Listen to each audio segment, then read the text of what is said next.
starts just... Yeah, I kind of wish I had one on stream starting soon, signs. Alright. And again, I don't have a mobile control platform, so you may want to... XLR. There. Yeah. There we go. There's that done. We are on. Alright.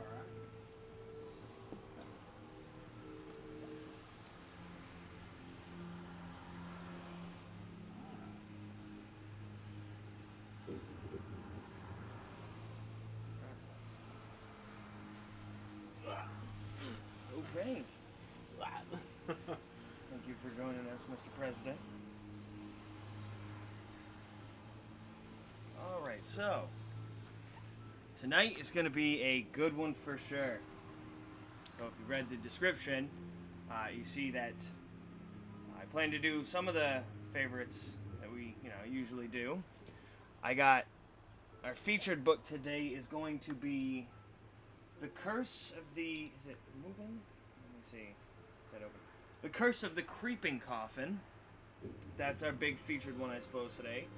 We got some other new ones here, including... Let's see, what were these ones? Night of a Thousand Claws. It's Only a Nightmare. That's the special surprise one. There's Trick or Trapped. And then, like I said, there's a special surprise book as well tonight. Something nice. A special guest, if you will, for a book. Alrighty. So I think we're going to start off right off the bat with good old Escape from the Carnival of Horrors. Oh, boy. It's always oh, shit. Sorry. It's always a classic one. I was give it a little... Shoot, I'm like kind of just caved in here. Ugh. This cushion's seen its days.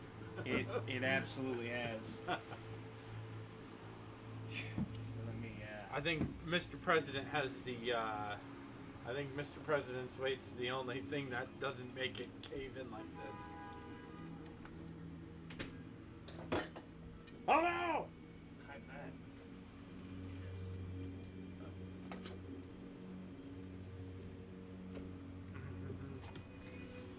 That might help with noise a little bit. Trying to at least curb that. Sorry, but I know. Yeah. I want the air too. Okay. So, first book of the night. Escape from the Carnival of Horrors. Oh, I love this one. What do you want to do? I don't know, Patty. What do you want to do? Not fair, Brad. I asked you first. Patty and Brad, your two best friends, arguing, as usual. It's the last week of August, and Patty and Brad haven't stopped fighting since your summer vacation started. Patty likes being bossy. You don't mind, though. It's no big deal. It's hard to win a fight with her anyway. You don't know why Brad even tries. You guess it's because he doesn't want to look like a wimp in front of a girl. There's nothing to do. I guess I'll just go home, Brad says. He shoves his hands into his pockets. Then his shoulders slump and he sort of shrivels up. You guess Brad is kind of a wimp, even if he is your best friend. You're so boring, Brad, Patty complains. Whenever Patty complains, her freckles really pop out. Now there are about 1 million of them spread across her face. Hey, I know what we should do, Patty suddenly bursts out. Let's bike over to Bennett's Field and watch them set up the carnival. I don't know, you answer. It's getting dark, and Mom said I have to be in by 9. It's only a quick bike ride, Brad says. Are you some kind of wimp? Brad, calling you a wimp? You can't believe it. Okay, you agree. But if it's as bad as last year, there won't be much to see. Don't you remember the main attraction? You remind them. The ride called Terror Track? It turned out to be a baby choo-choo train that circled round and around and around. Doesn't matter what you say. Patty's made up her mind. You're gonna ride over to the carnival. A hot, humid breeze blows in your face as you pedal along. Patty's in the lead, no surprise. And Brad's puffing behind you. It's dark by the time you reach Bennett's Field. You and your friends drop your bikes in the grass and race across the moonlit field towards huge wooden fence that surrounds the carnival. As you reach the carnival entrance, you hear music coming from inside.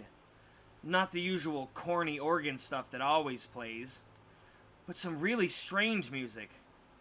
It sounds familiar and totally new at the same time. Brad stretches his neck to try and peer over the fence, but no luck. The fence is way too high. Patty jiggles the padlock on the door. It's sealed shut.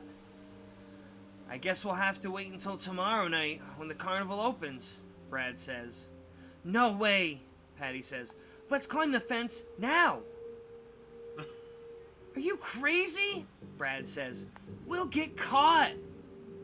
Come on, there's probably no one in there, Patty replies. Your friends turn to you to cast the deciding vote. You glance at your watch. It's almost 9 p.m. If you're gonna make it back home in time, you should start heading there now. What are you gonna do? So are we gonna head home or climb the fence to get inside? Oh boy. Oh, hi. Yeah, if you're there in the chat, go ahead, throw us a vote. We'll see. There's, jump the fence or go home. Yeah, I know you know this one. I Somebody know in the this chat one, might too. know it as well. Yeah. 'Cause we've done this one so many times and we've done this one at least I think twice in the stream. Because what, a couple years ago, I know we did it twice. Just to see what would happen. I mean... Well, I've done it, this one, like, so many years. And we've done at least a couple of times we've done that. Even when you went, we already knew. I think Z knew that. I think Z was there that day. Yeah. Alrighty. Any votes? It doesn't look like anybody's joined us yet. I'm just saying,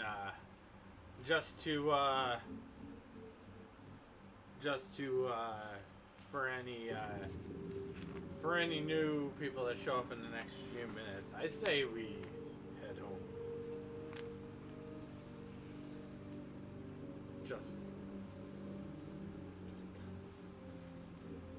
You've decided not to sneak into the carnival? You're going home instead? Well, it's a good thing Patty usually makes all the decisions. Otherwise, you'd never have any fun, and this book would be over before it began. Go ahead, take a deep breath, and then climb the fence. You're not scared, are you? I just love that, okay? So if ever given the opportunity, I will always pick go home just because I want to get berated by the book. It's like, oh, well, good thing we have this device called a railroad. Alrighty. Let's do it, you say to your friends. Let's climb the fence. Patty is halfway up before you finish speaking. You let Brad go next. You're last. It's a hard climb up. There's really no place on the fence to get a good grip. But you make it to the top, swing your legs over, and tumble down. You land on the grass. You're inside. You and your friends gaze around. It's pretty dark. The only light comes from torches. At first, the carnival looks the same as it always does. Dinky rides, hot dog wagons. Then the lights start to flicker on in every corner of the field. The rides start to move. It's as if the whole place is magically coming to life. Hey! Look at that giant roller coaster! You exclaim, pointing up ahead. They never had a real roller coaster before. Yeah, Brad agrees. The whole place is a lot bigger than last year. This is awesome, Patty says as she sprints towards the rides. You and Brad take off after Patty. You all stop in front of the roller coaster. Wow, Patty says as she gazes up at it.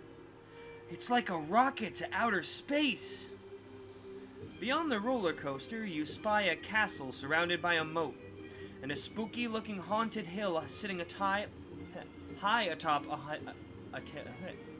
haunted house sitting high atop a hill. Oh my goodness. These are the coolest rides I've ever seen, you say. They still have that dumb choo-choo train over there, you point out. But we could ride this stuff all night and never go near it. Patty grabs your arm and tugs you over to the other side of the carnival. To the midway. Brad races after you. Hey, where are all those dinky wooden booths from last year? You ask as you gawk at the amazing games of chance. They're gone. And in their place are giant video games and huge spinning wheels studded with hundreds of blinking colored lights. Get a load of that! Brad suddenly cries out. You and Patty spin around. You can't believe what you see. You're staring at a sign that reads, World's Freakiest Freak Show. The three of you gape at the pictures. There's the three-headed man with the ugliest collection of faces you've ever seen. And the snake lady, a young blonde girl with a beautiful face and the body of a slithering snake. This is, you start to say, but you don't finish, because a large hand has come down on your shoulder. Hard. You slowly turn and gaze up at a huge man with shoulders wider than a refrigerator. He has coal black eyes and a thick mustache to match. He looks strong enough and mean enough to pitch you over the fence with one hand. What are you doing? His deep voice booms. You're not allowed in here, he says, pointing directly at you. We're sorry, you say, hoping you appear sorry and not just scared. We wanted to look around, that's all. But we'll leave right now. His eyes stare into yours. He clamps both hands down on your shoulders and says, You're not going anywhere. What do you mean? Brad asks, trembling all over. I just had an idea. A great idea, the man replies. I want you kids to stay and try out the rides before the grand opening tomorrow. Patty's eyes open wide. Cool, she says. Are you sure it's all right with the owner? You ask. I'm Big Al, the manager. What I say around here goes. Big Al digs around his checkered jacket and pulls out 3 maps. He hands one of each to you. Study them carefully, he says. If you have any questions, ask them now. Your eyes fall upon the map, and you have a question, but when you gaze up, Big Al is gone. He's vanished. A whole carnival to ourselves, Patty exclaims. Where should we start? You stare down at your map once again. You notice that the carnival is split in half. On one side are the rides, tons of them. And on the other side is the midway, packed with the games of chance and the freak show. What will you try first? Alrighty, so are we gonna go on the rides, or are we gonna check out the games at the midway? Or games or the freak show? There's a couple things at the midway. So midway or rides? Let's give a second for the chat. We'll give you a vote there. Yeah. I won't say anything to sway them. Nice.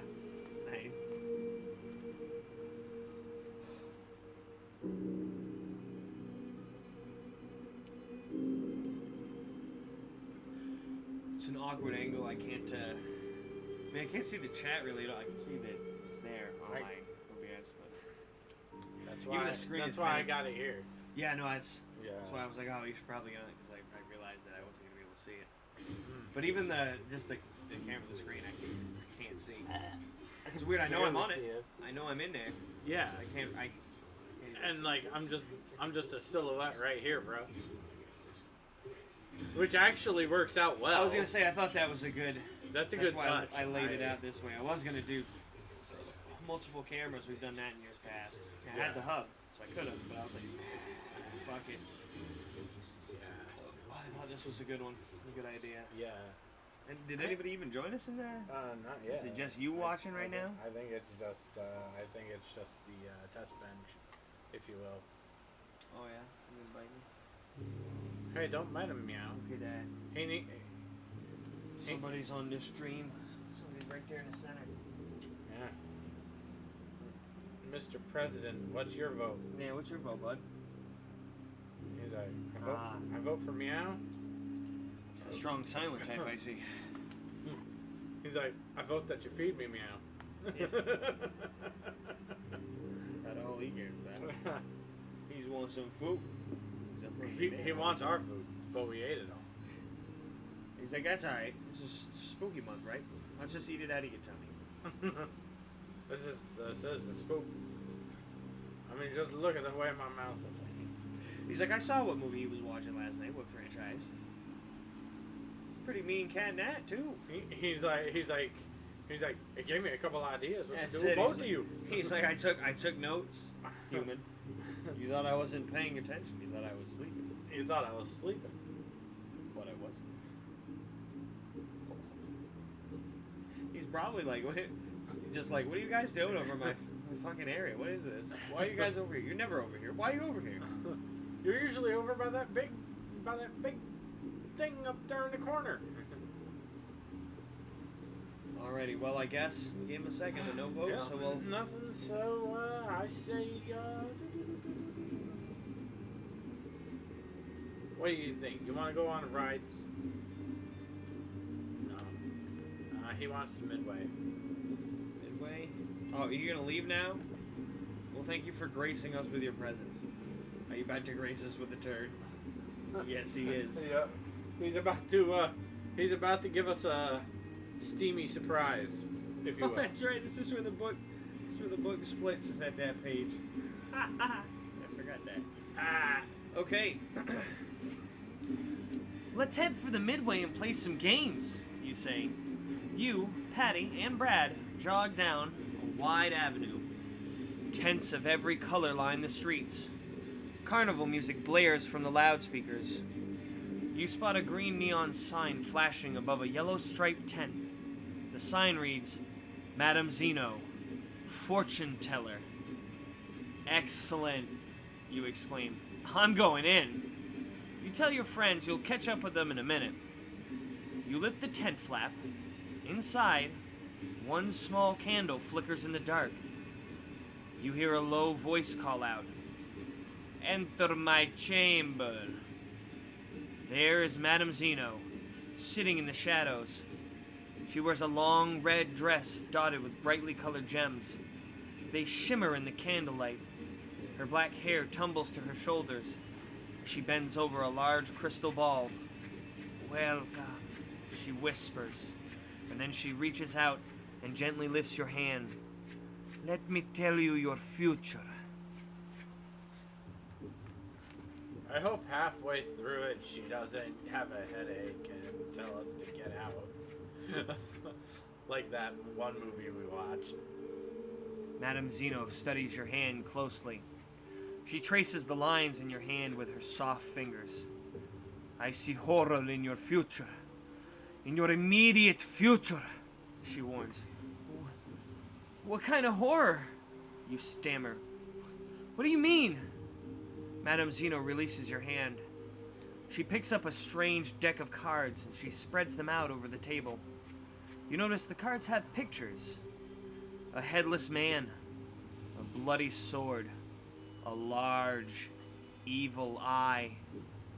She gathers up all of the cards and then flips the deck. She then deals out a red card and a blue card. Turn one over, she commands. Learn your fate. So, we're gonna pick a red card or a blue card today. Oh, jeez. Those are the only options, I guess. Yep.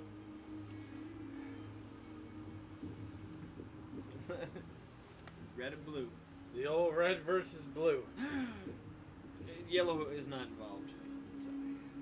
Well, yeah. Oh, thank God. No Pikachus. Well, I was gonna... Well, I mean Pikachus, but you can't... Well, I was gonna say, oh, good, I don't want to die in my own pits. So just blood or whatever kind of blue fluid you have in your body? What kind of blue fluid do you have in your body? No, red is... Blue organ? No. Oh, you haven't heard of that one? That story where you're in the bathroom, there's no toilet paper. Someone knocks on the door, asks you red or blue. If you say red, they come in and, do the stabby. They say blue. You say blue, they drown you. I do feel like I've heard that somewhere in, like, childhood, like, years ago, like middle school or something. If you say yellow, it's like I believe they drown you.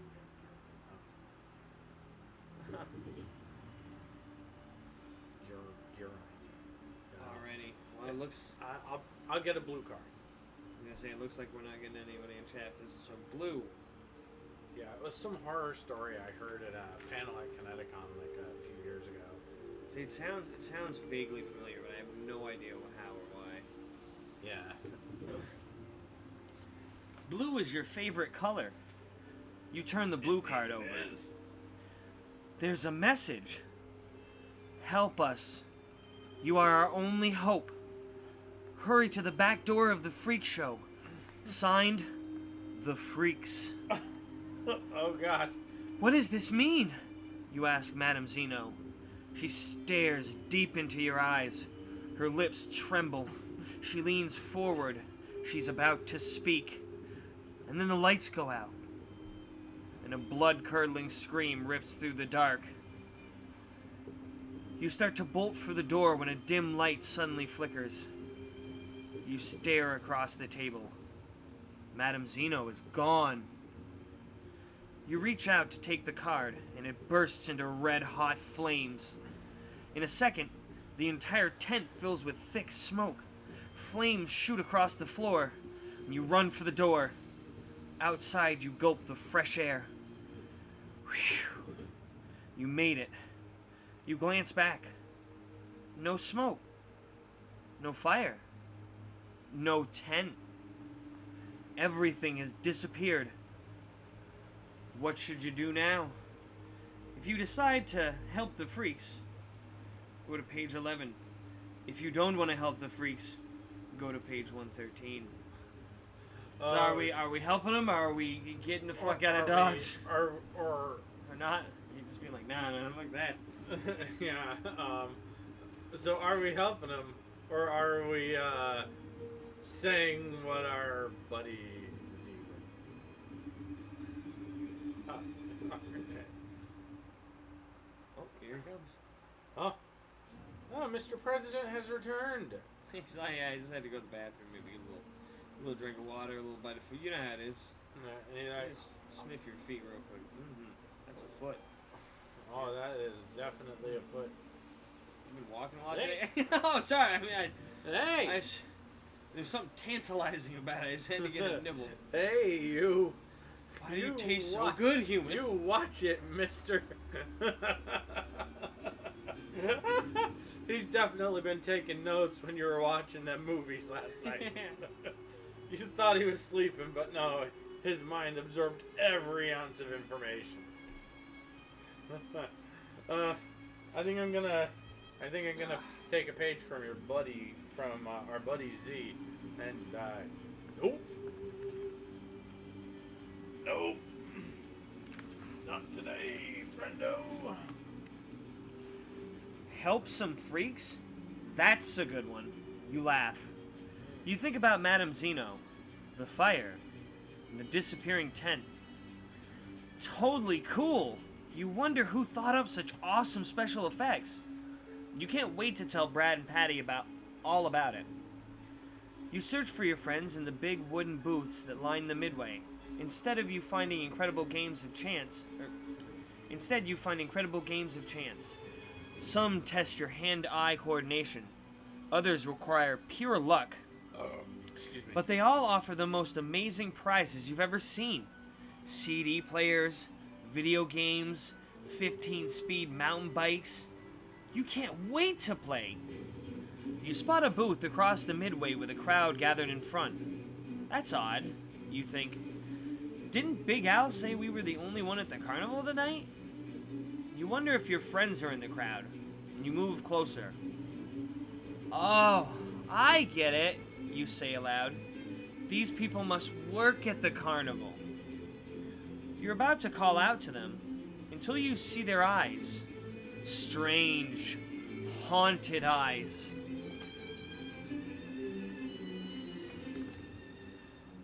Hi, you say to Big Al. Who are all these people? He doesn't really answer your question. Welcome to the Carnival of Horrors, he says. You must play or pay. We have many games on our midway. You must play too. He practically spits the word must out. If you succeed, you can win prizes. But if you lose, you pay with your life. Boy, he's really laying it on thick, you think. But it's a pretty cool gimmick. Okay, I'll play a game. Then I've got to go home. No one goes home, Big Al says, until they play. You must play 2 games and survive. Okay, you mutter to yourself. You glance around the midway, the 2 closest games. Guess Your Weight on Mars and the Wheel of Chance. You have to pick one to start, or you'll never get out of here. You're gonna try for the Wheel of Chance or Guess Your Weight on Mars.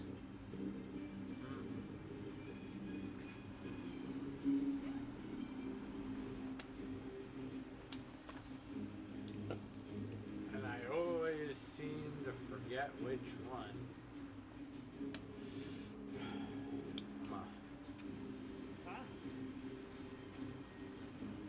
Sorry, I was just trying to...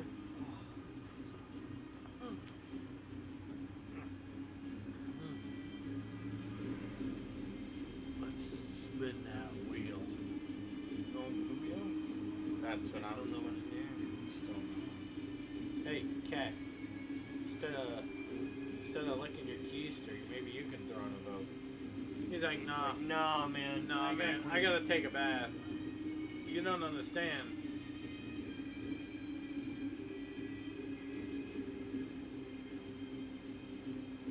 No, Rouge, you're wrong. I know someone who really wouldn't understand.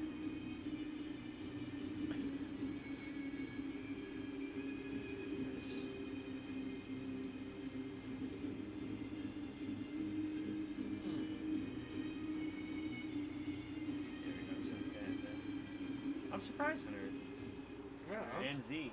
Yeah. Especially Z. Z was like, oh, I'm and he showed last time, so I'm sure he will. I'm sure he just ain't got to it. Maybe at work or something. Who knows? Yeah, I heard some of his clients have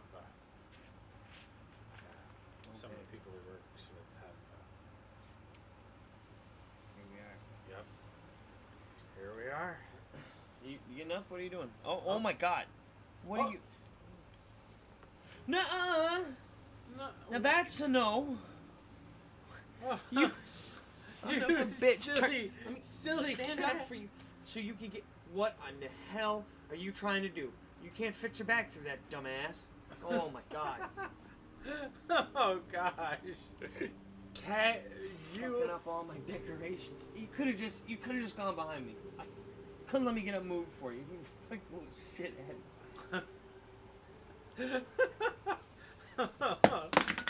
Well, that's alright.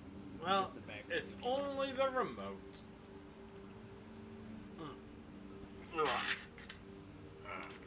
Okay. I will grab it though. Well, there's the back plate. And there's... You wander over to the Wheel of Chance and immediately notice two strange things. First, you read the sign on the booth. It says, Wheel of No Chance. Then you hear the Barker's voice calling, Step right up! But there's no one there. No one but a green and yellowed parrot. Excuse me, you say, hoping someone will answer. Is this game open? No, I'm standing beside this wheel for my health, the parrot cracks. Now what do you want to spin or what? The parrot is obviously annoyed. Mammals, he mutters. Can't live with them. Can't live without them. You steal a glance around. Maybe you should skip this game, but Big Al sneaks up behind you. Spin, he says. You must earn enough points to win.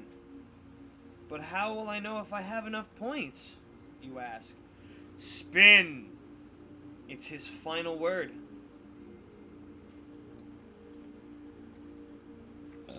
That's got to be a terrible last word. Okay, so I'll read to you guys the instructions and then do it. Here's how to spin. Close your eyes and twirl your finger over the wheel on this page. Then let your finger land somewhere on the wheel. Look at the number you've landed on and go to that page next.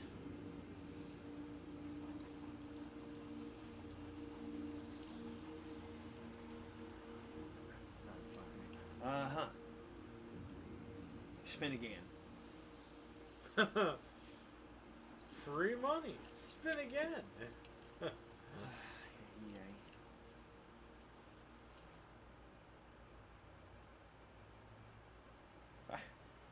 Huh?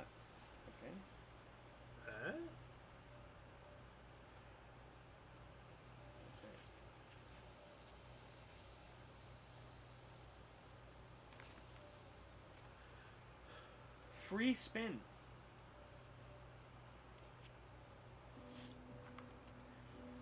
The wheel stops on free spin. You are ready to try again, but the dumb parrot flies over and latches onto your shoulder. Ouch! That hurts! You cry.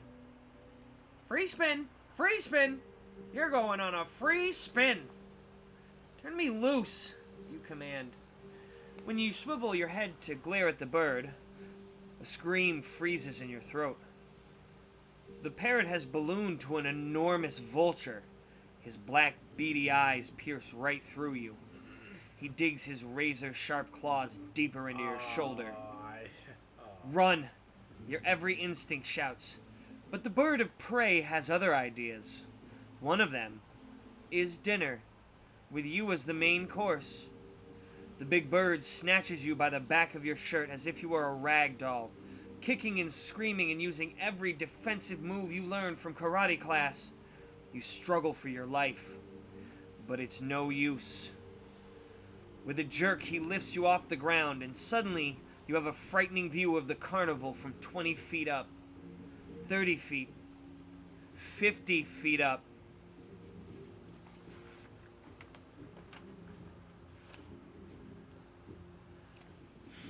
Thump, thump, thump.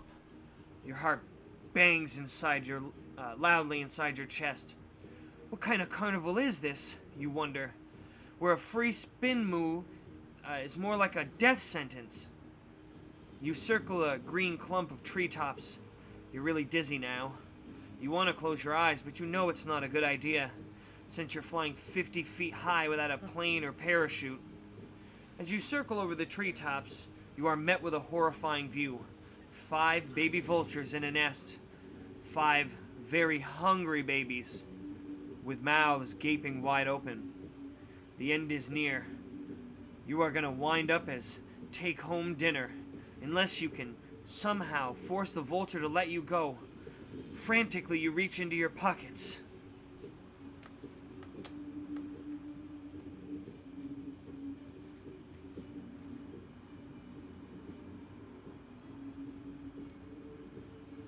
Why this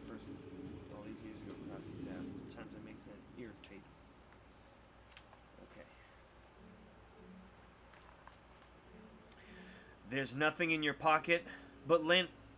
Help! Save me! You cry. The vulture swoops down and drops you in the nest.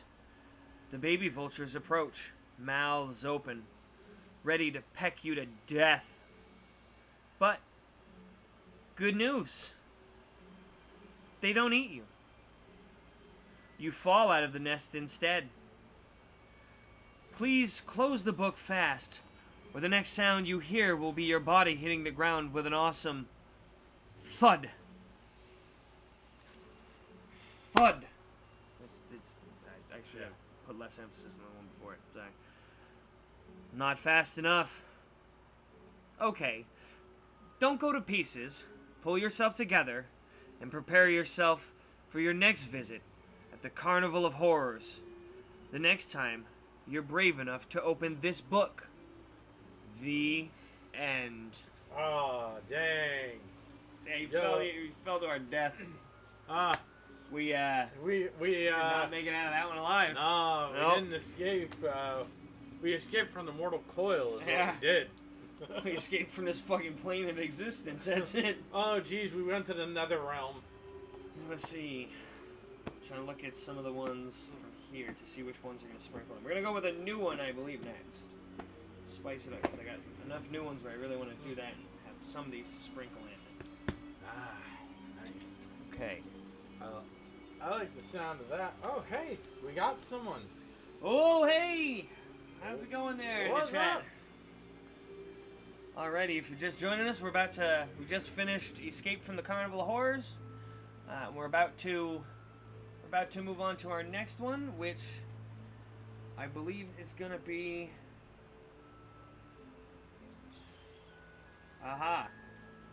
Night of 1,000 Claws. So this is a new one. We've not done this. Let me Excuse me. Whew. let me try and get a picture for the camera here. That is the one we are reading next. It's probably flipped because, cameras, but okay. Oh, that's how you... Oh. Here we go. Neat. Oh, that's the summary right there. My bad. I thought we were already there. Ah, Oh no! Don't do that to me, no. No. What's it doing? Oh. I see. It looks like I have to make an account here with it. It's on Internet Archive. So the cool thing about Internet Archive is it's technically a library. Yeah. Huh. So that's how I could access the new books today. So I was like, oh my god, I can just borrow them from here.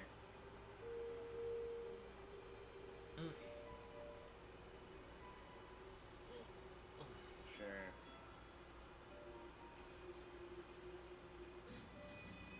Sorry about that. I did not realize that they were like previews. I should have realized that because the whole reason I can read them is because I'm essentially digitally borrowing them from their library. So I probably should have realized I was going to need an account.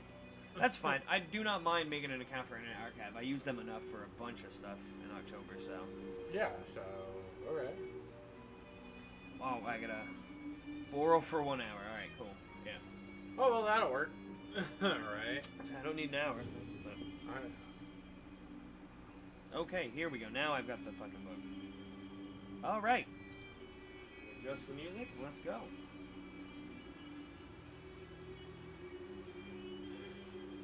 That might be acting up. You step off of the ferry and take a deep whiff of the salt air. Alright, you say to yourself. Your parents rented a cottage on Cat Cay for the summer. It's an island near Nantucket.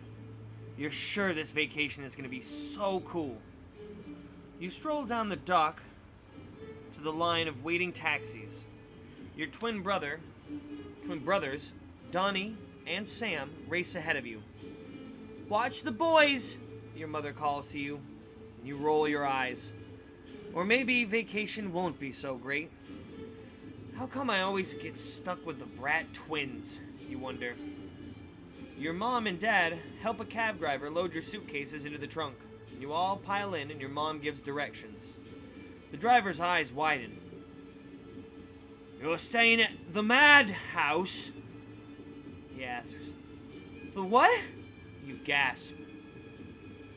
Why would he call your summer cottage a madhouse? "Are we really staying at a madhouse?" Sam asks your mother. She laughs. "Don't be silly. That's the owner's name. Katrina Mad. We rented her house." As you settle into your seat, you glimpse the cab driver's face in the rearview mirror. He wears a very worried expression. You peer through the cab windows. Cottages line the sand-swept streets. High sand dunes with tall grasses lie just beyond the buildings. Perched along top the dunes sits a row of cats. Dozens of them. Watching the cab drive by, just staring. You stare back and shudder. You've never liked cats. They're so unfriendly. And they always seem to be up to something. As if they have some kind of secret. Like those cats there, you think. They all have their noses up in the air as if they are so special. As the cab winds through the town, you notice something strange. Even though it isn't late, all the shops are already closed. You watch people hurry into the houses and pull down the shades. The last of the light disappears with the setting sun, and you realize the streets are absolutely deserted. "I guess not much happens here at night," you comment. Your mom gives you a squeeze. "Don't worry, you'll have plenty to do." The cab driver catches your eye in the rearview mirror again. He shakes his head once, slowly, sadly. What is with him, you wonder? Now that you've left the town, there are almost no lights anywhere. Finally, you arrive at your summer house. Your family unloads the car. As you head inside, the cab driver tugs at your sleeve. "Let me give you a warning, kid," he whispers. "Watch out for Katrina Mad. And never go out after dark." You feel a chill. "Hey," you begin, but he doesn't give you a chance to ask him to explain. He hops into the cab and zooms off into the night.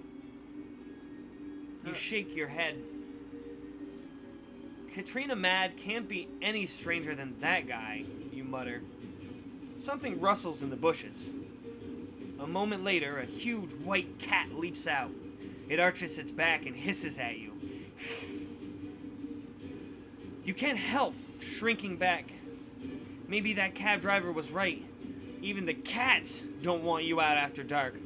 "Okay," you tell the cat. "I'm going inside. Sheesh." You follow your family through the doorway. Almost immediately, the screen door bangs again behind you. You whirl around. A tall woman wearing a long white dress stands in the doorway. Her white hair is piled on top of her head. Her glittering green eyes gaze at you. "I am Katrina Mad," she declares. "What are you doing here?" That's weird, you think. Wasn't she expecting us? Where did she come from? She appeared out of nowhere. "My parents rented the house," you begin, but Katrina cuts you off. "Of course. Now I remember." She gives you a long stare. "We'll be seeing each other again." Then she leaves, melting into the darkness. "Not if I can help it," you mutter. You head for the dining room. Your mother is getting out the plates while your dad makes sandwiches and the twins pour sodas. "I just met Katrina Mad," you announce. "Is she ever a weirdo?" "That is not a very nice thing to say," your mother scolds, "but I have heard that she's kind of a recluse." "So was her brother, Jacob," your father adds. "He lives in the lighthouse at the ocean's edge. Katrina lives in the caretaker's cottage down by the beach." "That sounds scary," Sam complains. "If you don't bother them, they won't bother you," your dad says. No problem, you declare. I'm gonna stay away from both of them. After a quick dinner, you all settle into your rooms for the night. Your parents take the master bedroom on the first floor. You've chosen a room upstairs with a view of the lighthouse, and the twins share a room across the hall. You've just turned out your light when Donnie bursts into your room.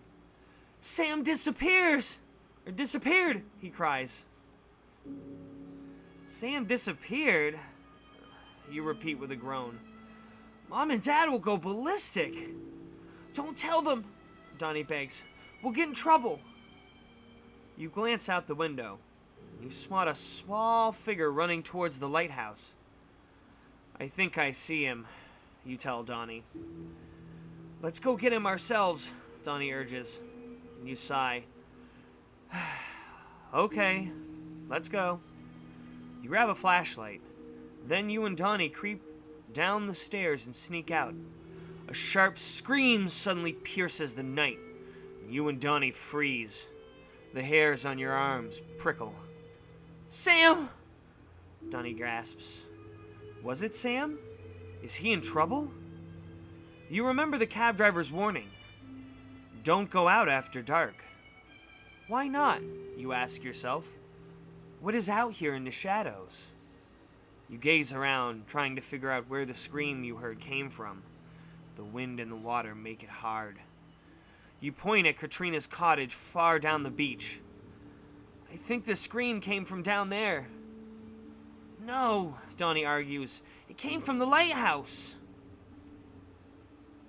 So do we think the scream came from the lighthouse or down from Katrina's cottage? First choice finally. Those are going to be interesting because the skipping is going to be harder without a physical book, I'll tell you that. Yeah.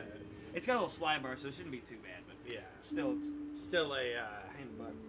yeah. And I can't bookmark them on my fingers like I do sometimes. Yeah. I mean, it's, Any votes in the chat? Let's see. Nothing yet. We got lighthouse or the cottage. Where are we headed? We gotta get our brother. What is he doing going outside? After dark, he was told not to. No, we were told not to. He might not have heard, I guess. Either that or, well, I thought he was with us too. Still, kid shouldn't be running. Well, the other brother is. Remember, they're twins. Yeah. Well, I thought they were both with us in the cab. Yeah, but the cab driver specifically grabbed us right before he left. Yeah. And was like, don't go out. After dark. Yeah. Yeah. Oh, let's see. Both of those sound like terrible decisions. Right, I'm this is a good one where the first choices, both of these sound like they're bad ideas. Dang it. Yeah. You know, sometimes they give you one where you're like, oh, maybe we should do this. This seems like it'll be the sensible. And this one's like, oh, no, man. Oh, no, we're going to give you two bad ideas right off the bat. What do you think, Jeff? While we're waiting a second to see if chat's going to give us a vote. What, I'm thinking the lighthouse. You're thinking the lighthouse? Yeah. It looks, unless we get votes to swing the other way, it looks like we're going to go to the lighthouse.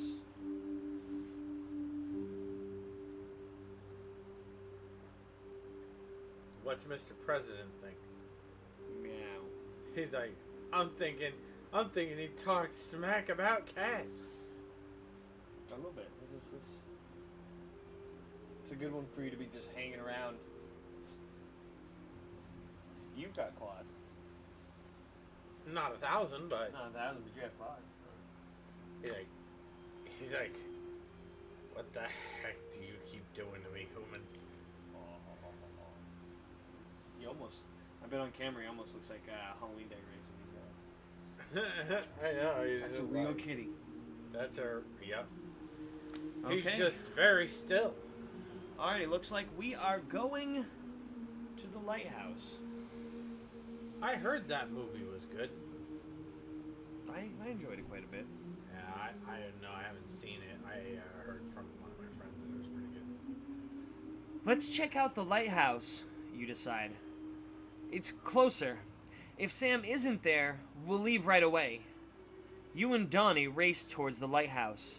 You try to ignore the rustling sounds all around you, but you can't help yourself. You scan the shrubs. You shiver. Are those eyes shining back at you? No way. It's just your imagination, you tell yourself. You and Donnie are panting by the time you make it to the dark lighthouse tower.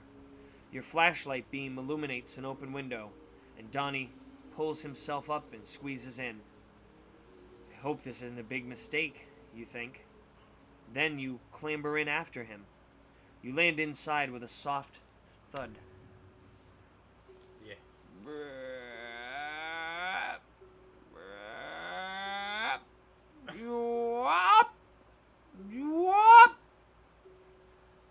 Donnie! You have to shout to be heard over the blaring sirens. Oh, that's okay. That was. We must have set off the alarm system. Let's get out of here. You scramble for the window. It slams shut, nearly smashing your fingers. A set of iron bars clangs down across it. We're trapped! You cry. Look! Donnie points to the other side of the room. A huge, distorted shadow appears on the wall. The hideous shadow creature stretches out its arms, reaching for you.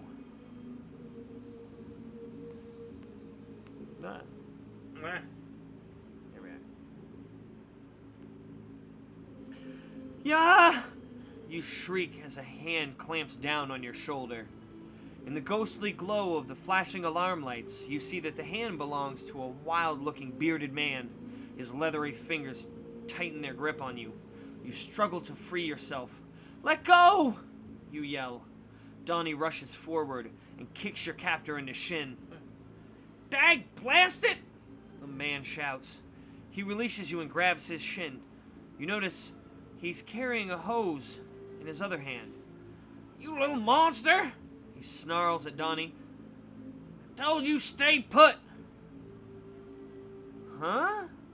Donnie stares at the wild man. No! A voice calls from an iron spiral staircase in the middle of the room. That was me who told you to stay put! Sam? You and Donnie exclaim together.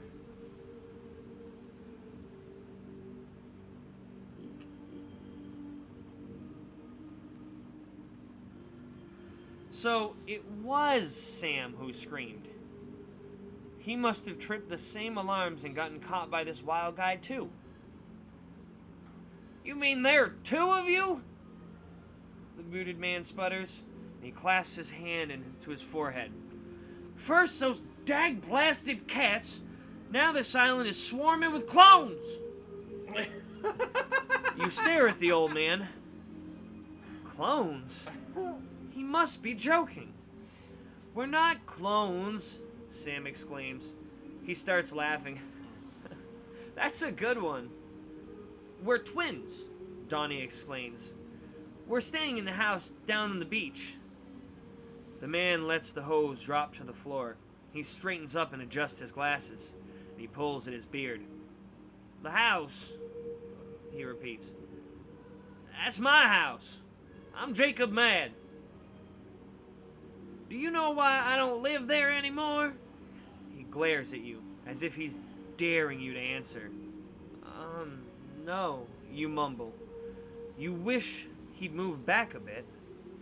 Mad's eyes widen fearfully behind his glasses. Because this lighthouse is the only safe place from those evil cats!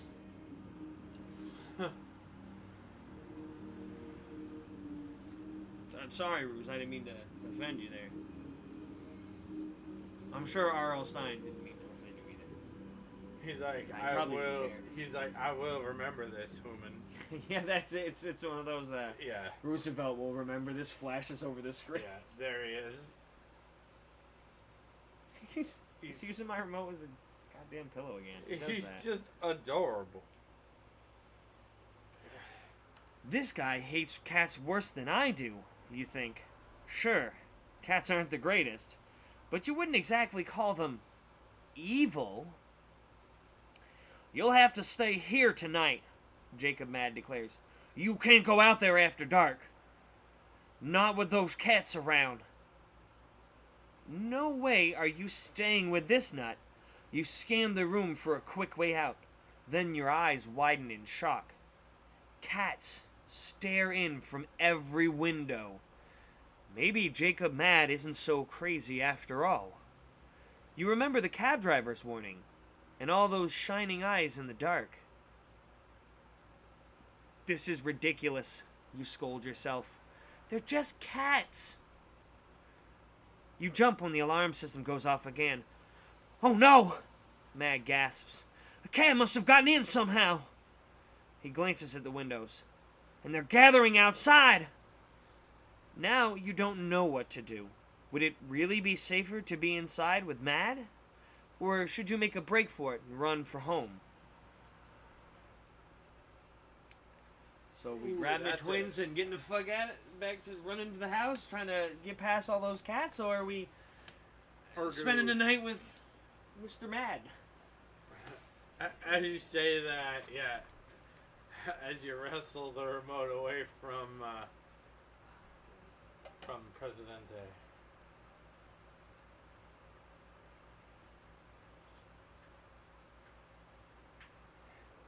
I think your cat's like, I think I'll take my chances with the cats. This human book doesn't seem to like me very much. What did I do to this Mr. Stein, damn it? No. And it's like, what is with R.L. Stein? What does he have against cats? And is this his real name anyway? Yeah, and it's like, and is that his real name anyway?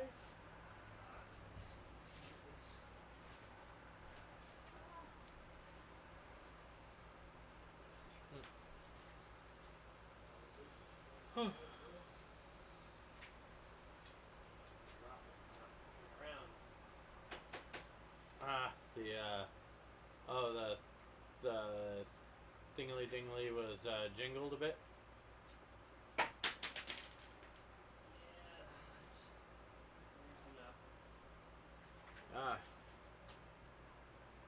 Oh, there he goes.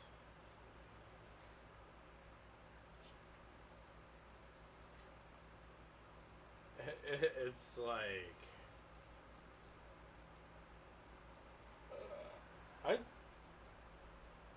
oh shoot.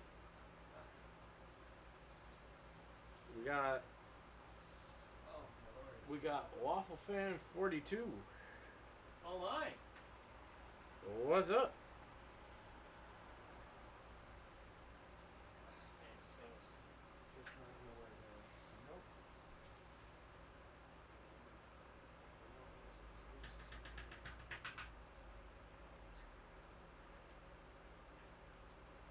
Vote for the. We didn't get. Have to figure this out from over here. Oh, I'm going Lighthouse though. We didn't get a. We didn't get a vote from they kind of bailed. I was gonna say, well, hello, thank you for joining us. Dang thing is not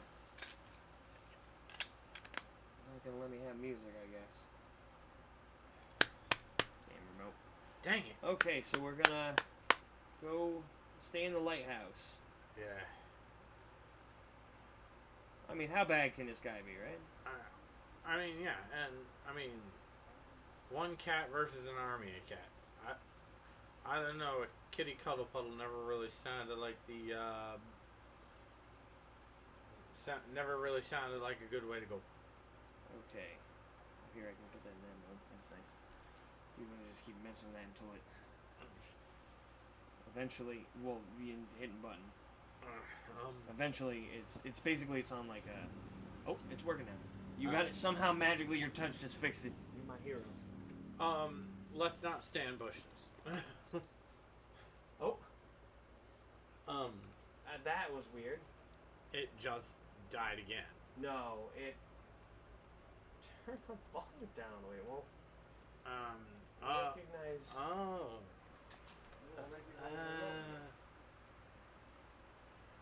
There we go. No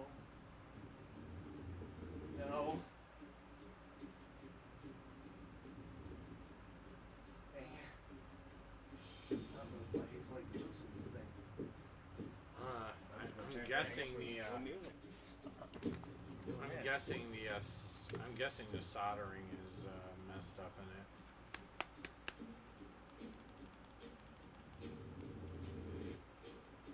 It might. Oh my goodness, Kitty. The circuitry on the remote's thing might need to be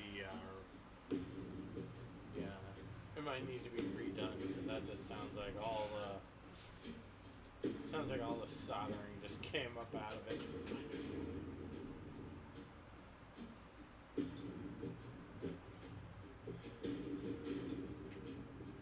Work technology, darn you! Alright, fair enough.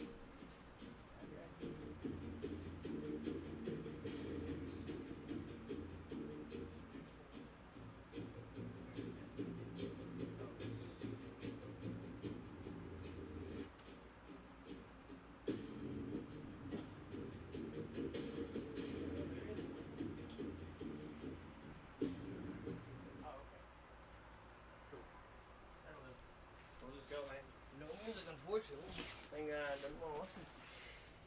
It's being I'm not wasting time in the stream trying to figure it out, so. Unfortunate, but whatever. You decide to stay in the lighthouse. Jacob Mad is one weird guy, but you would rather take your chances with him than go back outside. Jacob hits a switch and the alarm cuts off. Whew. Donnie takes his hands off of his ears. That's better. The alarm went off for a reason, Mr. Mag growls. One of my booby traps must have worked. Excuse me. What do you mean, booby traps, you ask. And suddenly the lights go out, and you're plunged into total darkness. At the window, you hear the sound of claws ripping through a metal mesh screen. Nervously, you peer into the dark. What's that? What happened to the lights? Jacob Mad gasps. The cats are trying to get in, he cries.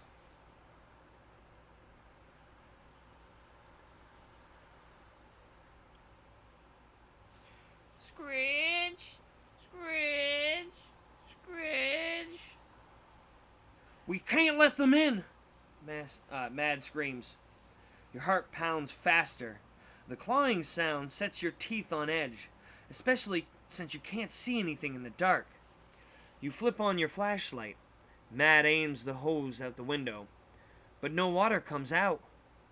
Oh no! Mr. Mad cries. Cat's got into the water supply! What is this guy talking about, you wonder? Cats can't do something like that. You run your flashlight beam along the faucet to the wall, and nearly drop the flashlight in shock. Paw prints! You gasp.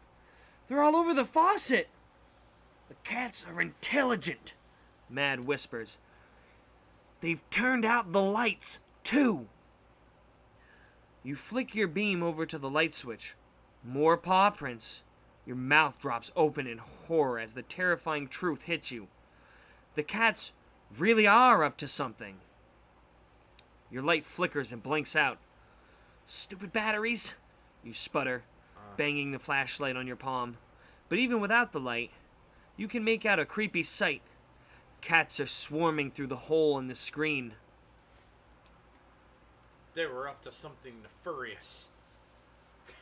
Sorry, I couldn't resist. Ugh. Look, you point to the window. The cats! Help me stop them! Mad drops the hose and throws his own body over the window to cover the opening, but they squirm around over and under him. Cats and more cats pour into the lighthouse. Find the door! You cry, but before you can grab the twins, you hear a loud thud, and then a moan. It's Mr. Mad! Sam wails. You grope through the darkness and find him lying on the floor. My head, he whispers weakly. I've hit my head. Mad grasps your arm. He struggles to speak. To the light, he murmurs. You must get to the light.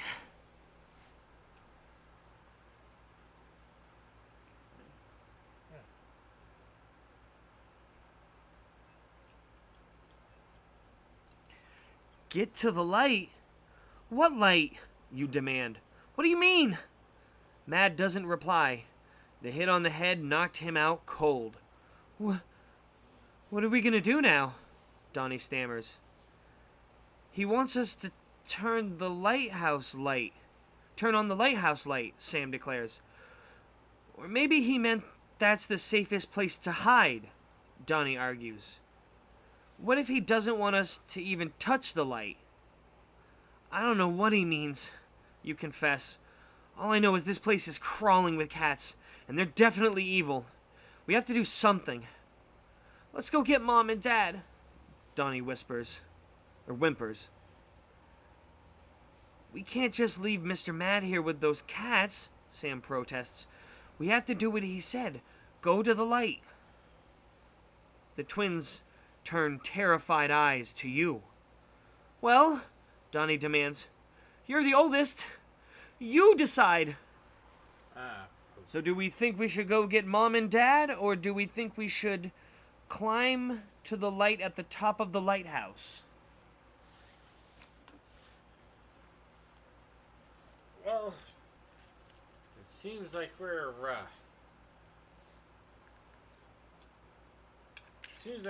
at a, no matter where we go, and now here I am going with my, I seem to be at a disadvantage here. No matter where we go, we're gonna get surrounded by feline opposition. Yeah, it seems like the cats are definitely out to get us tonight. I know. No, not you, Ruse. Of course, it's got an ad playing in the back, so like even when you're not watching it, because I don't have the ads, you still have to listen to them for a second. Yeah. There we go. Hold that for me. It's a good man. I gotta back up for a little bit. Okay. Because any viewers got a vote?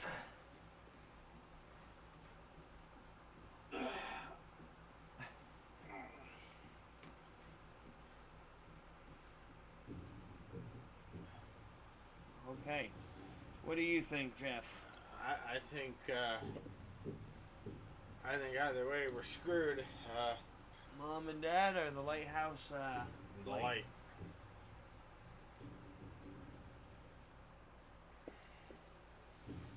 You thinking the lighthouse light? Yeah, I'm thinking the light.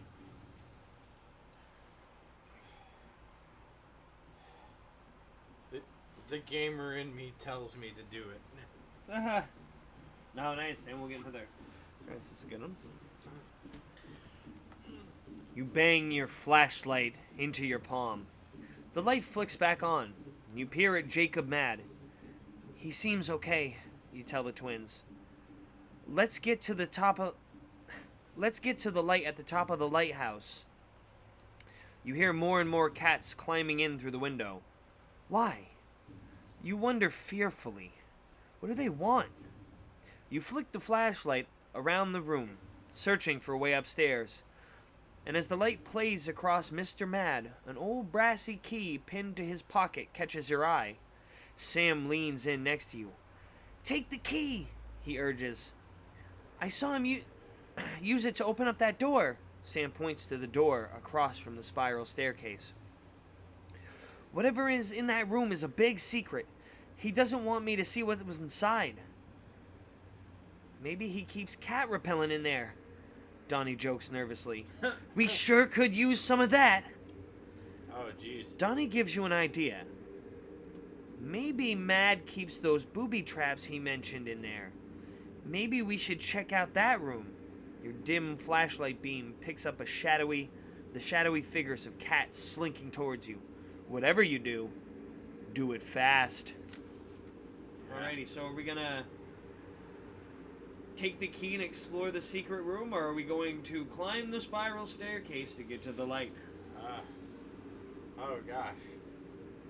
So, do we get distracted or do we stay on mission? Is pretty much the oh gosh. For me, it's side quest time. He's like, no, I played. Yeah, I mean, I've been playing a bunch of horror games this season. That's a secret. There's a secret in there. It's like I haven't been playing horror games. I just been playing video games. I'm like, you know what? I always get distracted by side quests. Alrighty, any votes in chat, or do we have anybody in chat at the moment? Doesn't appear at the moment. I mean, I think they bailed because we were having the issues. Yeah, we were having all the issues. Okay, yeah, camera's still working. It's very. Right before the light, you should get another light on me here. Yeah, definitely. Don't really have any lights, so you can turn on. That's why I wanted that one on. Because that would have given a little more light. Ah!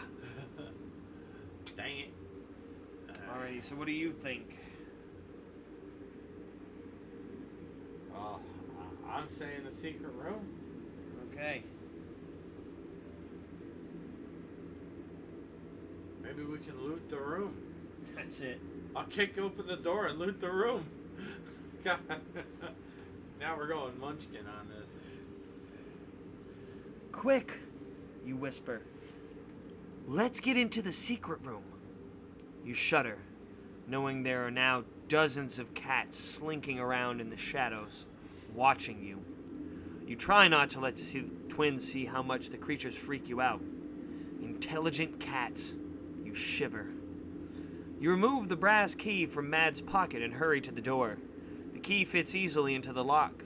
You shove the twins into the room and slam the door shut hard behind you.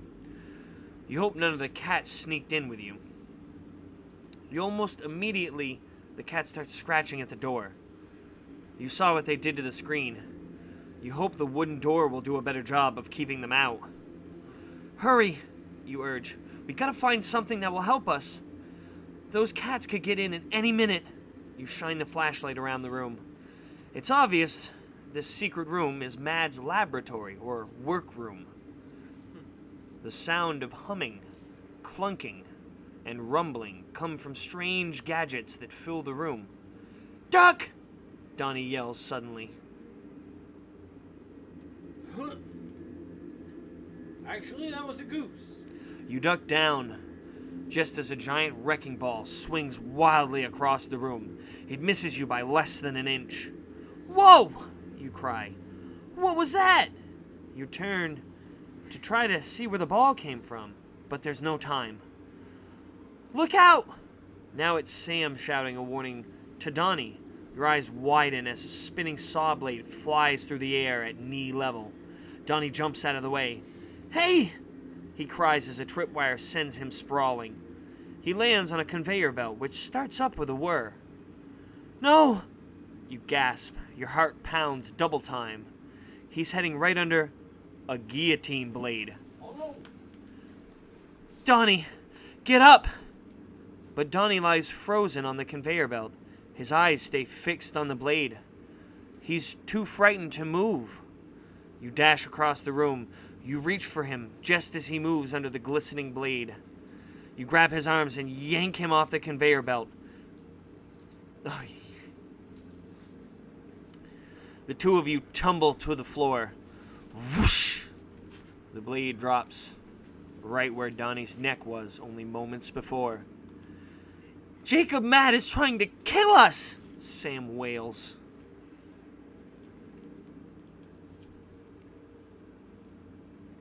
Yeah, there we are. Why would Mr. Mad want us dead? Donnie sputters. I don't think he does, you respond slowly. He's not after us. Did you notice that all the traps hit about a foot off the floor? They're not aimed at people. They're aimed at cats. Yeah, well, they almost got people. Us, Sam declares. I want to get out of here, Donnie whispers. In a minute. You peer around the room. Maybe we can find something that will help us fight the cats. Your light shines on Jacob Mad's desk. The surface is covered with papers. A middle drawer stands half open. Bingo. You check for unexpected flying objects. The coast seems clear, so you cross to the desk. Right on top, you discover an envelope. It's taped shut. Sprawled across the front is the message, Open in case of emergency only. You shift your weight onto your other foot. Immediately, a spiked steel bowling ball rolls towards you. You jump out of the way and grab the envelope. That was close, you gasp. Too close, Donnie stammers. Isn't this an emergency? So, the two options now are we going to open the envelope or are we going to keep searching Mr. Mad's desk?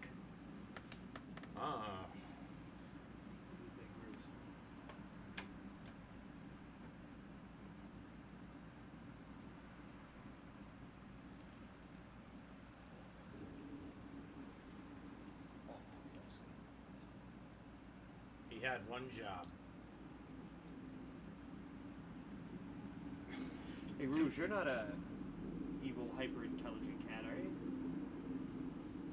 You just twitch right there? That was That was kind of menacing. He's just sitting there, menacingly. That's it. Well, I've never seen a cat sleep so ominously before. he's like, God. He's like, damn you, Steinhuman. Right. Let's see. I'd open it. Seems pretty urgent. Booby traps that are designed against cats or attacking us. It's a pretty big emergency, I'll tell you that right now. Damn, can you? There's gotta be. I must have. I thought I had a flashlight somewhere. It's gonna maybe a flashlight or something. Oh, but for. I know this whole point is a little there. It would be nice to have a flashlight. Do you have a?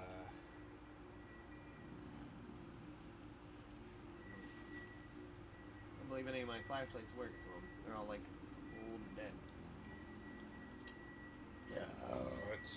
Oh my goodness. Would that work? I mean, it's better, but then you're kind of like awkwardly stuck in that position. Yeah, that is true. I always had a nice big candle. That might Huh? That if the candle I have isn't big enough.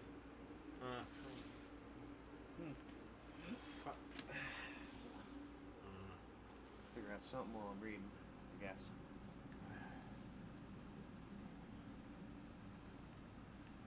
Alrighty, so we're thinking we're gonna open the envelope? Yep. Yep. Let's not dawdle, let's open that envelope. Yeah, it's it might be addressed to a Dan jerk. Oh.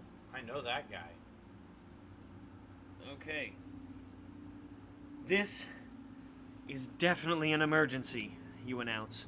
Holding your breath, you peel the tape off the envelope. Nothing happens. Phew, you exhale. At least it didn't explode or anything. What is it? Sam demands. Hurry up, open it. Both he and Donnie have their eyes glued to the envelope.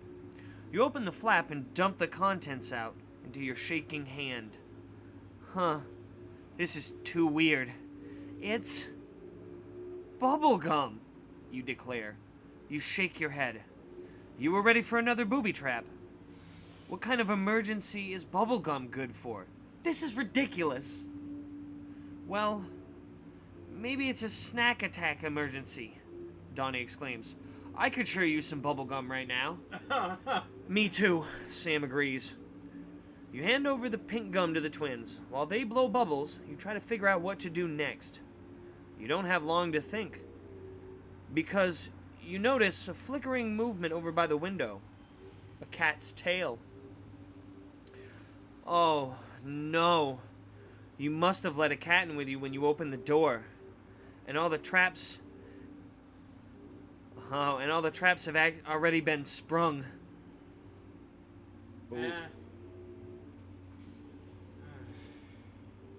You keep an eye on the cat's tail.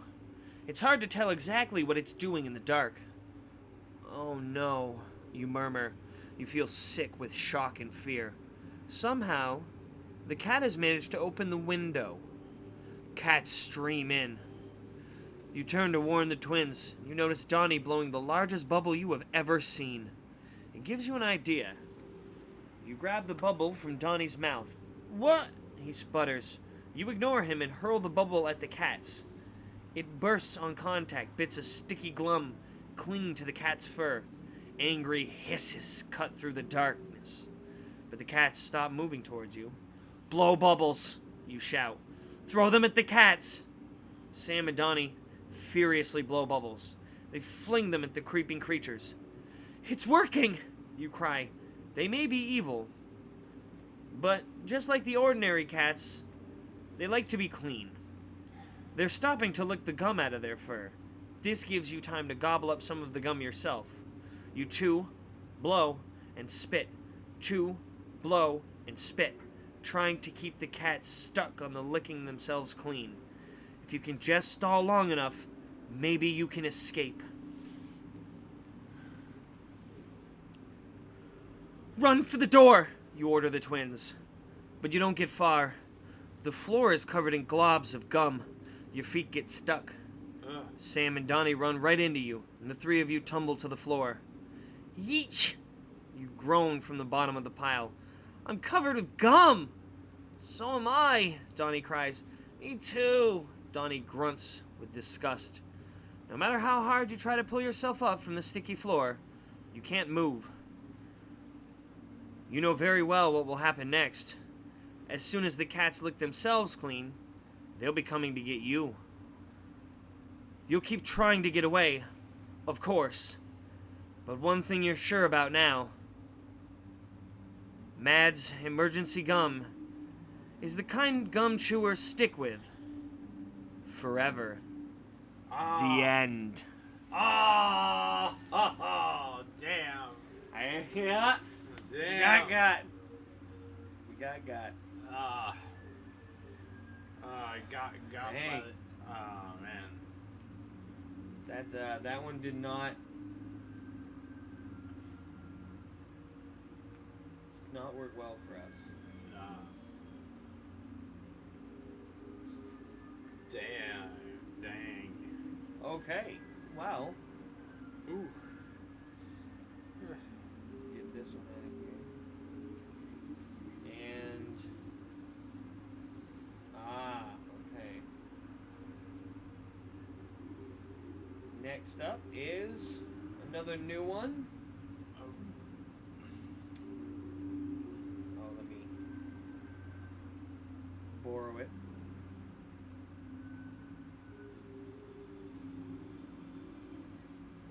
Make sure I do it this time. It just takes it a second to there we go. Okay. So the next book up is It's Only a Nightmare. Let me get the cover there for you.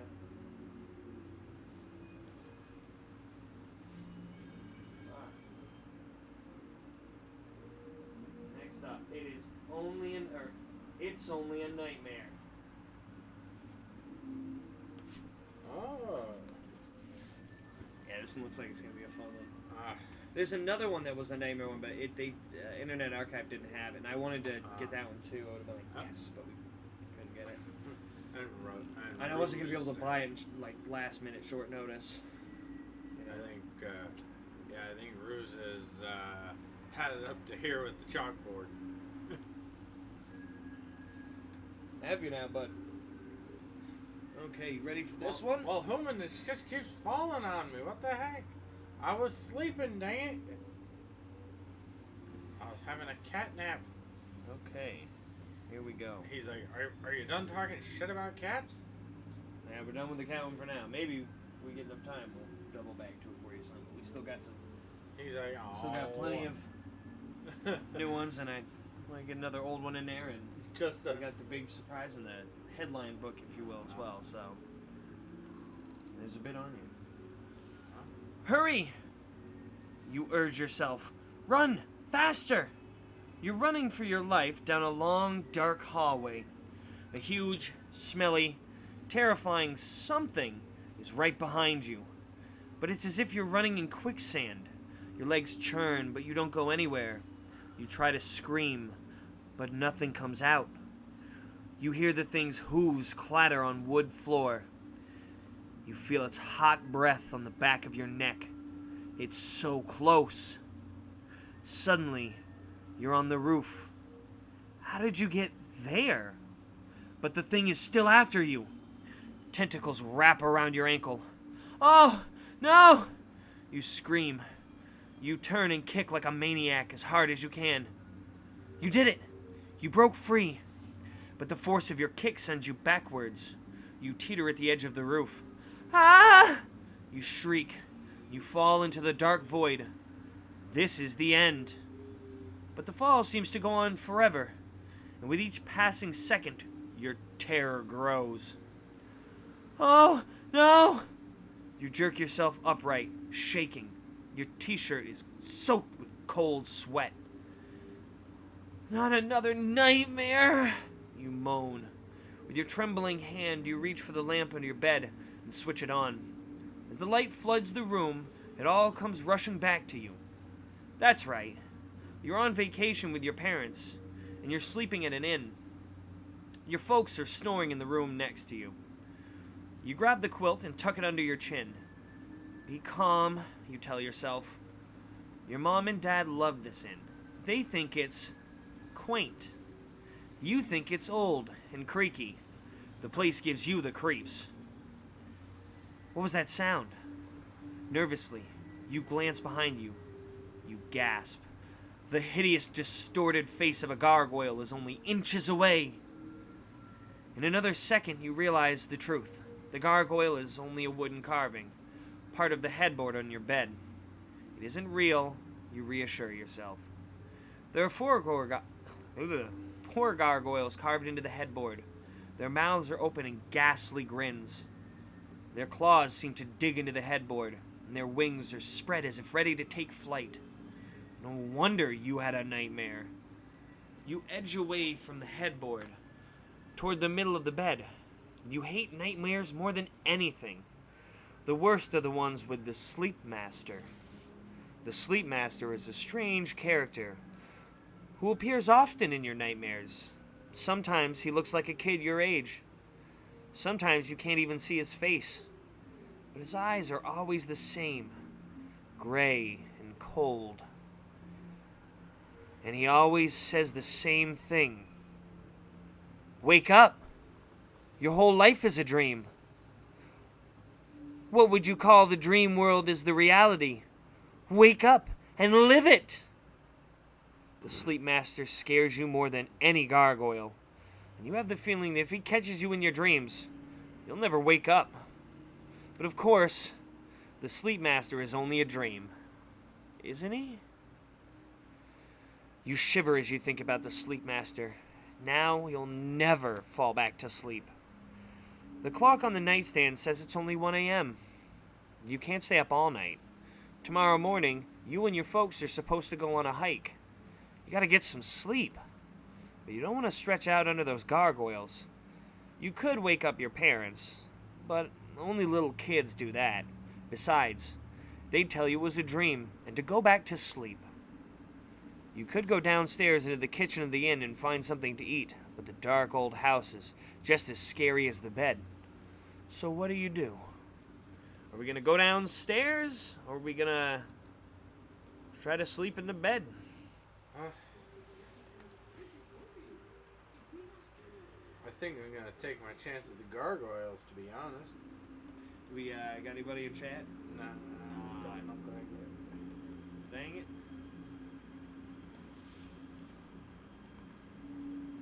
That's a shame. I was really hoping Secret pop in. Yeah, I know. I wonder if Meatball would show up for it. Yeah, I mean, You want to go through the hassle of pulling the link up, try it, yeah. I'll pull the thing up, try and send it right. Send the link to you. I would. I mean, he might, if he's not doing anything, he's just sitting around, he might be like, I can put it on the background. I mean, essentially, I just assume people would basically just be listening to me. yeah, probably. These ones do good after the fact, too. Yeah. Oh, yes. Oh, So these ones are like some of my live streams. I actually get like probably the highest live streams I get, honestly, out of all my live streams. Even the other October ones. This one always is pretty good. Not in, like necessarily immediately, but yeah. Well, looks like we got another hit. okay. So we going, guys? Are we going downstairs in this creepy inn to maybe look for a snack or something? To try to get ourselves back to bed, or are we gonna just try to rough it out and sleep in the bed upstairs? The one that's creeping us out with the gargoyles. We getting some food, but are we sleeping? We go downstairs, or we just try to tuck back into bed? Well, you know me, I just try and tuck back in. So you're voting for tucking back in? Yeah. I mean, I might just be lurking. I mean, which is, you know, Okay. pretty respectable. I respect the lurk. Okay. I've lurked So we're gonna. a few streams myself. There we are. You think about getting out of bed until you hear creaky noises. No way, you whisper. The noise in the dark are too scary. Even with the creepy headboard, you feel better staying in bed. You lie there, trying not to look at the strange figures carved on the headboard. You try closing your eyes tightly. No use. In your mind, the gargoyles are still staring at you. Now you're too spooked to open your eyes. Minutes go by. It seems like you've been in this bed forever.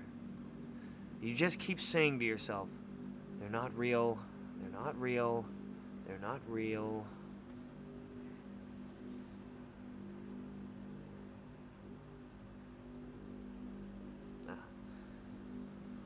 Who says we're not real? Your eyes pop open. Who said that? No, impossible. A gargoyle is winking at you. Ah! You scream. You pull the sheets over your head. But after a few seconds, you have to take a peek. 4 strange creatures are fitting around the room. They hop from the headboard to the dresser to the lamp, playing tag and turning somersaults in the air. Each one is about a foot tall, with leathery wings. There's a gorilla, a serpent-headed dog, a devil, and a man with no eyes. You want to speak, but there's a lump in your throat the size of a softball. Finally, words spill out. What? What? You stammer. Well, words almost spill out. What are we doing here? The dog finishes for you. We're in your dream, dummy. So that's it. You finally fell asleep. Okay, fine. No problemo, you tell the gargoyles. I'll wake myself up.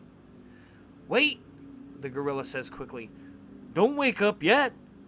We haven't told you the secret of the bed. I don't like that. Oh, I don't like the sound of that. I don't like that at all. Oh, gosh, no. The gorilla gargoyle hops onto the bed and hovers over you. You want to swat the gross thing, but you're afraid to touch it, afraid of what it might do to you. You have to make a choice, it explains. A choice of dreams, adds the eyeless gargoyle. That's the power of the bed. You choose your dreams. And you make them come true, the devil chimes in. Only, says the gorilla, be careful what you dream of. It will absolutely, positively come true. Just chill, you tell yourself. This is only a dream. Any minute now, you'll wake up. Then another thought hits you. What if it was possible? What if you really could make your dreams come true? Oh, no, I don't like where this is going. As you lie in your bed, 4 different pictures pop into your mind. It's as if each gargoyle is giving you a choice of a dream. A dream that you can make come true. In one vision, you see yourself in a castle. Maybe you'll be the ruler of a great land. In another vision, you see yourself at school. This is your chance to do everything you always wanted to do there.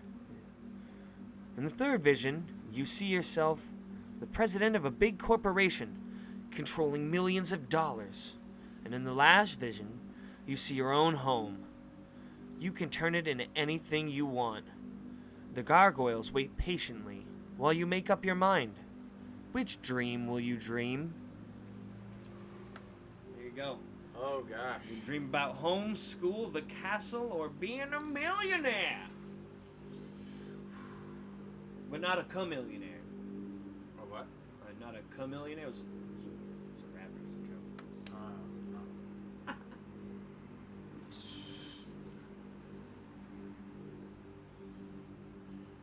Yeah, I don't get the joke.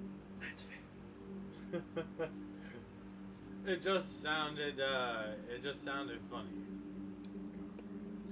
Alright. I don't get it, but that was kind of funny. Alrighty. We got any votes in the chat? Anybody want to harbor a vote? You want to dream about home, dream about school, dream about being a millionaire, or dream about a castle?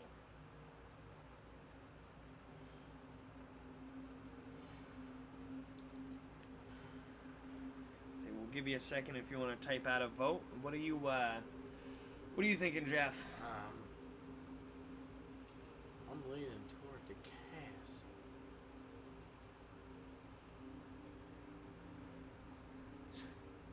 Why am I not somehow just not surprised? You're like, jeez. It's like this wasn't D&D enough for me. I want to go to the castle. You know what's in a castle? A dungeon, and possibly a dragon. But definitely a dungeon. With weird windy passageways and maybe Uh-huh. a red dragon wormling at the end of that floor. No, actually, I was leaning toward the castle because I always liked fantasy. Damn it! Well, yeah, that's... It's like this ain't Tolkien-esque enough. I don't feel like Ger Martin's being Gerd at enough for killing enough characters. Aha, well, there's that. I can turn that on. That might be better light. Oh, what the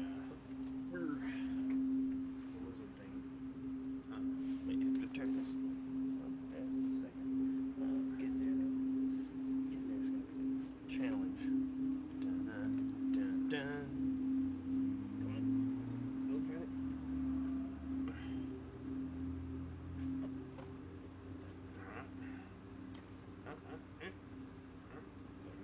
Here, isn't it? Where's the button?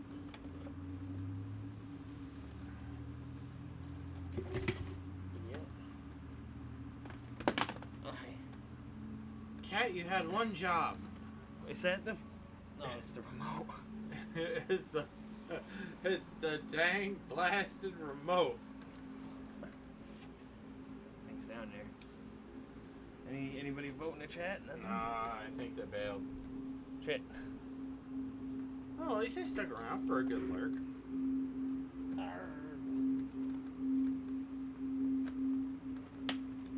I do hope they have a good night, though.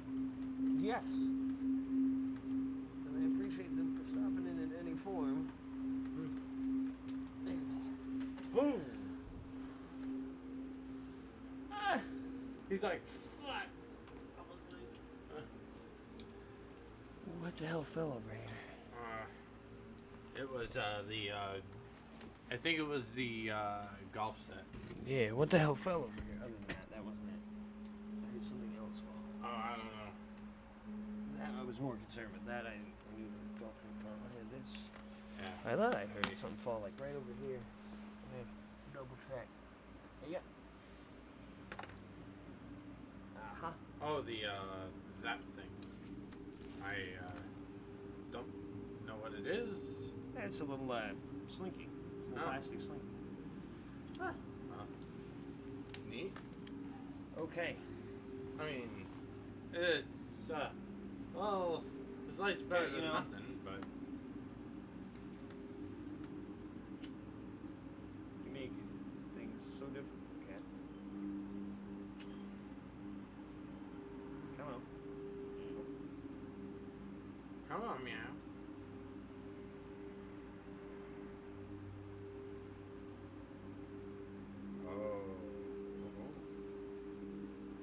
You're gonna have to give it a second to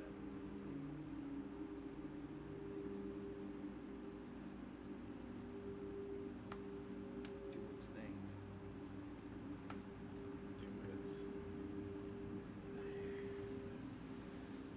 Brighter. Okay. Alright. Well, so no votes in chat. Seems like we are gonna go for the castle. Castle was okay.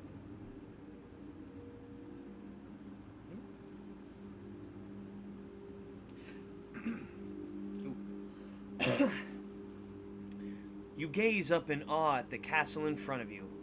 Twin towers soar above the drawbridge, guarding the entrance. A real castle. You've been transported to some medieval kingdom. You're sure you'll meet knights and lords and ladies. Excellent. Maybe I'll fight a dragon, you think, or an evil wizard. You race up the path towards a massive wooden gates. But as you approach, you slow down. The place seems deserted. Where is everyone? When you spot a dark figure in the shadows under the entrance of the archway, you rush towards it. You're about to shout out a greeting when the figure steps out of the shadows. Your words stick in your throat. Oh, no, you cry in dismay. Now you know where you are. This is terrible. Worse than terrible. You're in...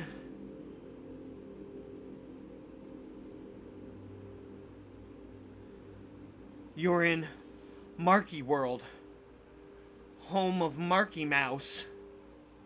That's not a real castle. It's part of a stupid theme park for little kids. The shadow figure isn't a knight.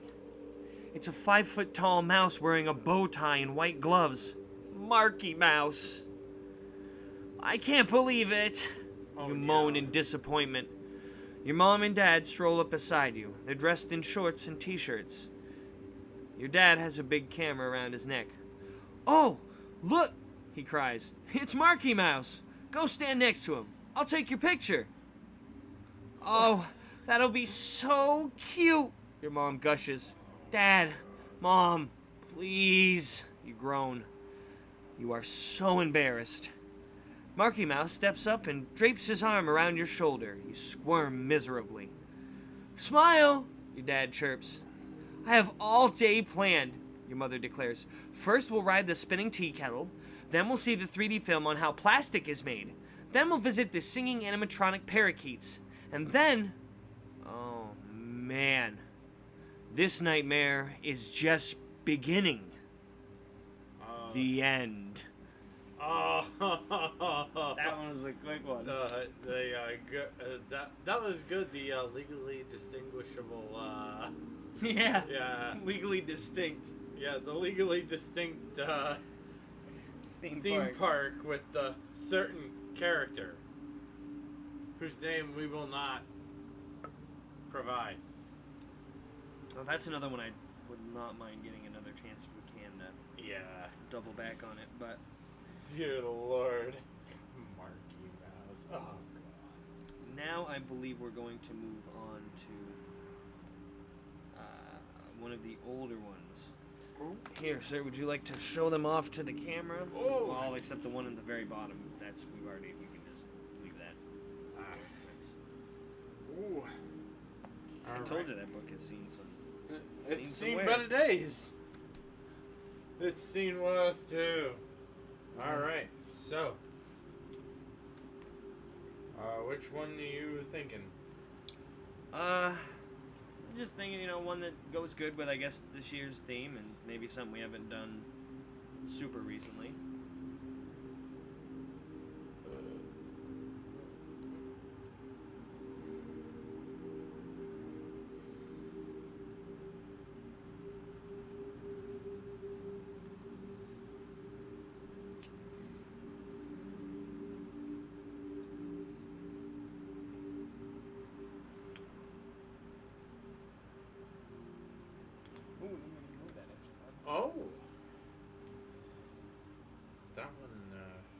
was thinking maybe Please Don't Feed the Vampire.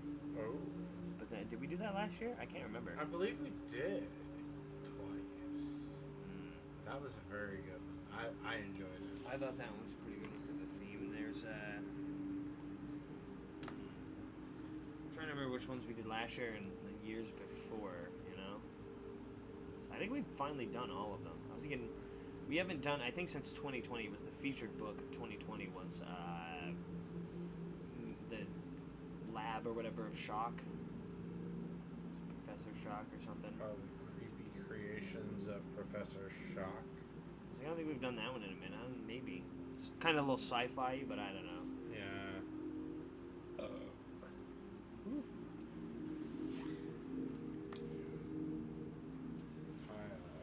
There's Batwing Hall might not be a bad one. Yeah. For this year. I don't know if we did that one recently. I know we've done it a couple years ago. I don't think we did. I don't think we did Batwing Hall. Alright, you want to show the thing? Maybe Chad will have something to say. Alright. Tell him the books real quick. Alright, here we go. Leave it up. If anybody's in the chat or shows up and wants us to pick the next one, we'll go for it. Alright, we got... I'm open to that. We got... Please Don't Feed the Vampire. Vampire. Feed the Vampire.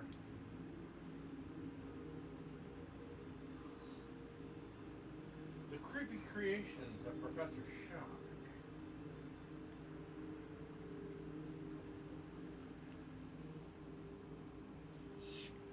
Scream of the Evil Genie.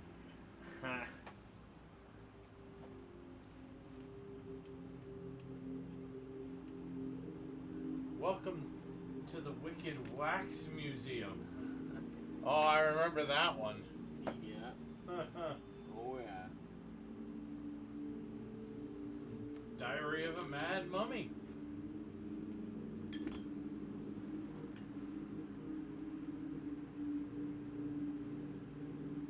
Under the Magician's Spell.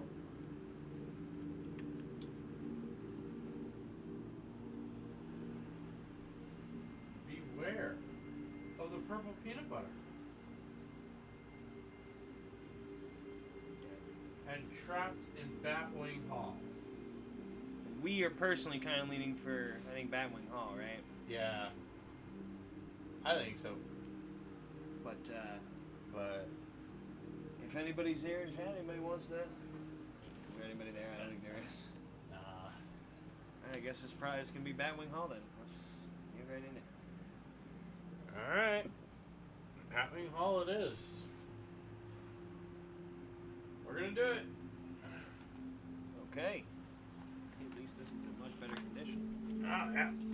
I gotta get back in my, gotta trap my butt back in the seat here.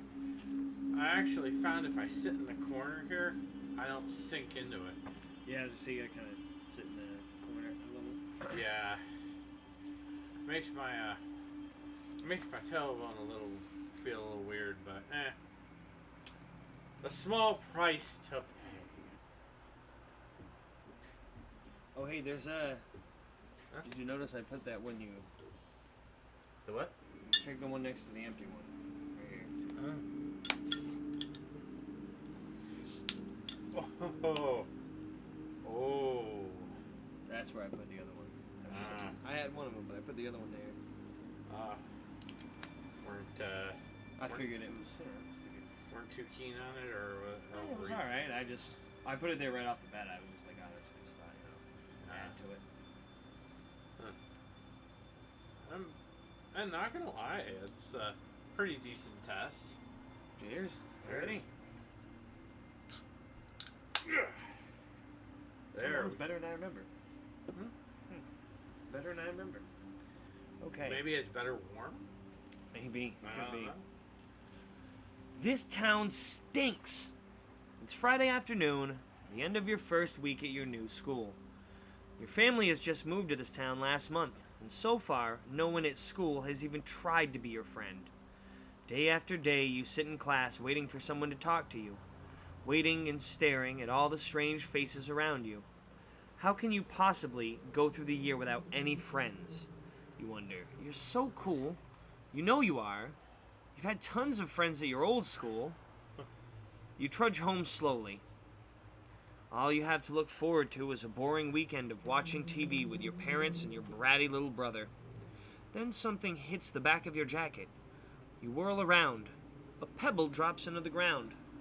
You glance up and notice a brown-haired boy, about your own age. "Hi," he calls out. "I'm Nick."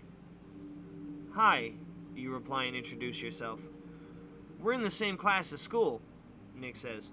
"That's funny," you think. You don't remember seeing him there. But you smile anyway. You're so happy to have someone's finally talking to you. "I live there," Nick tells you.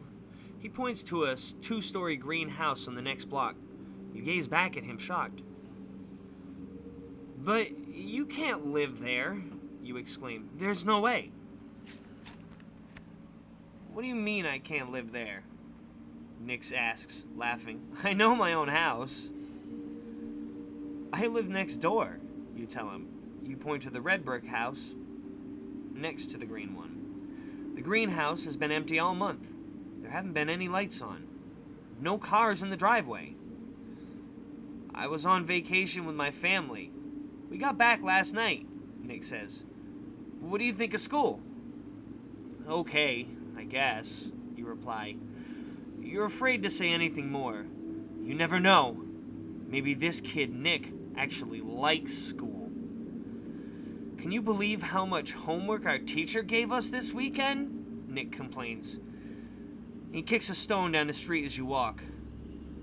"All the kids who had Mr. McCormick last year say he's really tough. And mean. A total monster."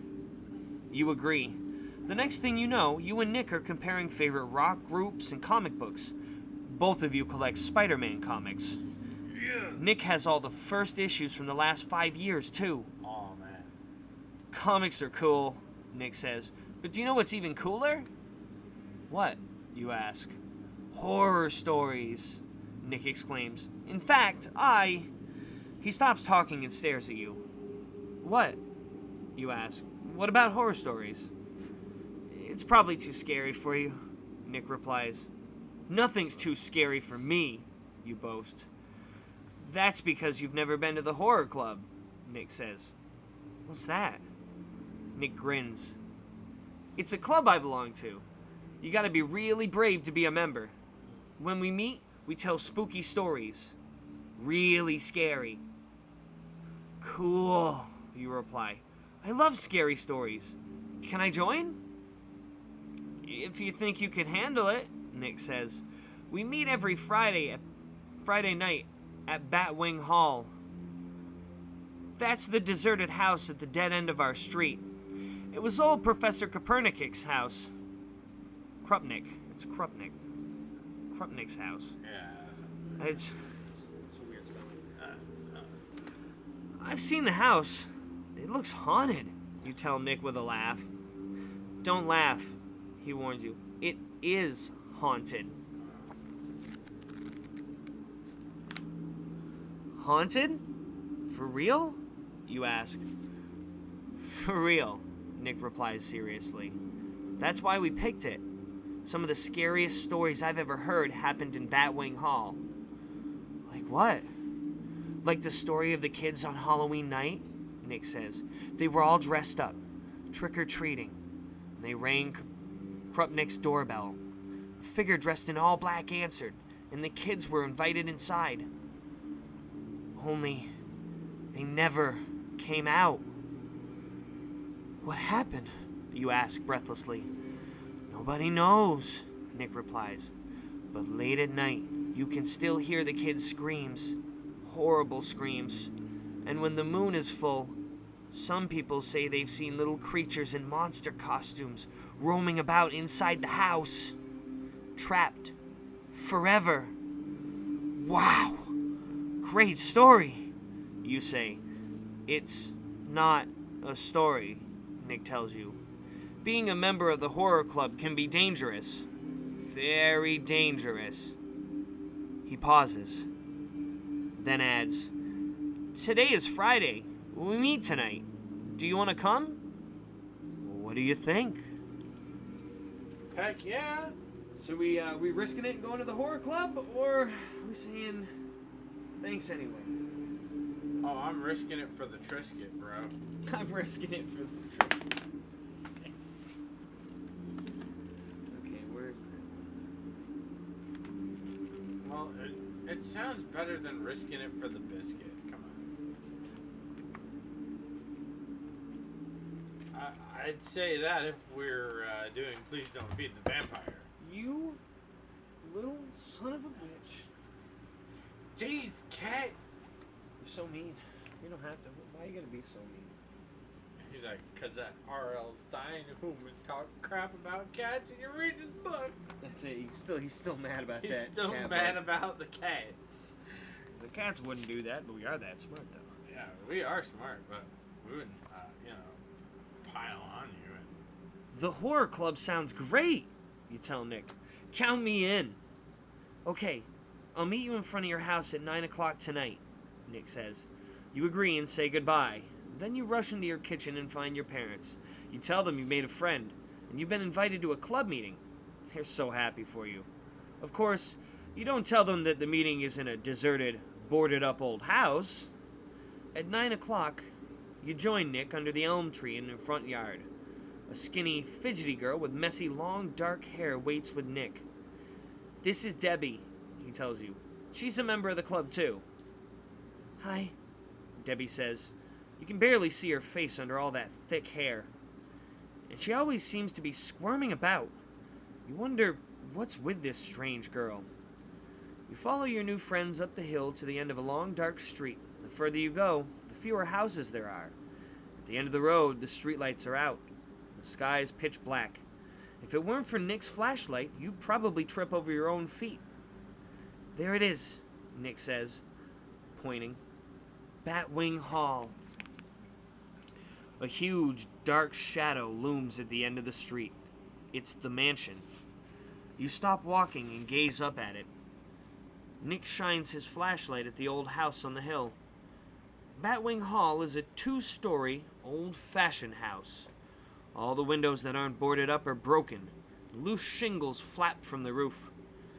Paint peels from the weathered sides of the house. It looks as if no one has lived here for hundreds of years. You climb up to the sagging porch with Nick and Debbie. Tall, overgrown trees and bushes cast eerie shadows across the deserted lawn. Wait a minute, you tell I'm doing too much D&D writing before October. So my mind went land and not lawn. I was like, oh yeah, it's suburbia. No, it's a lawn. Well, this is a mansion still. Don't tell me. She used to live in that house. Yeah. God. Isn't this place awesome? Debbie whispers to you. Really cool, you agree. This house has been empty for 2 years, Nick tells you. Ever since crazy old Professor Krupnik died. No one will buy it because it's haunted, Debbie explains. You notice she's chewing nervously at the ends of her long hair. Yuck. The front door was boarded up until we figured out how to pry it open, Debbie says. She points to the large wooden door. Let's go! You take a step forward. Stop! Nick shouts. Get down! Now! If you do as Nick says, hurry to page 19. If you ignore him and head for the door, go to 85. Yeah. Alrighty.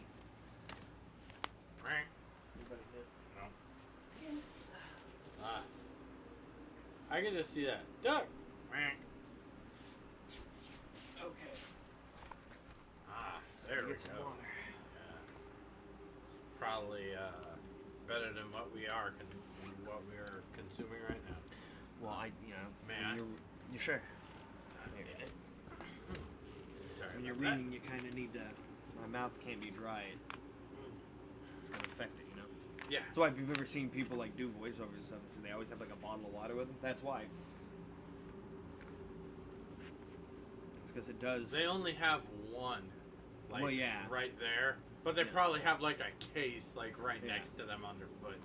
Either way, they just even if they don't need a lot of water. I'm also having a beer, which is gonna dry my mouth out a bit, so I need even more water than Yeah. normally would while doing this. Even when I do voiceovers for my videos, I have to. I mean, just I keep the water next to me. just so I'm like, imagine, "Ugh." imagine certain voice actors who have to do multiple voices for one series. Yeah, I think you know who I'm talking about. Alrighty, so A certain Chris. are we doing as he says and ducking? Yeah.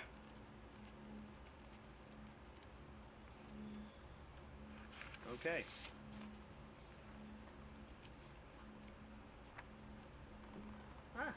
Our friend wouldn't steer us wrong now, would it? Okay. What is it? You cry as your body hits the ground. We've got to be careful, Nick whispers. If anyone catches us going through the front door, we could be in big trouble. We're not really allowed in here.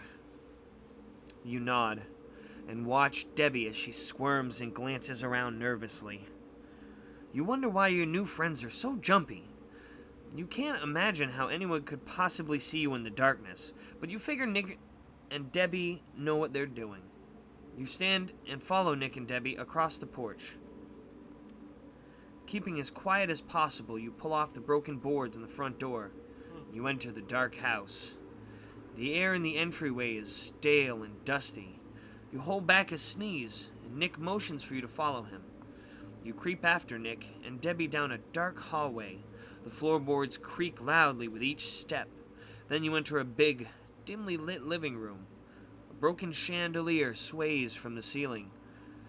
The faded wallpaper hangs in pieces from the walls. Dirty sheets cover up what appear to be old sofas and chairs. And then you see them. 4 kids sat in a circle on the living room floor. A big yellow candle flickers in the center. They all turn and stare at you. No one seems happy to see you. You stand awkwardly as Nick introduces you and says, "This is our newest member." "What are you talking about?" cries a girl with short curly red hair, and she glares at you. "I brought a new member to the horror club," Nick repeats. "Not today," exclaims a large boy with bulging arm muscles. "Why not?" Debbie asks, swarming next to you. "Didn't anyone tell you?" asks another girl. "Tonight's the special night. You've got to get that kid out of here. We're not telling I wanted to put scary there, but the word isn't there. We're not telling stories tonight. The plan has changed." Nick and Debbie quickly leave your side and huddle together with the other kids. You can hear them arguing about you. Then one voice slowly rises above the others. "Today's game day. You know what that means." "I don't," you suddenly call out. Your stick is standing there. You want to know what's going on. It works. All 6 kids stop arguing. The girl with the red hair steps towards you. "I'm Marcy," she tells you. "There are no stories tonight. We're playing games instead. But new members can't play. It's the rule." "Can't you break the rules just this one time?" you ask. "These aren't ordinary games," warns the boy with the large muscles. "These games are scary. Really scary." "The scarier the better," you announce bravely. This starts another argument. Some kids want to have you stay and play, and others want you to leave. Debbie hurries over to your side. Through her mane of dark hair, she whispers, "Go home. Go home now." But at that moment, Marcy announces, "It's decided. You can stay and play games with us." "Great," you say, ignoring Debbie. "What are we playing?"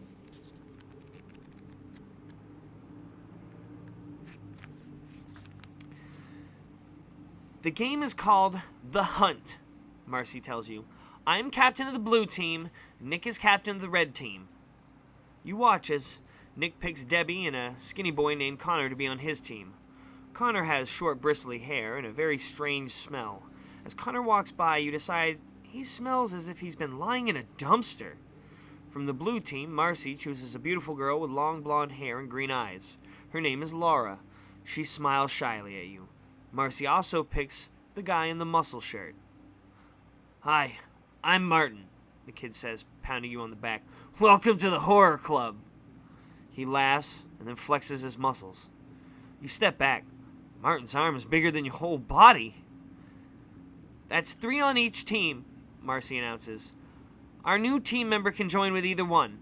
She turns to you. It's up to you. Which team will you join? Would you rather hang out with Nick, Debbie, and Connor on the red team, or get to know Laura, Marcy, and Martin on the blue team? Oh gosh. That's going to be an interesting one. Do we get to make new friends, or do we get better acquainted with the people who we just got acquainted with?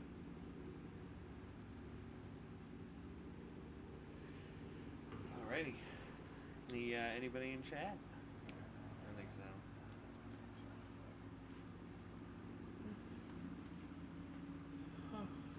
Okay. I'll go with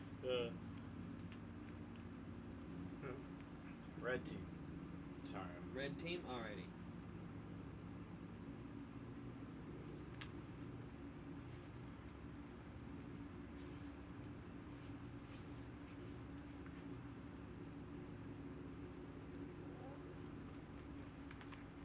Last time I got a red versus blue, I picked blue, so I figured I'd pick red this time. There you go. Yeah. I choose the red team, you announce. Fine, Marcy says. The red team will stay in the house for the games. The blue team will go outside. See you later. Marcy, Laura, and Martin leave the house. You turn to your new teammates with a smile. You're looking forward to the games. I'm glad you're on our team, Nick says. We're having a scavenger hunt. Everything has to be found inside of the house. Cool, you reply. I love scavenger hunts. Where's the list? Here it is, Debbie says, handing you a piece of white paper. You read the list of items out loud. Horror Club Scavenger Hunt. 1 human bone, 3 hairs from a werewolf, straw from a witch's broom, a piece of a mummy's bandage. You read the list again. Then you start to laugh. These guys really take this horror club stuff seriously, you think. Still laughing, you point to the list and say, great joke. Very funny. Why are you laughing? Connor demands. This list, it's a riot, you reply. You wonder why no one else has even cracked a smile. It's not a joke, Nick insists. That's the list of our scavenger hunt. Give me a break, you say. You expect me to believe that? Where would I find these things? In the house, Debbie replies matter-of-factly. Yeah, right, you scoff. I'm supposed to believe that there are really werewolves and witches and mummies. It's true, Connor says. Do you want me to prove it? Nick asks with an evil grin. A very evil grin.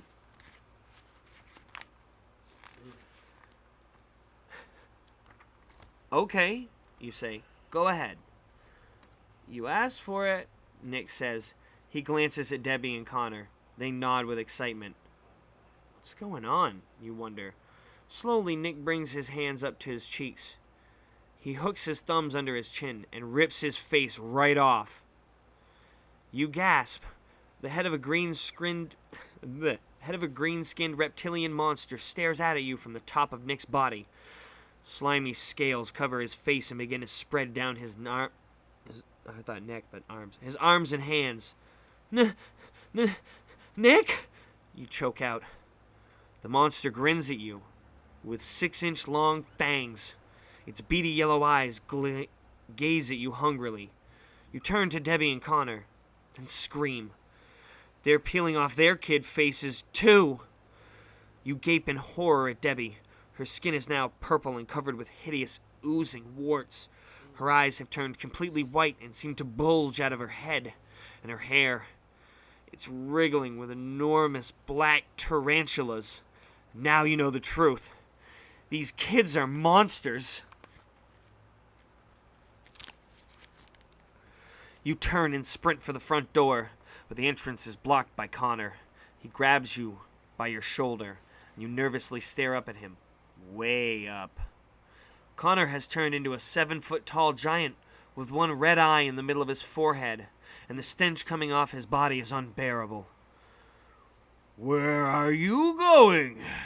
he growls. I need to go home," you mumble. You duck under Connor's massive arm and lunge for the doorknob. And miss. The monster that used to be Nick beat you to it. Nick looks at the door and says, "Not so fast. It's time for the scavenger hunt." Scavenger hunt? There's no way you're sticking around to play a game with monsters. Unless this is all a joke. Hey, that's it, you think. It's all a joke. They must be wearing some monster costumes. No, you think again. They can't be wearing costumes. They're way too real looking. Quick, you have to make up your mind. If you're sure it's all a joke, turn to page 13. If you believe the monsters are real, go to page 71. So do we believe the monsters are real, or there's gotta be some kind of prank? Hey, I know who that human was. Have we been punked, Cat? I know who that human was. It was a monster this whole time. Jeez, it's literally a reverse Scooby-Doo. Alrighty.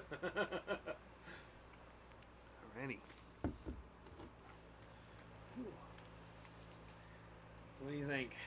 I believe it's real. I believe it's for real. What do you think, Mr. President? I think I need some food. This is what he's like. How about that Stein? No. Okay. You can't have R.L. Stein. I'm sorry. That's just how it works, Cat. You stare at Nick, Debbie, and Connor's gruesome faces. There's no question they're monsters. Real monsters. "Let me out of here," you cry. Nick still blocks the door, and you spot a window in the living room. You take a deep breath and race for it. You're fast. You always win the 50-yard dash at school. But against these monsters, you're not fast enough. Debbie easily beats you to the window. The tarantulas scurry through her spiderweb hair as she cackles, "There's no way out!" "Please, let me go," you plead. "I won't tell anyone your secret. Just let me go." "No way," Nick cries as he enters the living room with Connor. "There's no escape from the horror club." "Well," Debbie says, "that's not exactly true. There is one way out." You gaze around the room, searching frantically for an exit. The three monsters circle you. You don't see a way past them. "Where is it?" you ask. "How do I get out?" Nick glares at Debbie. "Your only hope," Debbie says, ignoring Nick, "is to play the game." "What game?" you ask Debbie, your voice trembling. "The scavenger hunt," she declares. "If you find all 4 items on the list before midnight," Nick adds, "then we'll let you go. If you fail, you'll be trapped with us here forever and turned into a monster. Not much of a choice, huh?" Your knees shake as you review the scavenger hunt list in your mind. Where will you ever find a werewolf hair or mummy bandages? Then again, you don't have many options. But maybe, you think, you can use the time to search for an open window and escape. "You've only got 2 hours, Connor growls, looking at the tiny watch on his huge wrist. "You better get started." "You can begin here on the main floor or go upstairs," Nick tells you, his reptile tongue darting in and out of your mouth. "It's your choice." So we going main floor, or are we trying our luck upstairs?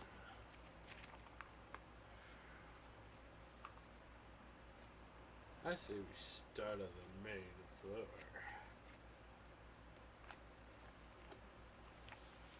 us.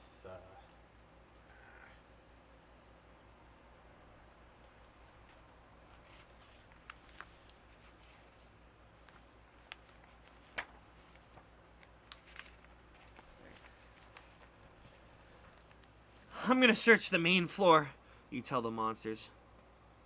Lots of luck, Nick sneers. You glance around the dark, creepy mansion. You know escape is gonna be tough. You decide you'll do the scavenger hunt. You'll play along with the monsters, but still search for a way out. Either way, you promise yourself you won't let them turn you into a monster. You search the living room first. A curtain of cobweb dangles from the ceiling. You have to part them to search the room. Yuck. The only furniture in the room is an old sofa and 2 overstuffed chairs.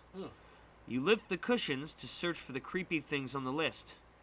Could there really be a human bone under there, you wonder? You nearly choke from the flying dust, but no bone. You peer under furniture. Nothing. And then Connor sneaks up on you. He kicks a dust ball in your face. The clock is ticking, he booms. You stare up at his one bloodshot eye and escape into the next room. It's an old-fashioned dining room. A long wooden table stands in the middle of the room. As you step towards the table, something black and hairy jumps out at you. It's a spoon, I think. It's a huge black rat, and it scurries across your sneaker. You jump back and scream. You can hear the rat's sharp claws scratch across the floorboards and disappears into the living room. You wonder what other gross creatures are crawling around the old house. You decide to head into the kitchen. Clomp, clomp, clomp. You hear Nick, Debbie, and Connor following you. If you're afraid of a little rat, Nick hisses in your ear, then you're going to be in big trouble later. Big trouble. You try to ignore Nick, even though your knees shake at his warning. You spot a kerosene lamp on the kitchen table. You pick it up so you can see in the dark corners of the kitchen better. The kitchen is filled with cupboards, closets, and shelves. Anything could be hidden here. You pull open drawer after drawer. Clouds of dust make your eyes itch. Then in the next drawer you open, you see something. Bandages! But are these a mummy's bandages?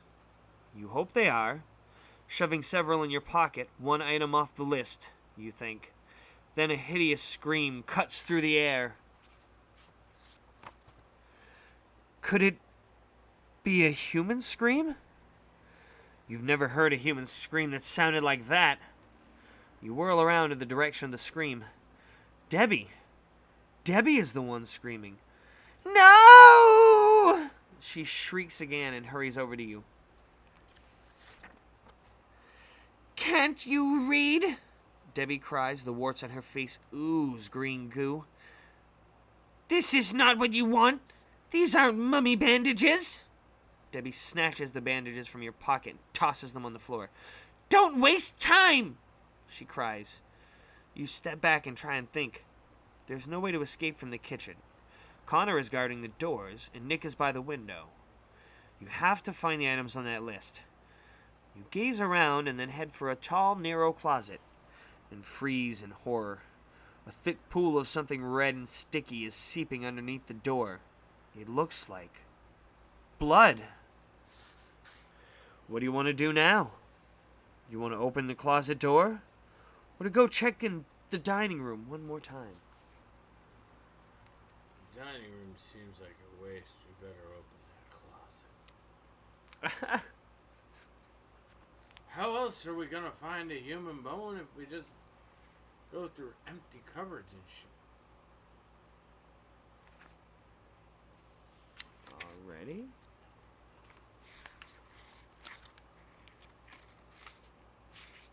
We gotta find items on a list, and one of them seems like it could be right there. Your heart thuds as you approach the closet door. The pool of blood grows larger on the floor, and slowly you pull the door open and gasp. There's no dead body in the closet, no dead anything, only a broken jar. A jar of raspberry jam dripping onto the floor. You sigh with relief. and explore the closet further. The shelves are crammed with rusty cans of vegetables and moldy old sacks of flour. You quickly search all of the shelves, but find nothing. Then you spot it. A plastic shoebox on the bottom shelf. You reach down and open it. You can't believe your eyes. Nestled in the center of the box, on a dark piece of cloth, is the skeleton of a human hand. Oh, gross, you moan.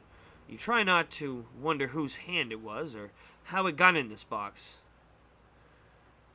You found our skeleton in the closet! Debbie sings out. You nod. You're glad you found something on the list, but you don't want to touch the hand. You start to carry the box away from the closet, but Nick stops you. The list says 1 bone from a human hand, not the whole hand, he reminds you. His reptile tongue darts in and out of his mouth. You stare down at the hand. 1 bone. You need only 1 bone. You take a deep breath, grab hold of the skeleton hand. The yellowed fingers feel icy cold. You grasp the pinky and twist. It comes loose with a sickening snap. You drop it in your pocket and try not to think about it too much. You glance at the list again. Now all you have to do is find the other 3 items. 3 hairs from a werewolf, a straw from a witch's broom, and a piece of a mummy's bandage. The faster, the better, you think. You dart out of the kitchen and return to the dining room. Psst, psst. You gaze around nervously. Over here, Debbie whispers from a shadowy corner. Debbie is standing by herself in the corner. You figure Nick and Connor must still be in the kitchen. You approach cautiously. Do you really think the scavenger hunt is for real? She asks, glancing towards the kitchen. Yeah, you say. You guys promised that you'll let me go if I get all the items by midnight. Debbie starts laughing, a hideous, cackling laugh. Fool! She cries. It's a joke! You're never gonna make it out! You don't know whether to believe her or not. What do you mean? You ask. Debbie slithers closer. I'm on your side, she whispers. I used to be a regular kid like you. Then I joined the horror club. Now look what's happened to me. You stare in amazement at Debbie's hideous monster face. Is she for real? She really wants a kid like you? I want to help you, she says. If you follow me, I'll help you escape. So you think Debbie's telling the truth? Ooh. Or do you think it's best to continue the hunt? Whoa. Oh man, well, if I continue the hunt, I'm gonna have to go upstairs. I don't think we've done this path, really. I don't think so. I definitely don't think we've gotten this far if we have done this path. Huh. So that's nice. It's like a new treat for the old one. That's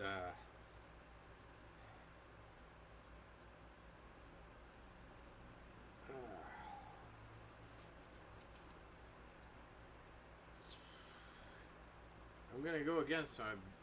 I think I'm gonna go against my better judgment here, and I'll trust her.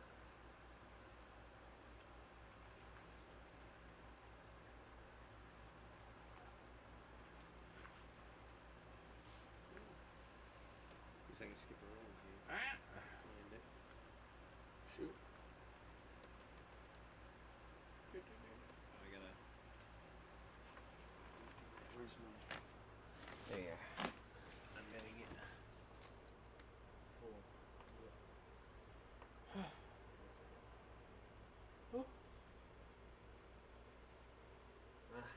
Oh shoot! I'm sorry. It's because it went in that stupid mirror. You still watching? No. No, I was kind of just.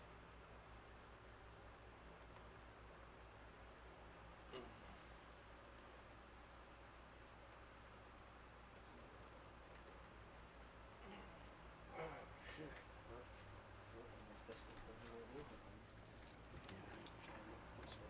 Looks like I'm gonna have to gas up tomorrow. Okay. I'm gonna trust you, you tell Debbie. Please help me get out of here. A wise choice, Debbie sneers. She glances over her shoulder, then beckons you to follow her. Be quiet, she warns. There's no telling what Nick and Connor will do if they find out. You creep down a long, dark hallway behind Debbie. The tarantulas squirm wildly through her hair. You are glad Debbie, with her gross purple face, is really a friend. Then you reach the end of the hall. There stands Nick and Connor. Saliva drips from their mouths as they smack their lips. Then 7-foot-tall Connor lumbers towards you. His enormous arms reach for you. You glance back at Debbie for help. She's your friend, right? Huh. Wrong. Tricked you again! Debbie cries. Damn, I knew it! Cackling hideously. I can't believe you fell for it. Now it's time for you to turn you into a monster. Connor is only inches from you now, and you search frantically for a way out. You tuck your head to your chest, close your eyes, and race back down the hallway towards Debbie. You barrel right into her and knock her to the ground. But Nick and Connor are only steps behind. Come back! Debbie wails at you. You run. Faster. Faster! Down dark hallways, footsteps pound behind you. You have no idea how to get out of this house. And then you see a door. A bright green door. Neat.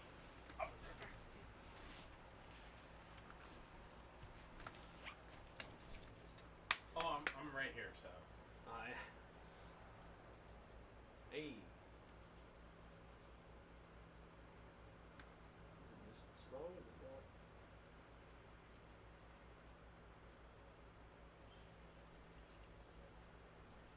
Oh, it's doing something.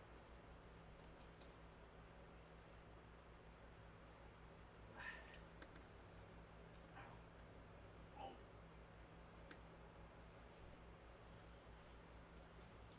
Maybe it is right. Hopefully it loads where it was.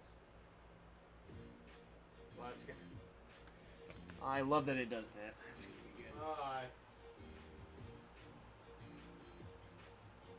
Skippable or? It says skip. Okay. Ooh. I like the image they use. That's pretty good. You pull open the green door. You find yourself back in the living room. The house is like a never-ending maze, you think. You glance behind you.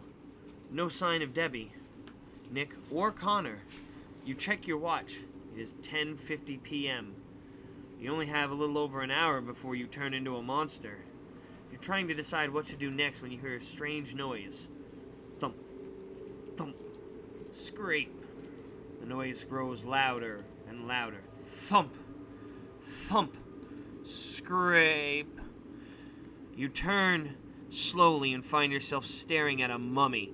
A 6-foot-tall mummy wrapped in old yellowed bandages that are starting to unravel. Its eyeless, mouthless, bandaged face seems to stare back at you. A sour smell invades your nostrils. The smell of decay, of rotting flesh, of death. You gag and hold your nose. Then the mummy turns stiffly and disappears down a hallway. You don't want to follow it, but you need mummy bandages for the scavenger hunt. You have to follow it. You have no choice. I can't believe there's a real mummy in this house, you think to yourself as you chase him down the dark hallway. The mummy turns a corner. You're about to turn too when you hear familiar voices behind a pink door. You peek through a crack in the door and spot Nick, Connor, and Debbie. They seem to be talking about you. The monsters obviously don't know you are there. Should you stop and listen? Maybe you'll hear something that will help you escape. Or is it better to follow the mummy? Do we follow the mummy, or are we gonna eavesdrop? Oh, damn. I'm sorry, I'm not good at dropping eaves.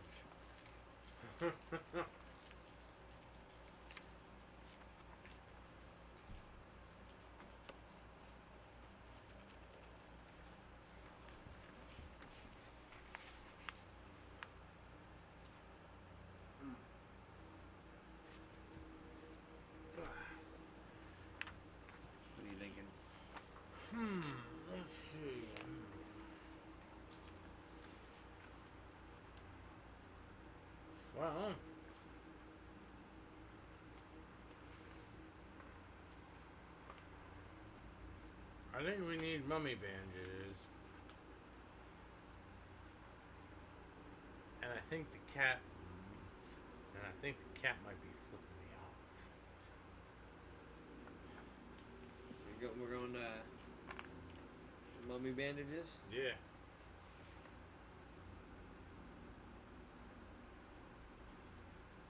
You hurry down the hall after the mummy. There's not much time. You still need 3 more items for the scavenger hunt. There doesn't seem to be any other way to get out of Batwing Hall. And as you continue, the putrid smell grows stronger and stronger. Then at the end of the hall, you see a beautiful gold mummy case, and leaning against the wall beside it is the mummy. The mummy's head rests on the case. Strange snorting noises come from under its bandages. With a start, you realize that the noises are snores. The mummy is asleep. You know that a piece of mummy's bandage is on the list. But what's the best way to get one? You spot some torn pieces of bandage inside the mummy case. Should you take a piece from there? Or should you try to pull a strip off the sleeping mummy? Either way, you better hurry. It's less than an hour until midnight. Oh, damn. Oh, shoot. This is, pretty quick. That led to a decision real fast. I was not sure. Whew. Let's see here. Might want to get one from the case. Unless the case is like right behind it. You going for the case? Yeah, I'm going for the case. I'm going for the sarcophagus. If you will. Alright guys, I guess we're going for the case. You decide to take a piece of bandage from the mummy case. You tiptoe towards the case. You hold your breath as you pass the sleeping mummy. You know it would be disastrous to wake him. You spot a torn piece of yellowed bandage caught in the crack of the bottom of the case. You bend over and your fingers wrap around the fabric, and a bony hand smashes through the bottom of the case and grabs your wrist. Ah! You scream as you try to wrench free, but the hand has an iron grip. It's pulling you into the mummy case. You kick wildly, you kick and scream, but it's no use. You're in the mummy case now, and the lid slams shut. Your chest tightens. You begin to sweat. A little bit of air in the case is hot and stale. I'm gonna suffocate, you think. You bang frantically on the lid of the case. Help! You cry. Help! You know there's no way the 3 monsters are gonna save you. You pound on the lid again, and to your surprise, it opens. As the mummy case lid creaks opens, you bolt up. Everything looks different. You're not in the upstairs hall of Batwing Hall anymore, that's for sure. You jump out of the case and stare some more. You're standing in a long corridor with walls made of stone. It's cold in here, and you shiver with a chill run down your spine. At the end of the corridor, you spot a door. You begin to walk toward it when you hear strange voices chanting. The words bounce off the stone walls and echo loudly in your ear. And then, through the door, a line of black-haired men with long white robes march in. Their eyes seem to cut right through you as they grow nearer, chanting, chanting, the same spooky verse over and over again. What's going on? You demand. Where am I? But the men don't answer you. They form a circle around you and slowly move in, closer and closer. Your heart pounds wildly as the chanting men surround you. Halt! A deep, gravelly voice calls out. A tall, white-bearded man dressed in long blue robes has magically appeared behind you. He is holding a clay tray with pots and jars and some creepy instruments you've never seen before. Who are you? You cry. What's happening? I am the wizard, the man says. You are in the palace of Ramalama, an unimportant Egyptian king. He points to the chanting men. These are the king's priests. And the legend decrees that anyone who enters these chambers must be turned into a mummy. Mummy, you cry, but I came here by accident. No matter, scoffs the wizard. Prepare to be mummified. Wait, you plead. You give the wizard your most pathetic look. He takes pity on you. I will give you one chance to escape, he declares. The wizard sets the tray down. He reaches into his robe and pulls out 2 stones. In his right hand is a glowing red stone. In his left hand is a dull gray rock. One stone is an enchanted stone, he explains. It will return you to where you came from. The other stone is an ordinary rock. Pick one. So red stone or gray stone?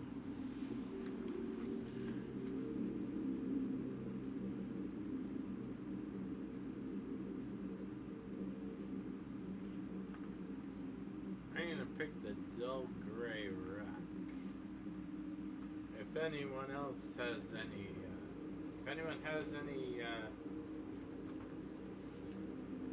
other opinions, I'd love to hear them.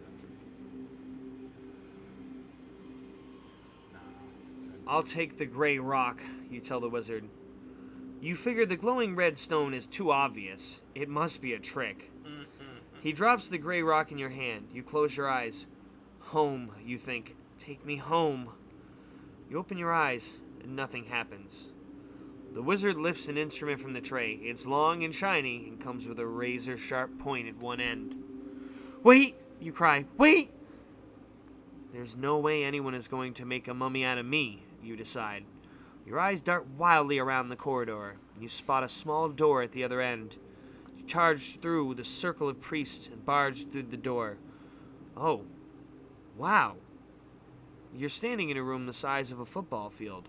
Its floors are made of gleaming pink marble, and the walls sparkle with real gold, and jeweled lamps hang from the ceiling. A large throne sits at the far end of the room, and on it sits a very old man with short gray beard, and a crown of golden leaves perched atop his head. Surrounding him are a dozen bare-chested men gripping spears. This old man must be King Rama-Lama, you realize. Then you hear the priest's pounding footsteps behind you. Terrified, you cry out to the king, "Help!" Before the king can speak, one of the priests throws his arms around your throat. "Come with me," he snarls. "Stop," the king orders, before the priest can drag you too far. "Who are you?" "I'm just a kid," you try to explain. "I don't know how I got here, but I really want to go home." "Let the intruder go," the king orders the priest. Then he turns to you. "I don't know how to help you return," he admits, "but I like you. And I would be honored if you would agree to stay here with me.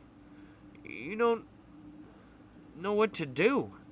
Should you stay with the king or leave the palace?" Oh boy.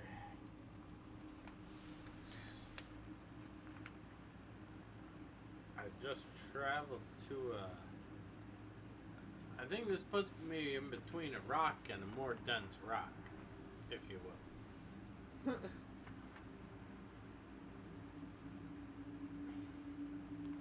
I probably would like to, I'll hear him out. Are you gonna stay? Yeah, I'll stay and hear him out. Alrighty. Okay, you tell the Egyptian king. "I'll stay." "Wonderful!" the king exclaims. He steps down from his throne. "Follow me," he says. You stick out your tongue at the priest. Then you turn and follow the king to the throne room. Down a long hallway into a small room. The room has dark marble walls and low stone ceiling. In the center of the room is a stone table. Your legs begin to tremble when you see what rests on the top. The tray with the strange instruments. The mummy-making instruments. "Lie down on the table," the king commands you. But you said I was going to stay with you," you protest. "That's right," the king agrees. "But I am old. I will die soon. I want to bring you to the afterlife with me. You need to be mummified. Now." Ah, son of a bitch. The king calls for the priests, and they dash in and strap you to the cold table. You kick and yell, but no one pays attention. They're too busy preparing the bandages. your bandages. One priest holds 2 instruments over your head. They look long. They look like a long, skinny hook and a long, skinny spoon. What are you gonna do? You cry. The king points to the instruments. First, we need to remove your brain. My brain? You screech. Yes, the king says calmly. The skinny hook is pushed up your nose until it reaches your brain. Then we wiggle the hook back and forth, to make your brain mushy. You break out in a cold sweat. Your heart hammers away in your chest as the king continues to explain. Then we take the long spoon, slide it up your nose, and scoop your brain out, a little bit at a time. Your stomach feels like it's about to heave. No, this can't be happening to me, you think. You flail about wildly, trying to escape. Now, don't make a fuss, the king says. It is a great honor. Then the king nods to the priests, and they begin to unroll the bandages. Too bad. It looks as if this time you've gotten a little too wrapped up in your own adventure. The end. Oh, Got fucking mummified. That was oof. That was a big oof. Yeah, I guess you shouldn't have stayed with the king. I thought that was kind of ominous. I'm like, oh man. Some told me it wasn't gonna end well when he was like, "You stay with me." I was like, "Man, ain't no part of that sounds right like a good idea." I mean, come on. Neither of us trying to escape a palace when there was a bunch of fucking guards right there too. So. Yeah, but I mean, I don't know. I didn't trust him in any way, shape, or form, man. I was like, nope. Yeah. Okay, so next So up, it was like die or die. the other one had more choices. It would have kept going. I don't know how far, but I think you could have the other way. I think you could have gotten back with the bandages. Ah. Oh, I gotta log in and borrow.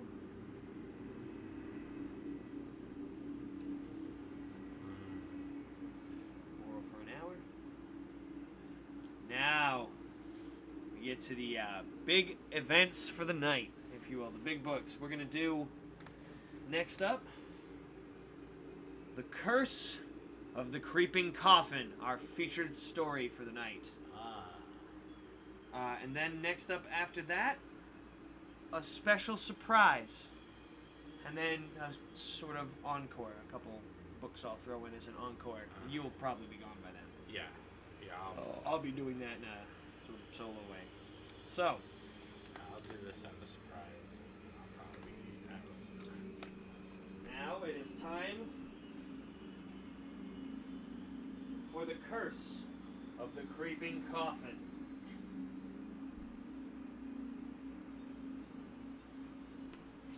Yes, if you were looking at the chalkboard today, I did try to recreate that cover. There was also the cat lady from the cover of the other one. from the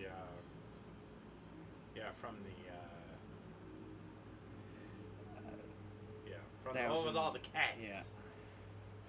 Okay, here we go. Yeah. I'm pumped for this one. All right. Got high hopes for this. I'm bored, you moan. I'm so bored. I could eat flies just to see how they taste. Flies have germs, your grandmother replies.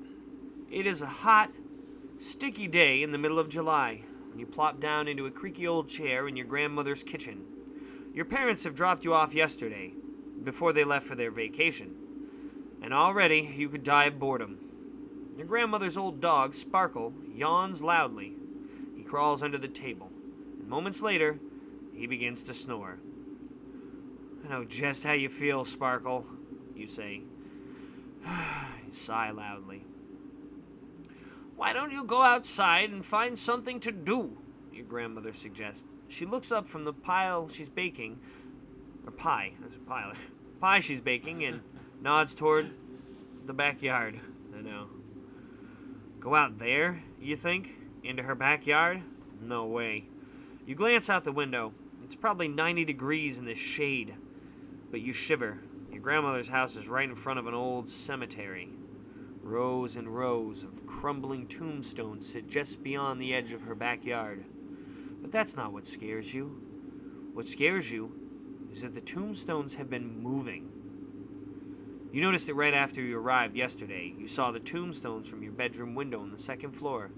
You could tell some of the graves had cool carvings on them, so you decided to go outside and take a closer look. But when you entered the graveyard, something was different. Strange. Some of the graves were out of place. Nah, can't be, you told yourself. Graves don't disappear.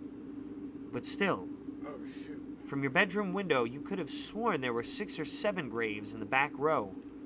And now there are only 3. Nah, you must have counted wrong. You decided to forget and went to bed. But when you woke up this morning and glanced out the window, the coffins had moved again. Now there were 10 in the back row, and the middle row seemed even more crowded. It almost looked as if some of the graves were moving forward, and some of the graves were moving backward, and there was a big traffic jam in the center. But the coffins were rearranging themselves. How? And why? Your grandmother taps you on the shoulder. She snaps you out of your daydream. Go on, she says. Go outside and play. Outside? Out there? You shudder as you glance out the kitchen window again. Oh, no, you cry. It disappeared. What disappeared? Your grandmother asks. The grave with the angel on it, you screech, pointing out the window. It's gone! On the headstone in particular, one headstone in particular caught your eye yesterday. It had an angel carving on it. The angel looked so realistic you practically believed she could fly away. Did she? Your grandmother peers out the kitchen window. Don't be a goose, she scolds you. That tombstone is still there. But you don't answer her. You can't. Your heart is pounding crazily and your mouth has gone dry. You bolt for the back door. You've got to see for yourself. But in the graveyard, you discover that your grandmother is right. The tombstone with the angel isn't gone. It just moved. It had been in the last row. Now it's up front. I'm losing my mind, you think, losing it completely. Or are you? You run back into the house shouting. Grandma, you yell. That grave with the angel on it. Your grandmother interrupts you. You don't have to shout, dear. The angel? She looks up from her pie crust. That's a nice one. Let me see. Who was buried there? Oh, yes. That's Elmira Martin's grave. Before you can explain about the moving gravestones, a voice on the far side of the room makes you jump. The name is Elvira Martin, the voice says sharply. Not Elmira. You never could get my name right. Your mouth drops open. A strange woman now stands in the doorway that leads from the kitchen into the hall. A very strange woman. Because she isn't a living, breathing woman. She's a ghost. Grandma? You begin. But from the way your granny is humming to herself, you can tell she doesn't see this or hear this scary visitor. And you, don't stare at me, you little wretch, the ghost says, pointing at you, or you'll be sorry. What are you gonna do?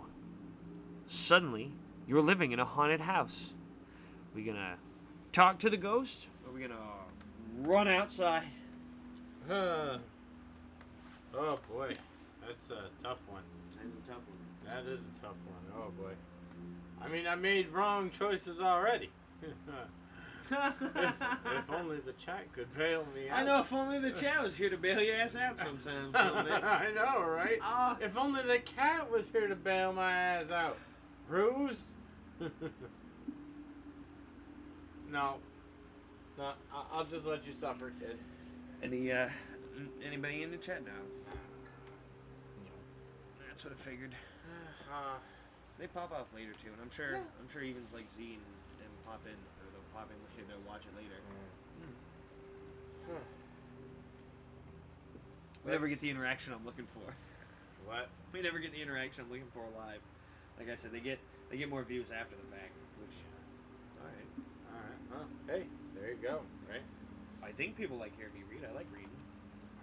Other people seem to. That's why we do the thing. I wish to converse with the ghost.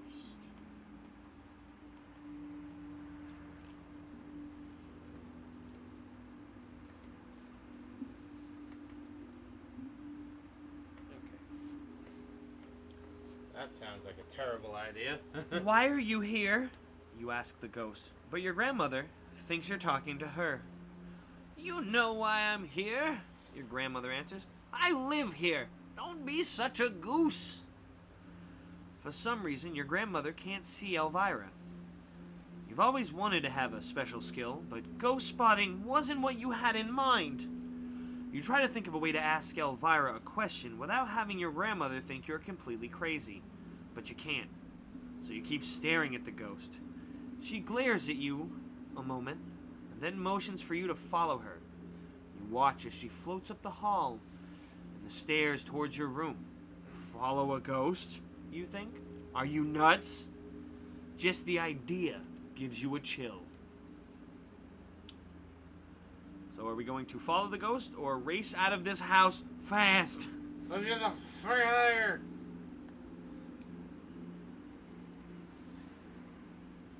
I'm getting out of Dodge this time.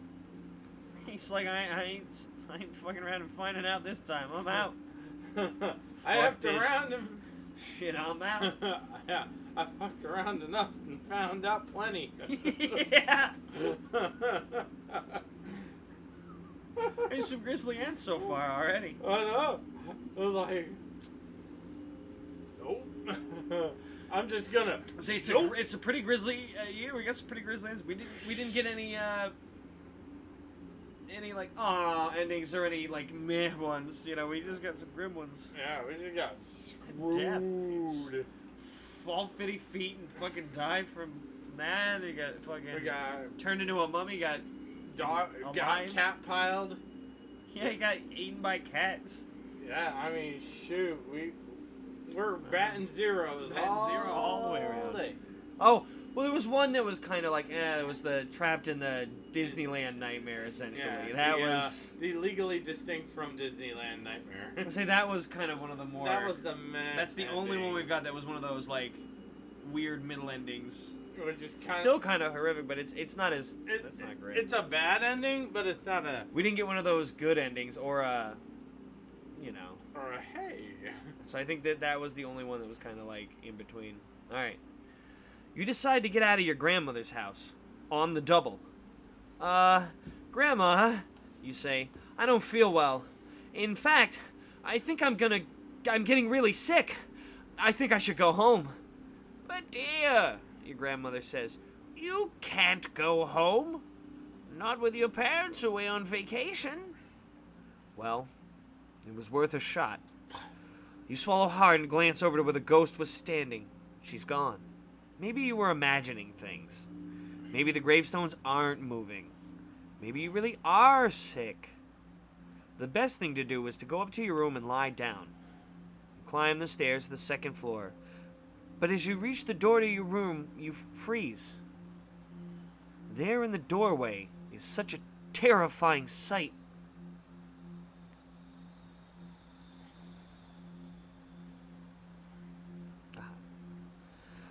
A ghost fills the doorway.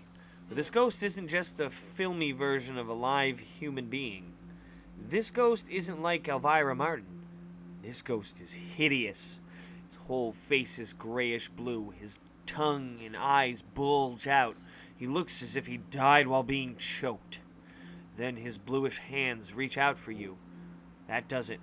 No way are you staying in this creepy haunted house for another minute.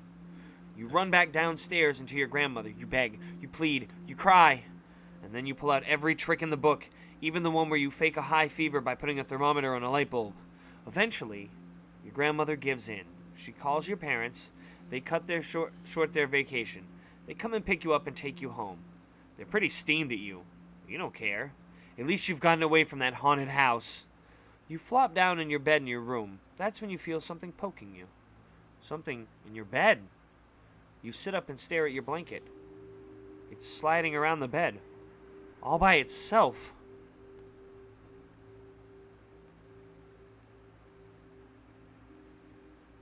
Your heart races as you scoot away from the moving blanket. You press your back up against the wall. Something bumps into your foot, then your knee. Ow! Something invisible pinched you. Little by little, the something begins to appear. At first, it's only a ghostly head. The head of a boy. He's about 12 years old and grinning at you. Surprise! He says, as his body, arms, and legs begin to materialize in front of you. He looks almost solid, but not quite. Who are you? Where did you come from? You finally blurt out. Wouldn't you like to know? He says. Then he floats over to the window and gestures towards your family's car in the driveway. Bumpy ride, wasn't it? He says with a laugh. Bumpy ride? Oh, no. He hitched a ride with you from your grandmother's house. You've got to do something to get rid of this ghost. But what? And who's going to help you? So our options here are to choose our best friend to help us, or choose our worst enemy to help us. Oh, jeez. How many motherfuckers choose the second option on that one? I mean, It feels like most people just be like, obviously my best friend. No, I'm gonna call that bully who makes me eat fucking dirt, like that guy. I'm gonna call that guy because I know he's got call this the guy strength. that literally says, "Hey, Your worst how does enemy? toilet water taste?" Just Flush. Just the fact that it's your worst enemy and you're a kid, so it's it's not gonna be a good. It's either like a rival or a bully, right? Like it's your worst enemy. There's a reason you don't like this other kid. Why the fuck would you get a hold of them? And what makes you think they're gonna help you? They're Like obviously I just gonna feel make like fun of you and give you another wedgie. I feel like not only are most adults gonna not, and people who aren't kids who like us reading this book aren't inclined to do that, but kids reading this book are like never gonna pick the second option first. They are always gonna pick the first one. Like obviously my best friend. Yeah. Not that kid I hate from math or whatever. It's like, I mean, yeah, he's strong, but he's gonna be a jerk. Yeah, I think kids are definitely not gonna reason out that one in any way, shape, or form. I'm like, no, that's obviously a no.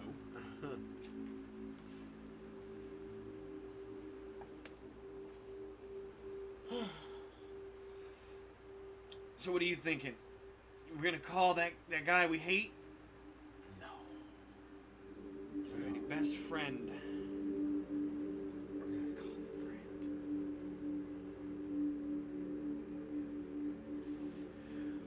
You decide you need your best friend's help, so you call Robin.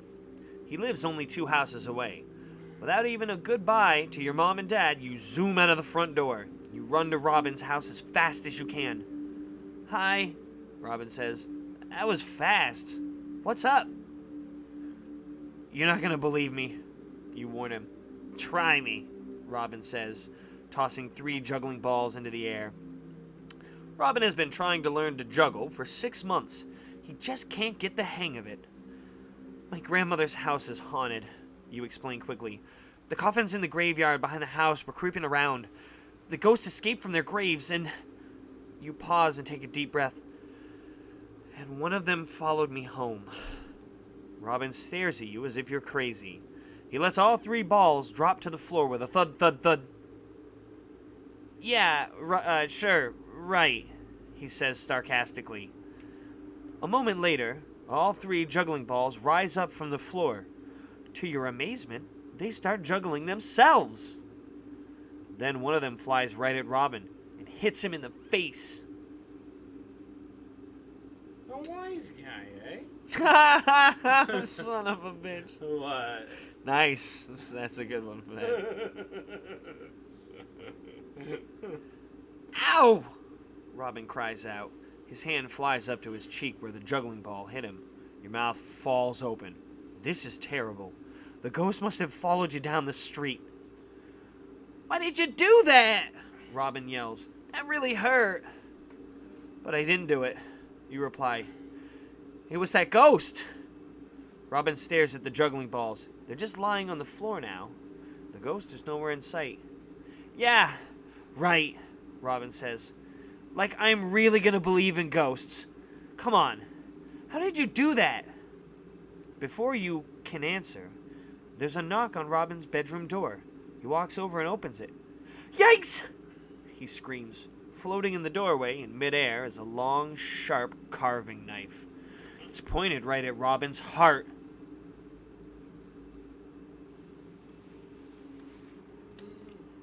You jump back trying to make room for Robin. He's backing up faster than a pizza delivery guy who missed the address. But the knife keeps coming anyway. Quick, you have to do something to help him. You spot a baseball bat in the corner of the room. Good choice. If you have good aim. But there's also a huge needlepoint pillow on Robin's bed. The one that his mother made for him. Maybe you could use it as a shield.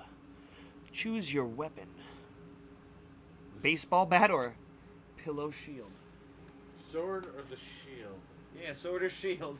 That's it. That's a good way to phrase it. Yeah. Well, wait, no. But Joe Cat told me I had to play sword and shield. No, that was the superior method of combat.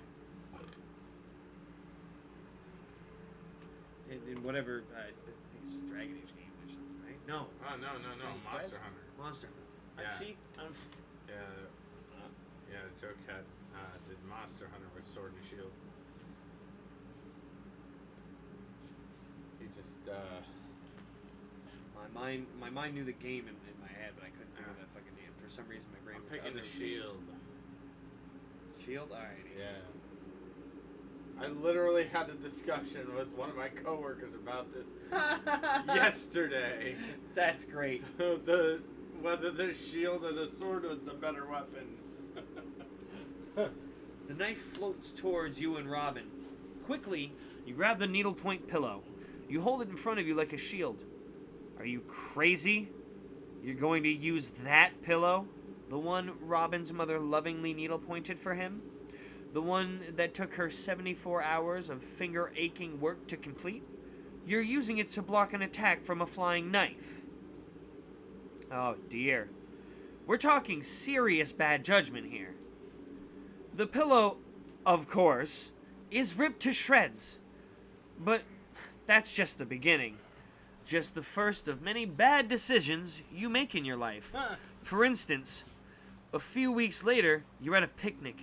You drop a blueberry muffin onto a big red anthill. The fire ants swarm over the muffin, and you decide to pick it up and eat it anyway. Your mother gives you $100 for your birthday. A beggar asks you for a quarter, but you don't have any change. You tear him off a piece of the $100 bill and give it to him instead. When you grow up, you win a TV game show. The prize is a new car, but the car is blue and you hate the color, so you say, no thanks, and give it back. See the problem? Of course, none of this will happen if you can learn how to choose more carefully. Go to page 100 and choose again. What? It just chastised your ass. That was some shit. It just drilled in you. It was like, there's a bunch of other stupid decisions you make. You stupid. Go back and do it right. Okay, so this time we are going to use the baseball bat, I guess, because we don't really have a choice, even though I said we had a choice. I mean, you figure that would have been an ending right there. You would have just gotten stabbed. I mean, I did kind of think it was going to shred through the pillow, but I thought, oh, these kids are getting stabbed right here. No, instead the book's like, nope, I'm just going to take a minute to berate you. I'm going to take a minute to say, all right, fine. You want to be a dummy? Help! Robin screams as the knife drifts towards him. Oh no.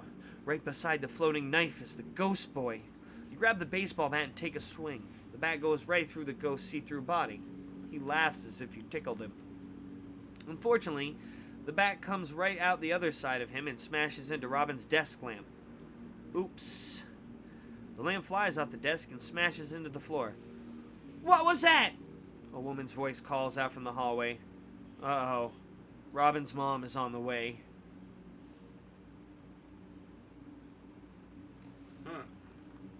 I don't know what's worse. Robin's mom is furious when she sees the broken lamp. How furious? Let's just say you and Robin will be mowing lawns for a long time to pay for the lamp. But the good news is, the ghost seems to have vanished. Maybe Robin's mom scared him off. You weren't kidding, Robin says. There really is a ghost. I tried to tell you. You say to him, listen, can I sleep over? The ghost is probably back at my house, just waiting to get me. No problem, Robin tells you. You'll be a lot safer here. Don't bet on it. No. Not if his mom has anything to say about it. I like this. This one's got some snarky fucking tone to it. This one's there's a little bit of sass in here today. This book is so fucking sassy. Don't get me wrong. He puts sprinkles a little bit in, but this one got it lays thick. it on thick. Yeah. Extra thick. There's actual chunks of sass in here. It didn't get fully dissolved in this batch, I don't think. The savagery is there, and it's extra creamy. Yes. So far, everything seems normal. Just like all the other times you've spent the night at Robin's house. In fact, you and Robin are having a great time.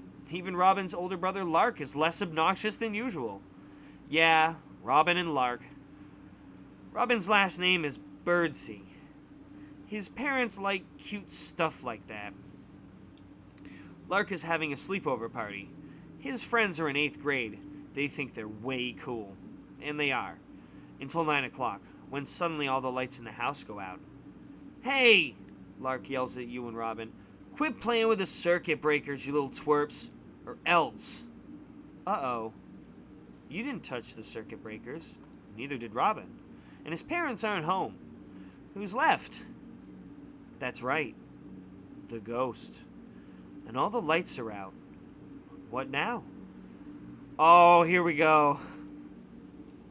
This one's one of those choices where it's if you're afraid of the dark, turn to page 83. If you're okay in a pitch black house, turn to page 19. Now see, if I was in this, I am okay in a pitch black house. I used to, as a kid, I was afraid of the dark. Would have had to be like, shit, 83 we go. You know, I'll say it, I'll admit it. But like now, as an adult, I think I'd be fine in a pitch dark room.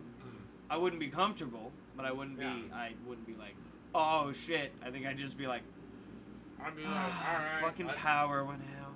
I'd be like, alright, let me feel my way through this. Right, like as an adult, you're just like, it's time to awkwardly fondle the air, I guess.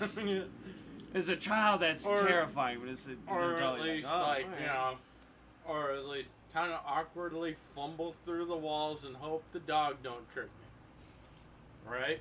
That's it. There you go. Damn, Chris. Oh, I'm sorry, I spooked you. I'm sorry, Bruce. You were intently watching the traffic, huh, bud? I'm sorry. I didn't mean to spook you. I think he was intently sleeping. No, he was looking out the window. You're like, you're reading that. Well, you two are also would be fine in a pitch black house. Yeah. You would just, be awkwardly fumbling around. And I don't think anybody in chat was like, I'm afraid of the darks. I would. You never know. Could happen. Yeah. And hey, somebody watching this later can also be like, hey now. Hey now. I'd be pissing myself. No, they'd be like, hey now. I stopped being afraid of the dark when I was a youngin'. And I'm like, good for you. Alrighty. It's pitch black in the house, but you're okay. You're not totally freaked out by the dark. Not yet, anyway. I mean it, Lark yells. You two are gonna get it if you don't turn those lights back on. And I mean now. You and Robin stand frozen in the kitchen. But before you can even move toward the circuit breaker box, the lights pop back on. Whoa! Oh, man! Hear Lark and his friends yelling. You hurry to the family room. That's where Lark and his buddies were watching a movie on the TV. You peek in the door. What a sight. Popcorn all over the floor, drinks spilled on the rug, couch cushions tossed all over the room. Lark spots you in the doorway, and he glares at you and Robin, and then lunges towards you. His hands reach straight for your throat. You turn and run from Lark, but he's gaining on you, and his friends have joined in the chase. Let's get those little creeps! Lark's friends are shouting. You and Robin are skidding around the corner when you hear a voice whisper in your ear. I'll help you on one condition. You have to promise to do whatever I ask tomorrow. It's the ghost boy. You can't see him, but you heard his offer. What are you gonna do? Are we gonna take the ghost boy's offer, or take the ass whooping that's coming down the hallway at us? Okay, so... That's realistically the question, I think. So, my choices are servitude to a dead motherfucker, or getting beat the hell out of by an 8th grader. Yeah. And I don't think it mentioned our grade at any point so far. But we are not, clearly we're like, oh, they're cool and they're older. So we're clearly a bit younger. We're in a much farther down grade, I think. Yeah. So, at least a good, I don't know, 3-4 grades down, I would assume. Mm-hmm. Something like that, at minimum. Right? That's probably around where it is, I think. So they're definitely going to beat the shit out of us. Oh, yeah. Yeah. They're gonna do more than beat the shit out of us. They're gonna beat the shit out of us and humiliate us. Call us names. This is quite possible. So what do you think? You want to just take the beating? Or do you want to take the offer?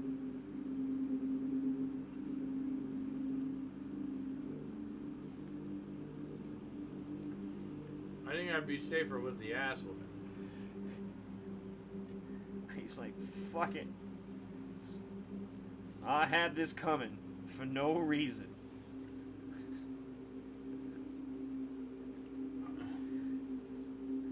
Just like, I'm sure the kid we're playing probably deserves something. No way, you say. I'm not gonna make a deal with a ghost.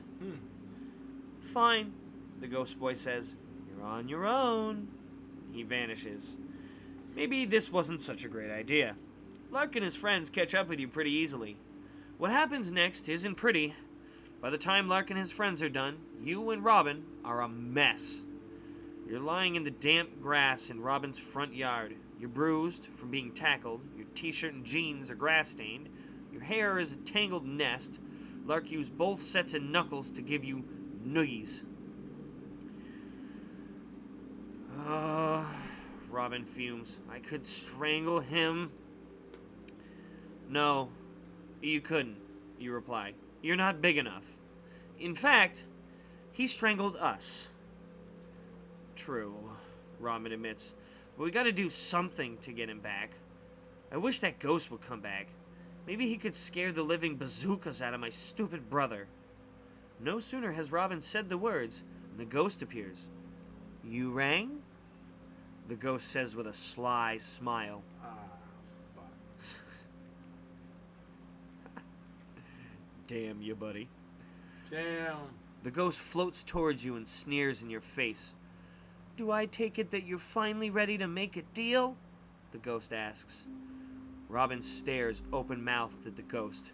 This is the first time he's actually seen the ghost in flesh, or rather, almost flesh. For a moment, Robin can't speak. He just watches as the airy creature floating around under the street lamplight. Then, Robin starts to smile. Cool, Robin says. Totally cool. You want my services? The ghost goes on. To scare those guys. And in exchange, I want your promise. You must agree to do anything I ask you to do tomorrow. Deal, Robin says. I don't know, you reply.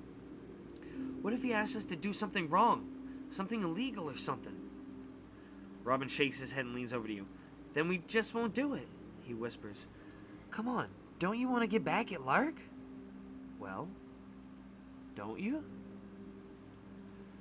So now we got another choice. If we're making the deal with the ghost or if we still refuse. Something tells me. Yeah, fine. Do it. Alrighty. Can't be any worse than all the other bad decisions that were made. Yeah, I know. Alright. Even the ones we actually counteracted, like getting stabbed. I still think those kids would have gotten stabbed. I don't know how we made all those other mistakes he was complaining to us about. Yeah. So those kids got stabbed, bro. I ain't hearing that. It went through the pillow and tore it to shreds. It's going through the kids' bodies next, man. It's just like, it's like, oh no, here we go. We're just gonna this pillow will twist a save me. metaphorical knife into that wound. Yeah. Okay, you tell the ghost. It's a deal. Good, the boy says with a strange smile. But you've really got to scare Lark, Robin warns, pointing a finger at the ghost. No problem, the ghost answers. Wait here. You and Robin stand on the front lawn in the moonlight, and you watch as the ghost floats into the house, right through the wall. A few minutes later, the screaming starts. Ah! Help! Ah! No! You hear Lark and his friends crying from inside. They sound as if they're face to face with sheer terror, scared out of their minds. Robin is really happy. But as the screaming continues, you start to worry. You don't think he's really hurting them or anything, do you? You ask. I don't know, Robin says. Maybe we should go in there and stop him. Yeah, you say, swallowing hard. The two of you start toward the front door. But just then the screams stop. The ghost floats out through the front door. Okay, he says. I'm done. See you tomorrow at 10.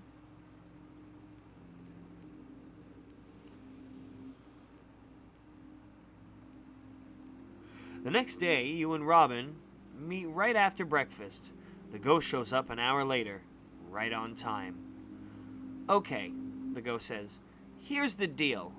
I want you to eat a plate full of worms. Are you kidding? Robin blurts out. Nope, the ghost says. You've got to eat worms. Stay here. I'll get them. The ghost body suddenly forms into a funnel shape and disappears into the ground. In Robin's front yard, he looks like a human tornado vanishing into the earth. When he zooms back up, the ghost has a handful of worms. He walks over to Robin's front porch. Sitting on the steps is a small plate. Eat these, the ghost says, dumping the worms on the plate. Yuck! Robin says. No way!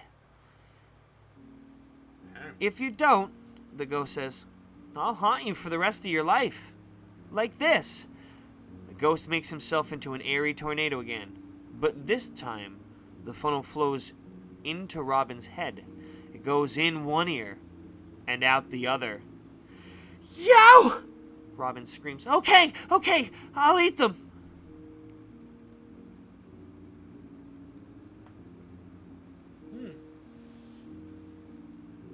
Hey, we got some.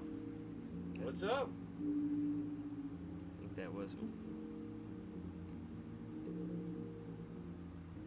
Is it? Did I go there? There we go. Robin picks up a worm from the plate. He stares at it. Just as he opens his mouth to take a bite, you hear someone snickering. You glance around. The bushes seem to be moving. Quickly, you inch over toward the sound. He's eating it, you hear a voice whisper. A voice that sounds exactly like Robin's brother, Lark. The little twerp. I hope he chokes. Yeah, another voice says. That was a cool deal we made with the ghost, pretending to scream for an hour, and then he promised to make your brother eat worms the next day. Oh no. You realize you've been tricked. We've been had.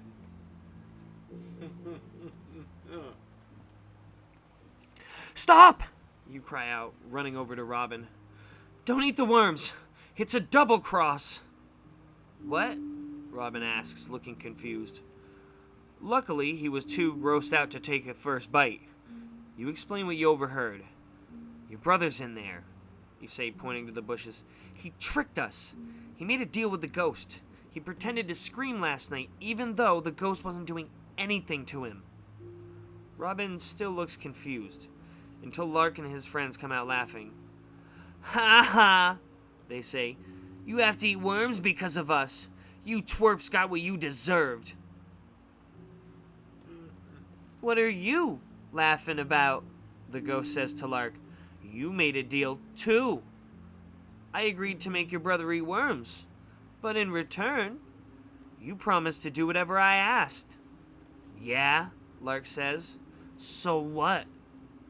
So now it's time to keep your part of the bargain, the ghost says to Lark. And here it is. You have to spend the night with a dead rat in an open grave. Oh, right, Lark says. And just how do you gonna make me do that? Easy, the ghost says with a small laugh. Like the sound of that. Oh, he's gonna get it. He's gonna get his too. You and Robin watch as the ghost forms himself into a funnel-shaped tornado again. Uh-oh, Robin whispers to you. If he does what I think he's gonna do, I wouldn't want to be Lark. It hurts. In the next instant, the ghost blows himself into Lark's head. He flows into one ear, and then out the other. Yow! Lark screams. Okay, I'll do it! Robin turns to you and slaps you a 5. Cool, he says. Not so fast, the ghost says. You've still got some eating to do. We do, you say. A deal's a deal, the ghost says. Right.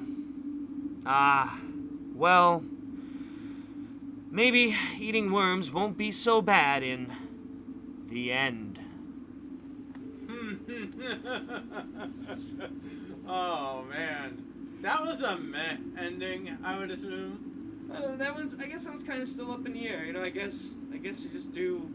I mean, with these stories, with the books, with how they work, leaving a story out like that, I mean, it could go either way. Mm-hmm. That ghost could make them do something illegal or end up getting them fucking killed somehow. Or it is just some, gross out, mundane stuff like that or whatever, and it's only like a day and they move on with their lives. So. Or he just says, or he just goes. I know. Yeah, it's kind of up in the air. Either that or the ghost just does that, just, whatever. I've had my fun. Right? So, I don't know. That one was, that one ended a little more vague, but I do love that it had the, works in the end into the sentence. I do like it when he does that. Oh, yeah, I do love those. But, okay. Here's the special surprise. What? So the big secret surprise is tonight we're gonna read Return to the Carnival of Horrors. Return? Oh, a sequel to the Carnival of Horrors. Looks like I'm sticking around for this one. But yeah, after this one, I gotta get an Amscray. Okay. Here we go. This was the special treat, the one I kept as a surprise little treat because I was like, this one's gonna be good. I can't believe I found there's a sequel to the one that we do, probably more than any. Yeah. One of our personal favorites. Ah! You scream. You sit straight up in bed. The room is pitch black. Your heart pounds in terror. You take a shaky breath. It was only a bad dream, you tell yourself. The same bad dream you always have. About the Carnival of Horrors. That terrifying carnival came to your town last summer, but instead of taking the usual rides and playing the same hokey games, you had to fight for your life. Somehow, you escaped. You sigh and lie back down. Your eyes begin to adjust to the darkness. Hey, wait. This isn't your room.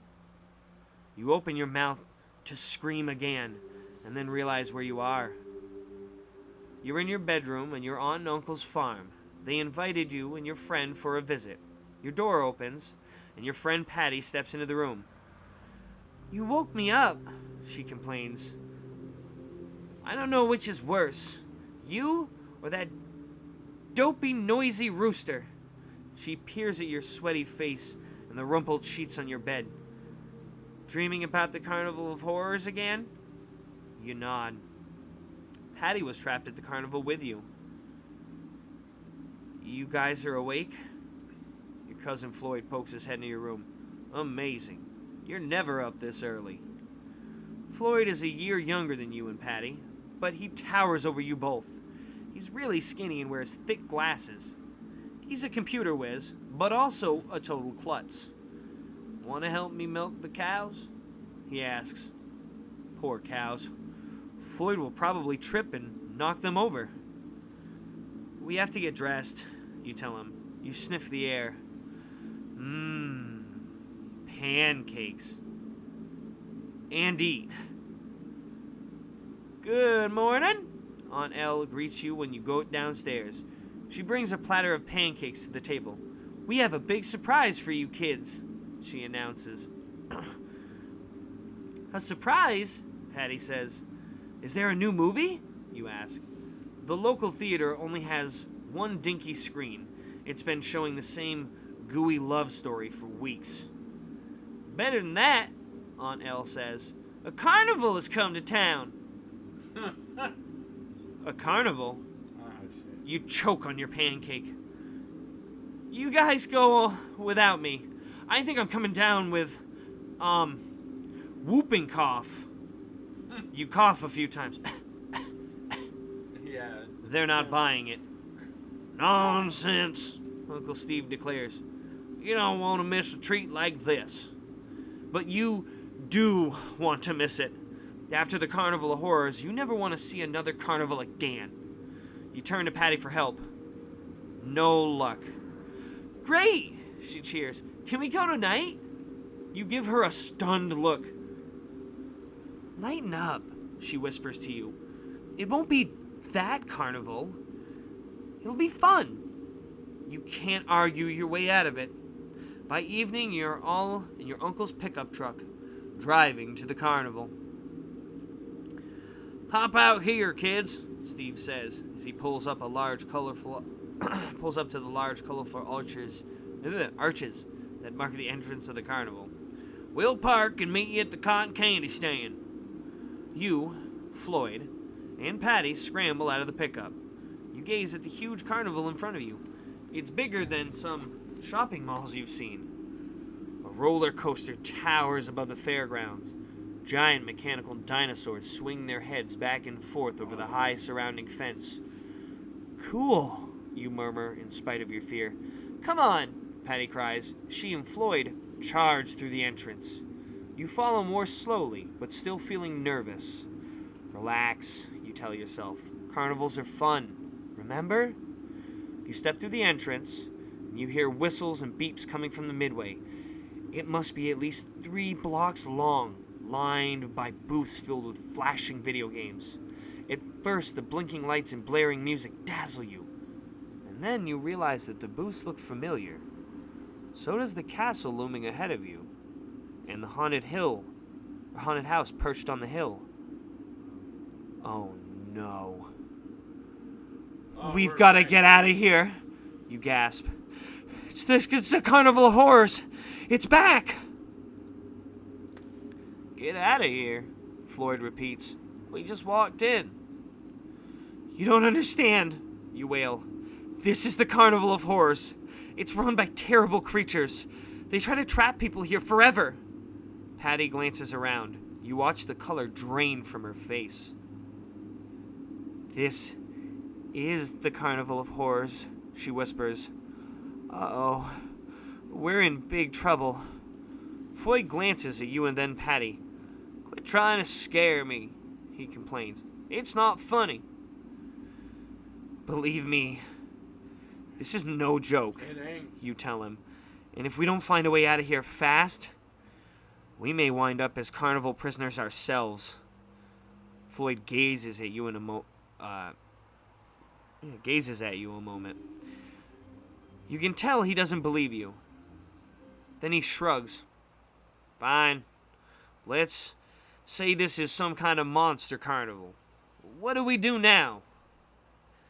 Maybe they haven't noticed us yet, you say. We could mix in with the crowd on the midway and sneak back out. But last time, we used the rides to escape, Patty argues. So, we're met with the same question as the first one, baby. Midway or to the right? Oh, gosh. Oh, man. Oh, man. We went to Midway in the last one. This is a good one. Hey, this turned out terrible last time. We got dropped 50 feet. Damn. Yeah, but in the first one, we've also, in times previous, we've also gone the midway and won some of those games. Gotten some, like, we got Monster Blood and Escape. I was going to say, another time we got a chocolate bar. And if we had been in that 50-foot thing, we could have gotten out if we had the chocolate bar in our pocket, which we would have. We won one of the other games, I think. Yeah. I think it's the Wait on Mars one. You get the chocolate bar. Or whatever it is, some kind of bar, candy. Yeah, like some kind of candy bar, yeah. Like I think it's like a Goosebumps specific thing, but I forget. Yeah. All right, here we go. Alrighty, to the midway again, or to the rides first this time? And I think our other crowd just bailed. That's fine. But let's try the sort of rides this time. Maybe they didn't catch on. Okay. Now we are gonna head for the rides. Where's the? Oh yeah, come. It just paused. There's you still watching? There's a cat behind. Oh my God! He's like, yeah, I'm practicing. I was getting some more ideas from that story. I was getting some more ideas from that movie the other night, and the thing that you guys are reading earlier, you know, that anti-cat story. That was speciesist. Let's head for the rides, you decide. I think it might be easier to escape from one of these than the midway. You can feel Floyd trembling as he clings onto you. He walks so close you trip over his big feet. Patty takes the lead, as usual. The people around you wear old-fashioned clothes. A nearby girl holds up her long skirts with gloved hands, and a man wears a handlebar mustache tips with his straw hat as you pass. They are Big Al's prisoners and assistants, stuck in the clothing they wore the day the carnival came to their town. Attention! Attention! A voice booms. You recognize that voice. No. That's Big Al, Yeah. the horrible manager of this vile carnival. You glance back at the midway and gasp. The Wheel of Fortune has stopped spinning. The the rifle games have stopped popping. And all of the computer games are projecting something horrible on their screens. Big Al's face. And he's staring straight at you. No use trying to get away. His voice echoes out of every speaker in the carnival. We are going to get you.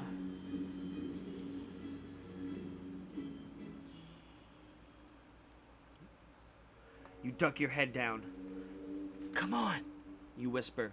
Just try to blend in. You take a few steps, but the others aren't following you. You turn back to Floyd. His eyes are wide and his mouth hangs open. Snap out of it, you whisper. We've got to move fast if we're going to keep Big Al from finding us. Look. Your cousin's voice trembles as he nods toward the midway. You glance in the direction he's staring. You freeze too. Now you know why Floyd was so freaked out. Big Al has disappeared from the screens. Now every single monitor shows you, Patty, and Floyd. The people in old-fashioned clothing begin to mutter and murmur around you. Some stare at you, some point. Others step away as if they don't want to be anywhere near you. Just in case. Just in case what, you wonder. You shake your head. Don't even think about that. You tell yourself, just get out of here. Fast. Eek. Anything? You gaze around, searching for a way to escape. The glare off all those unfriendly eyes. You spot the first of rides. A kiddie choo-choo train.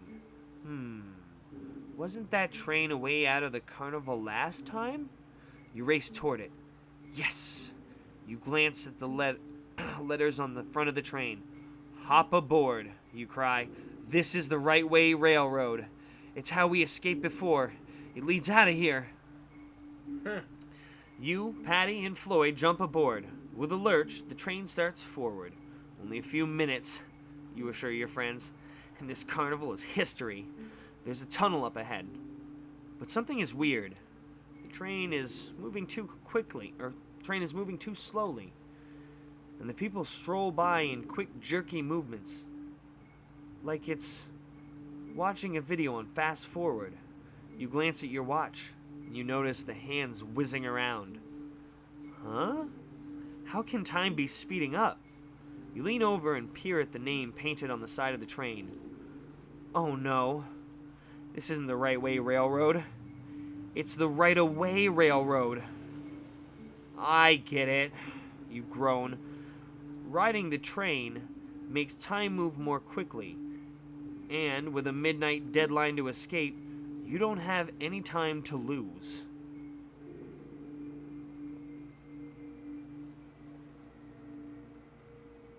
Big Al's cruel laughter booms out of a loudspeaker on both sides of the track. Give up, kids, he thunders. You don't have a chance. The rides close at midnight. If you haven't found the one that sets you free, you'll become our guests. Forever. Rats, Floyd grumbles. Why couldn't we pick a ride where the time goes backwards? Well, we didn't, you snap. But we don't have time to worry about that now. We need to get off this train. Fast. You peer over the sides of the choo-choo. The train is now chugging along a bridge high above the lake of inky black water. Should you jump out here, it might save you some precious time. Or you could wait until the train reaches dry land. Make up your mind. Time's a-wasting. What are we gonna do? Well, if we wait till it hits dry land, time might run out. So, I'm gonna say bail. Jump! Now! You scream. You have less than an hour before midnight, and with the right-of-way railroad speeding up time, who knows what the clock will say once you get across the river. Patty and Floyd leap from their seats. You follow them over the side. Splash! You hit the black lake. Cold water goes up your nose. You burst to the surface, sputtering for air. Which way to shore? A bright searchlight stabs out of the darkness. What are you doing in the water? A man demands from behind the light. Don't you know it's dangerous? You tread the water as you watch a small boat approach. You're relieved that help has come so quickly. You, Patty, and Floyd clamber aboard. Wow, thanks for saving us, you say, sighing with relief. You begin to feel nervous again when you discover the man rowing the boat has webbed hands and feet. Oh, he's one of the freaks.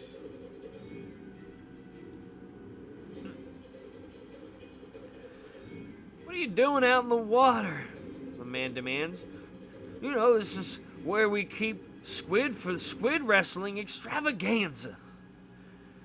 Maybe you got water in your ears. You couldn't have heard him right. Did you say squid wrestling? You ask. That's right, but you shouldn't have tried to sneak in and practice, the man scolds. That's cheating. Wait a second, you burst out. We're not squid wrestlers. Sure you are, the man insists. Why else would you be in the tank? You don't know how to answer that.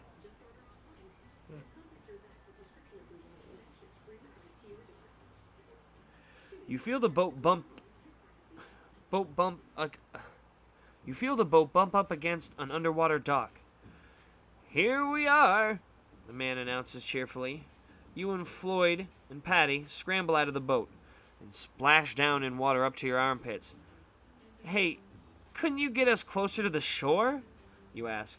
Oh no, I might scratch the bottom of the boat.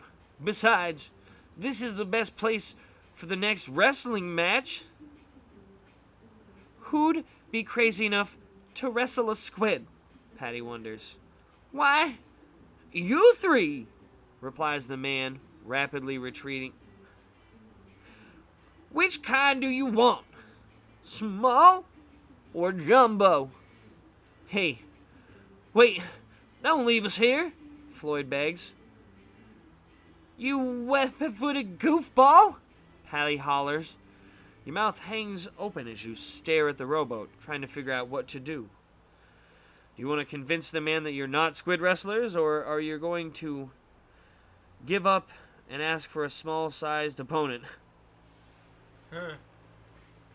Well, he doesn't seem to be wanting to listen to us anyway. Might as well ask for a small one. I don't think we're getting away from this. So I guess I'll take a tiny one. Yeah, we ain't getting away with this from this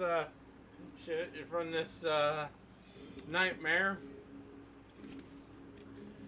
You give up trying to reason with the man in the boat. He's obviously convinced that you three are squid wrestlers. You might as well make the best of a bad situation. We'll go for a small squid, you shout after the man in the boat. The smaller the better, Patty yells.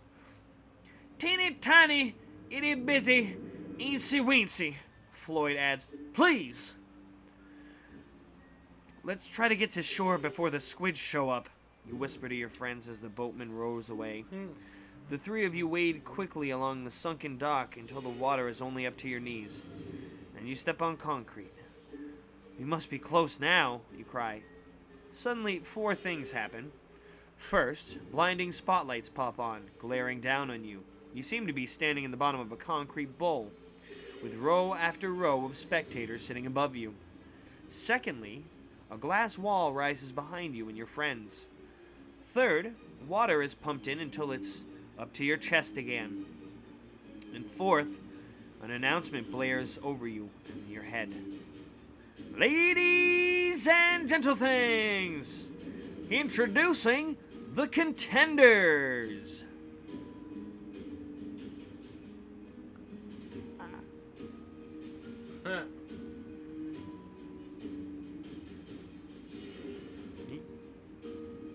Not gonna lie, this is the background music is very fitting right now. With the lights in your eyes, you can barely make out the spectators in their seats. They look more or less human. Some seem to have too many arms or an extra head, but they're all clapping. Humans! Humans! They're okay! Humans! Humans! Hip hooray! Half the crowd cheers. The other half yells, Go Squid! At least some of them are on our side, Floyd offers hopefully. The unseen announcer keeps talking. Taken together, the challengers weigh around 225 pounds. They have chosen the small size of opponent, so the guy in the boat listened to your request.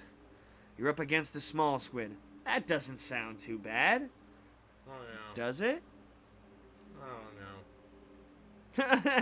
It's just, oh no. Oh no.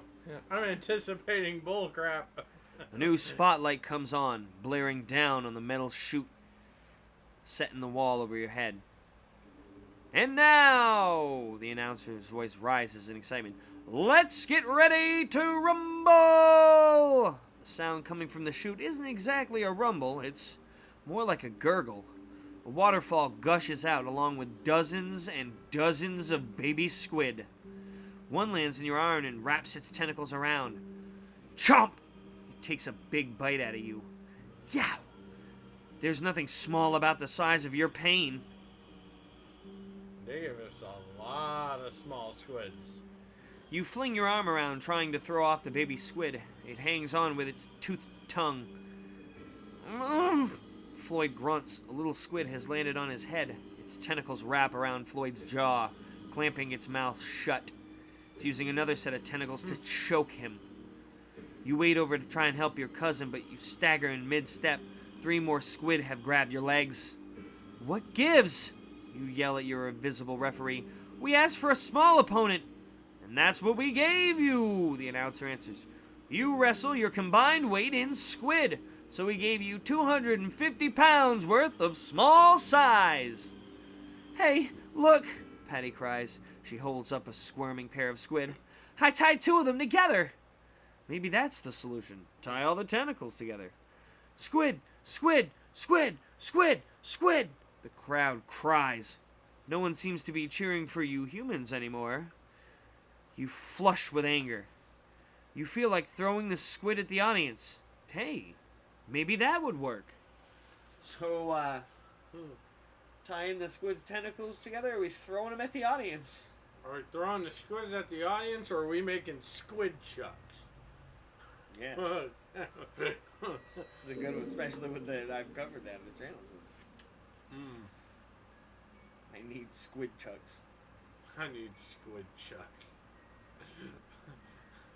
Like, holy crap, he punched a hole right through that guy. I mean, that shouldn't even be possible because of bones and it's like there's no organs there. Like, yeah, it's just his whole stomach plug. Yeah, stomach plug. I need squid chucks. You going squid chucks? Yes, I am. Alrighty, that sounds fitting for the channel too. Let's try that. Do what Patty did, you yell to Floyd. Tie their tentacles together. Your cousin's face is blue, and his eyes bulge, but he tries to follow your advice. You grab a tentacle from the squid on your legs and try to tie it from the tentacle to the one on your arm. The stringy, boneless tentacles squirm, trying to break loose, but you knot them together. You yank hard and pop! The creature on your arm comes off.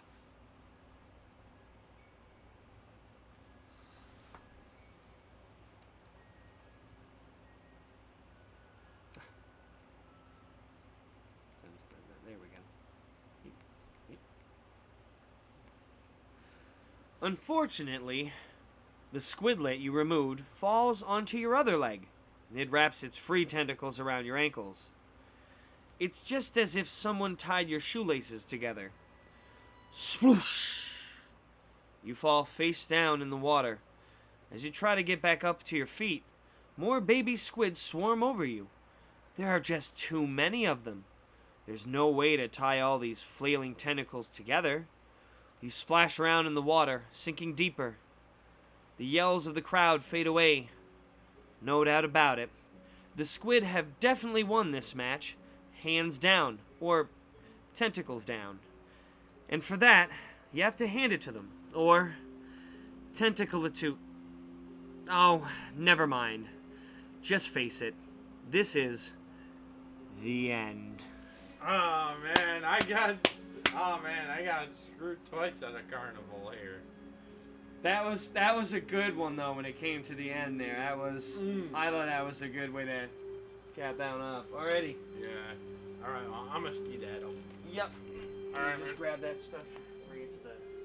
Yep, I'll bring that Yep. Say, feel free to tune into the stream for a bit while you're home. Put it on the background for a minute. I mean, I'll probably just have it on. Say, I'm going to be doing just a couple more. I got that one new book coming up next, and sort of an encore. So just 2 more, I think, and then I'm going to be calling it a night too. Alright. Say thank you if you're just tuning in. That was the return to the Carnival of Horrors. So that was a nice treat. Okay, kitty cat. I think this one still needs a knob. Yeah. I just gotta glue it. Alrighty. I'll catch you later, my man.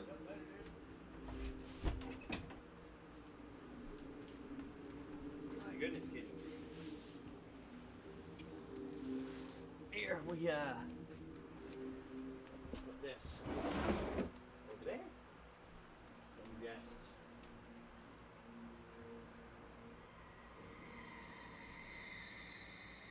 Alright, still. Can't really move the camera too much. Okay.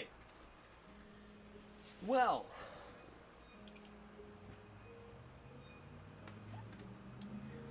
Next up is gonna be trick or trapped.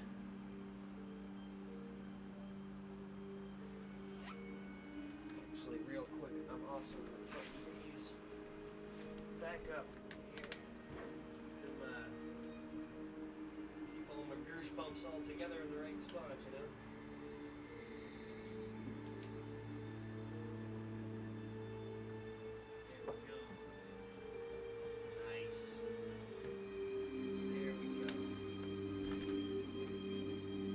Okay. So, next up is trick or trapped. Here we go.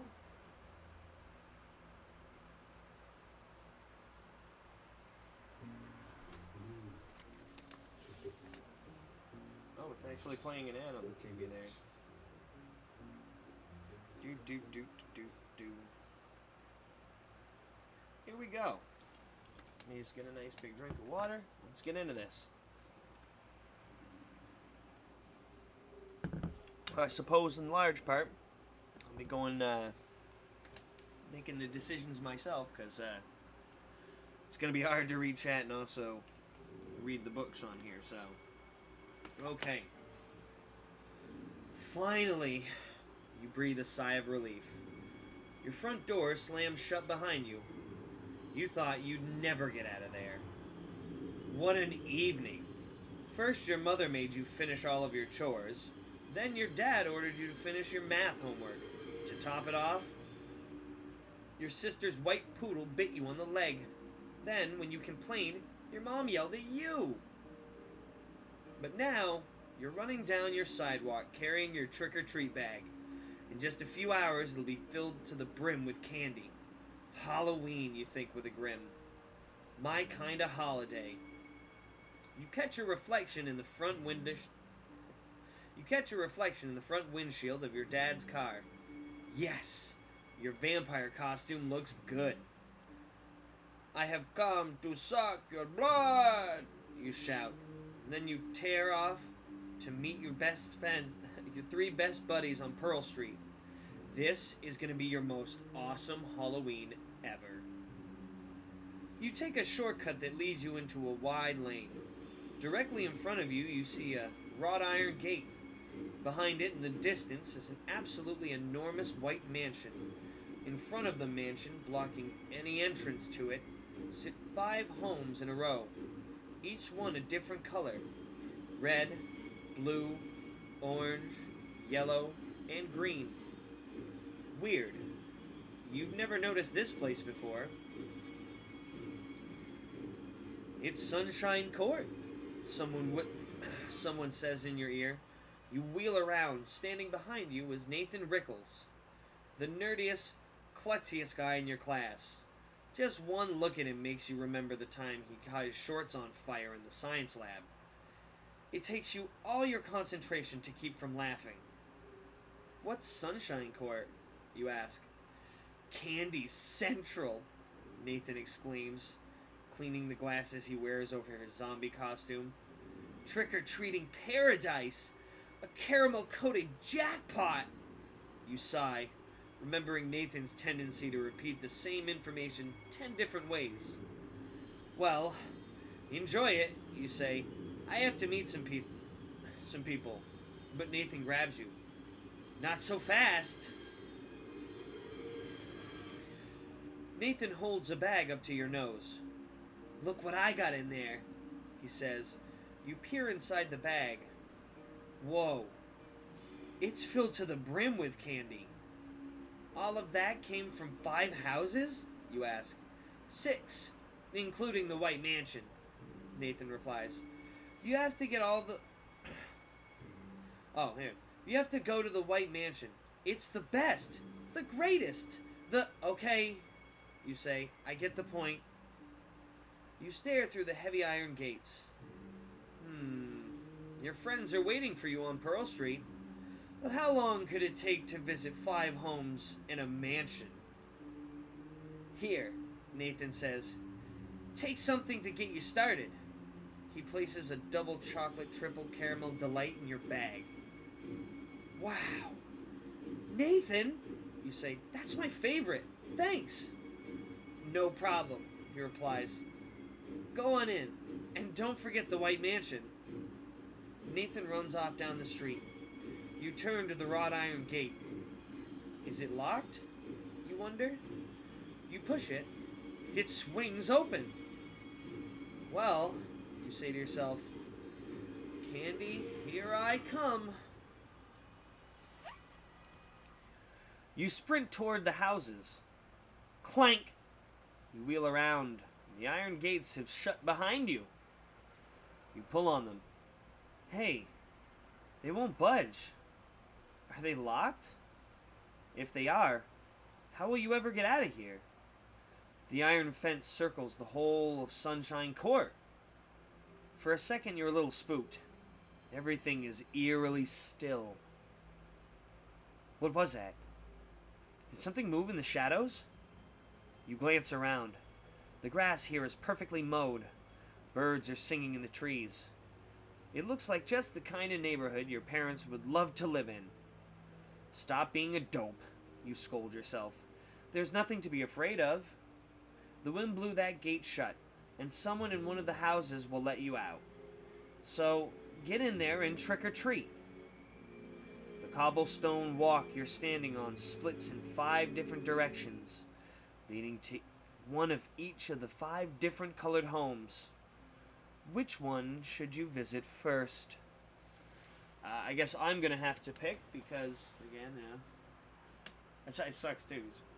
I feel like now people will just show up in the chat. I'll be like, I can't even see it.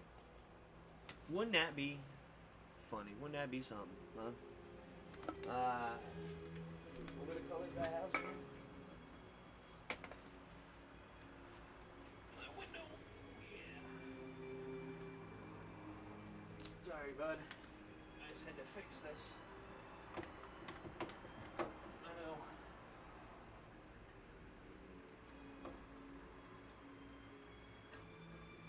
You don't care. That's a cat for you.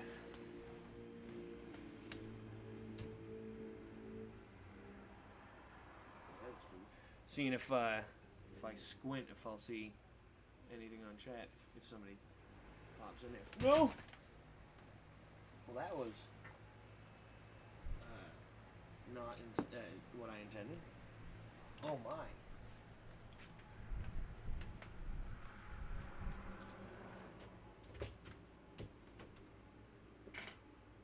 There, I think we go. Oh, I'm being attacked. I'm being attacked. Okay. Let's see. Well.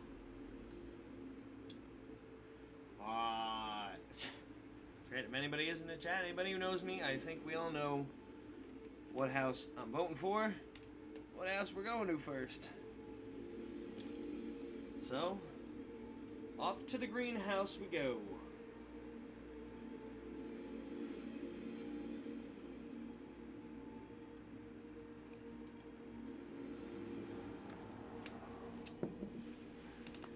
You stand on the red cobblestone path and look up at the greenhouse.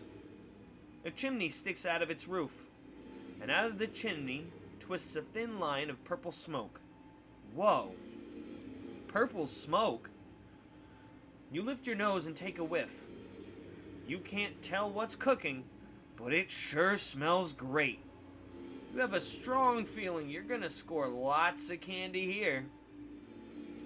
With your trick-or-treat bag at the ready, You jog the few remaining steps to the front door and lean on the bell. The door swings open, revealing a tall man in a purple jumpsuit. He has closely cropped red beard and bright green eyes. "Well, well, well," he shouts, suddenly pumping your hand up and down. "So glad to see you. Thrilled you dropped by. What a lovely costume. I love vampires. Used to want to be a vampire myself, but I hate working nights. Ha ha. What took you so long? No matter. You're just in time. Come in." Like, the text here to go to the next page on this one says, okay. Follow the man inside. I feel like if I was a child reading this right now, I'd be screaming at the top of my lungs, like, no! Oh, no, I'm not supposed to do that. That's bad. The door shuts behind you as you follow the man through the winding hall. Wow. He's really in a hurry. You have to take 2 steps for every one of his. But I'm being rude, he cries as he veers down the hall. "I'm R.J. Josiah Billington. You can call me Captain Billington, if you like. I always wanted to be a captain. Trouble is, I hate the sea." Okay, that settles it.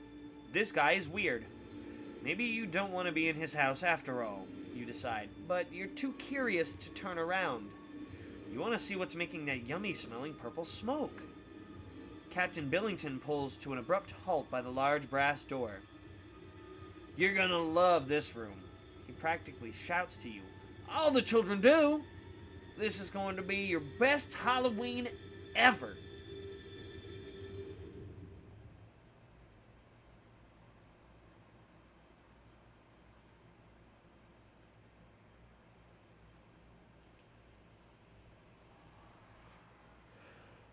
Your jaw drops. Your eyes go wide. You're in a room filled with candy. Not just a little candy. Not even a lot of candy.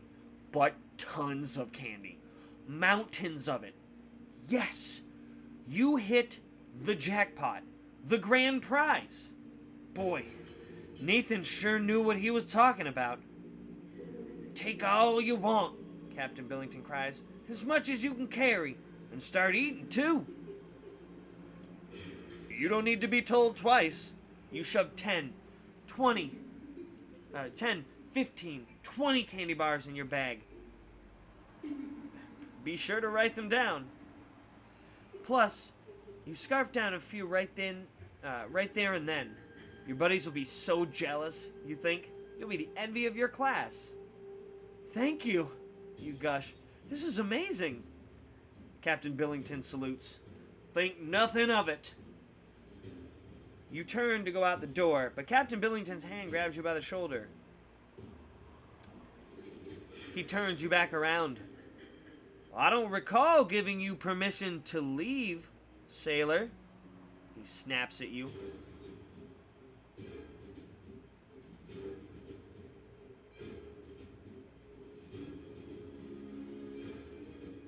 I'm already not liking my odds so far. I may have picked the wrong house. Yup. He's definitely lost it. Captain Billington is transformed from the nicest adult you've ever met into a maniac. "Move it," he shouts. He pushes you down a narrow hallway further into the greenhouse. He shoves you into a small study. There is a door on either side of the room. One is round and the other is perfectly square. "Go inside," Billington roars. "Quickly!" You have no idea which door he wants you to go into, but you're not about to ask. Pick a door and use it. Hurry.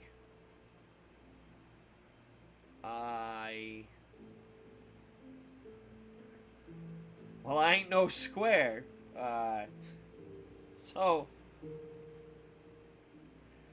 Man, this one feels arbitrary as hell. Shit. I can use none of my logic to finagle around this one. Alrighty. I guess most normal doors are more like a rectangle, so maybe I'll go in the rectangle one. Oh, did something pop up? Let me double check that from earlier. Oh, that's familiar. It did show up. Okay. I'm gonna go with the rectangle door, or well, square door, I guess. I'm a kid. I'm small enough. Squares, it's not too much of a duck under, right? We'll go with that. And that is page 91.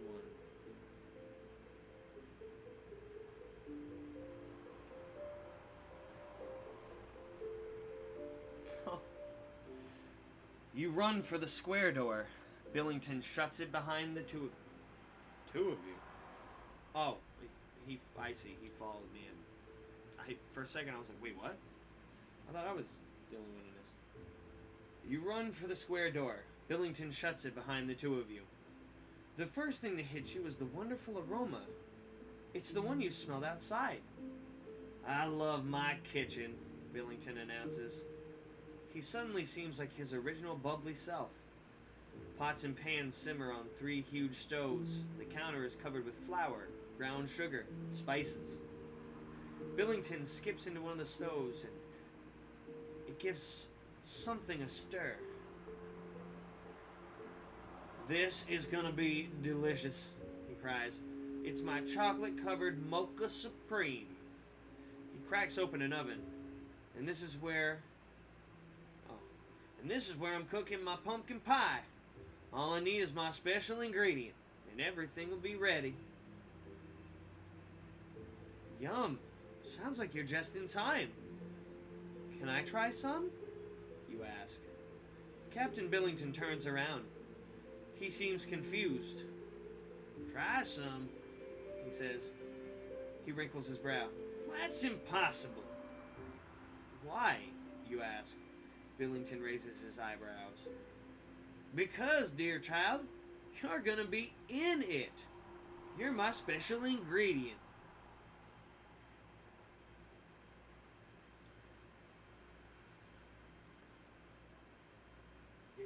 Oh. You take a step back, terrified. Don't fight it, Billington says soothingly.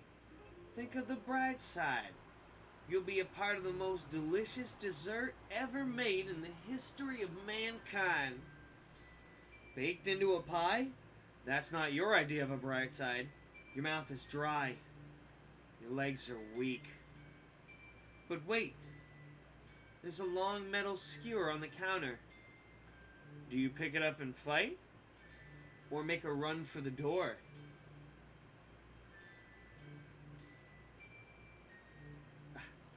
I don't want to meet an end this early. That's tough.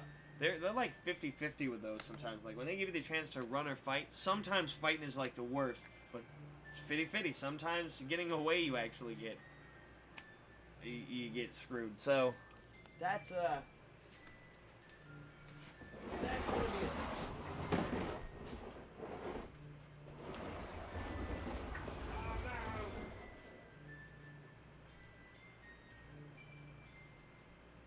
That's nice creepy music for this. I like it. I like it.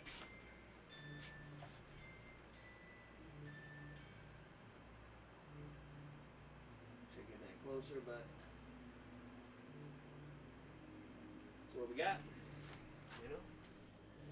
Okay, I think maybe trying to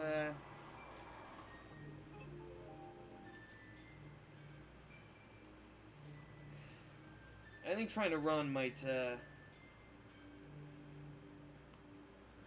be the best on this one.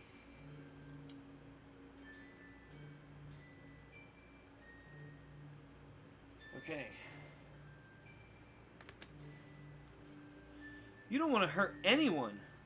You leave the skewer right where it is and dash for the door, but Billington is too quick. He slams it shut. Uh-oh. No escape. You take a step back. Your entire body shakes with fear. The madman merely laughs and squeezes your arm. Excellent, he coos. You're quite tender. He lumbers across the room and opens the oven and throws you in.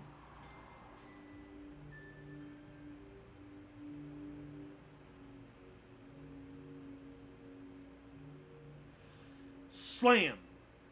The oven door shuts. It's pitch dark. You pound the hard walls. Let me out! You cry. For a moment, you hear nothing except a click. Suddenly, the oven begins to get warmer. Billington is baking you alive. No doubt about it, your goose is about to be seriously cooked. Too bad. You really got burned by this ending. The end.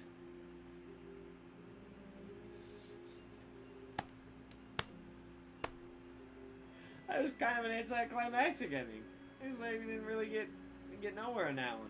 We didn't get like any kind of progress. We just got taken down right there. I guess I should have fought.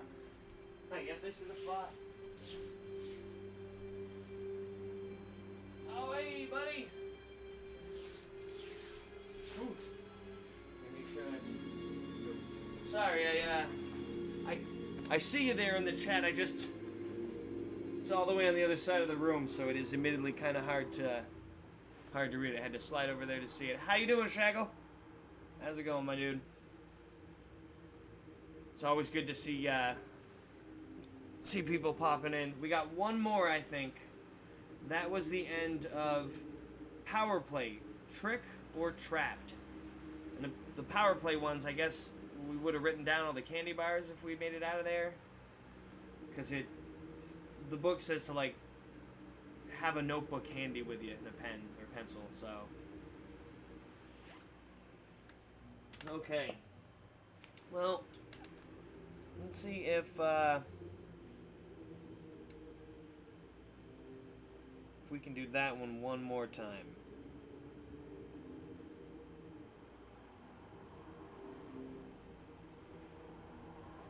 Cool.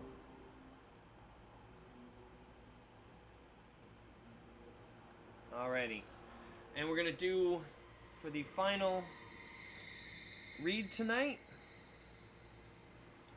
we are going to do one more read tonight of The Curse of the Creeping Coffin. Back to this one. Alrighty. Here we go.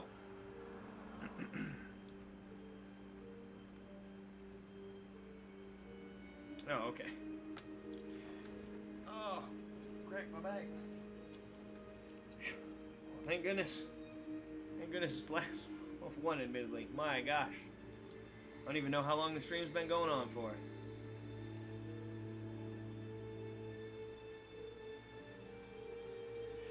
Alright, time to return one more to this one.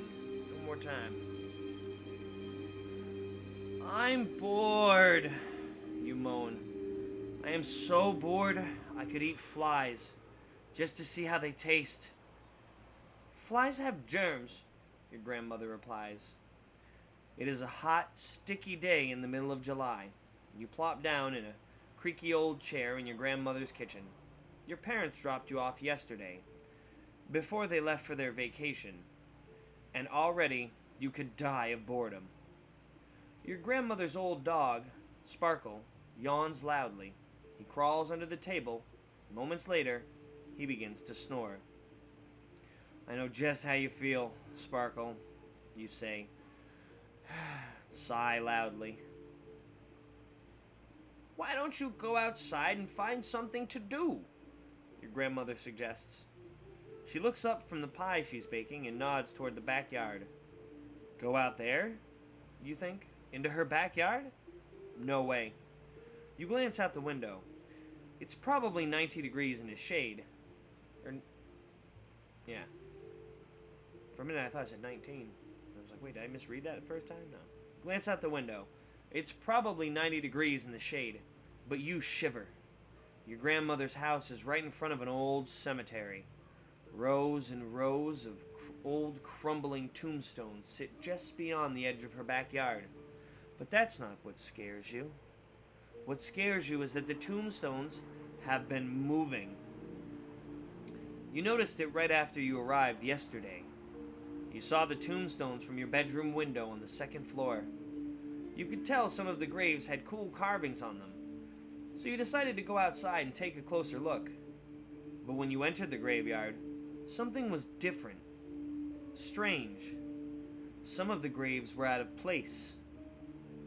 Nah, can't be, you told yourself. Graves don't disappear. But still, from your bedroom window, you could have sworn there were 6 or 7 graves in the back row. Now there are only 3.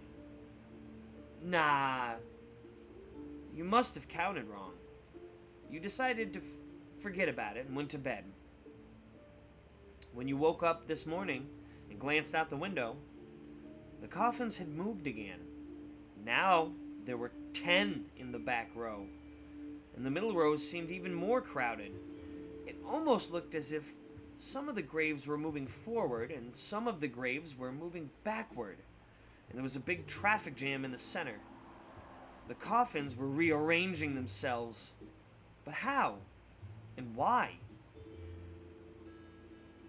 Your grandmother taps you on the shoulder. She snaps you out of your daydream. Go on, she says. Go play outside. Outside?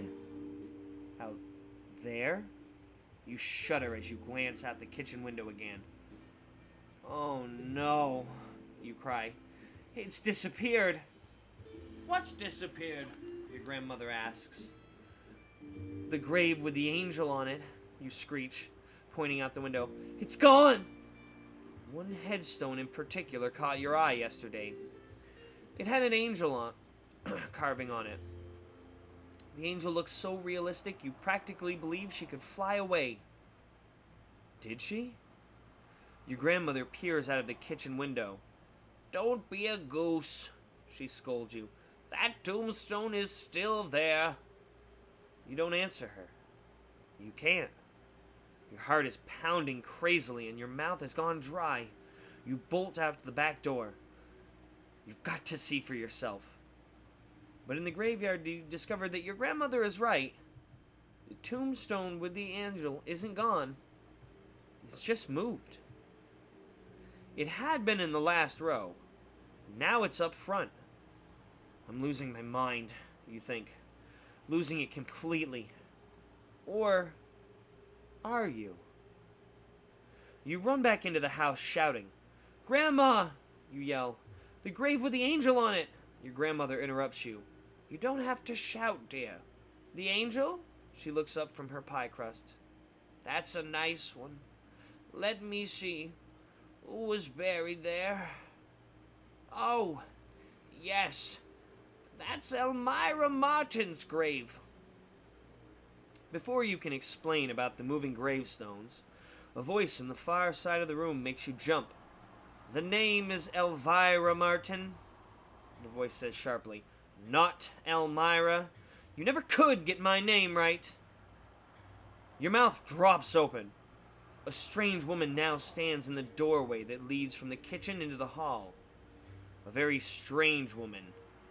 Because she isn't a living, breathing woman. She's a ghost. Grandma? You begin. But from the way your granny is humming to herself, you can tell she doesn't hear or see this scary visitor. And don't you stare at me, you little wretch, the ghost says, pointing at you, or you'll be sorry. What are you gonna do? Suddenly, you're living in a haunted house. Well, if you're just tuning in and you missed, it's the first choice of this story. If you're just tuning in, I did reread the whole beginning for this one. We read this one earlier tonight, and earlier tonight, I believe we talked with the ghost. So I guess we'll divert right here. We're gonna, I think this time, run out of the house. Most gravestones can't be that bad, right? Well, surely, at least we'll understand what's going on there.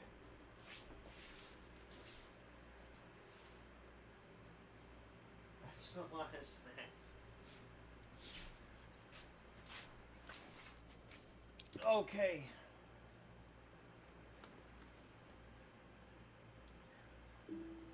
Alrighty. So yeah, this time, instead of talking to the ghost, which was pretty interesting, we also could talk to the ghost and then follow her, because we didn't do that last time. But you know, we'll start off with a change. So this time we're gonna just get the fuck out of this house. I'm going outside. You stutter. That's nice, your grandmother says, returning to her baking. And when you come back in, I hope you'll stop being so silly. She still doesn't notice the ghost in the doorway. You back up toward the door to the porch. You keep your eye on the ghost the whole time, and she keeps her glowing eyes on you. As soon as your hand reaches the doorknob behind you, you turn, fling the door open, and bolt. But as soon as you start down the back porch steps, two hands grab your ankle. Ah! You cry as you trip. You sprawl headfirst down the stairs.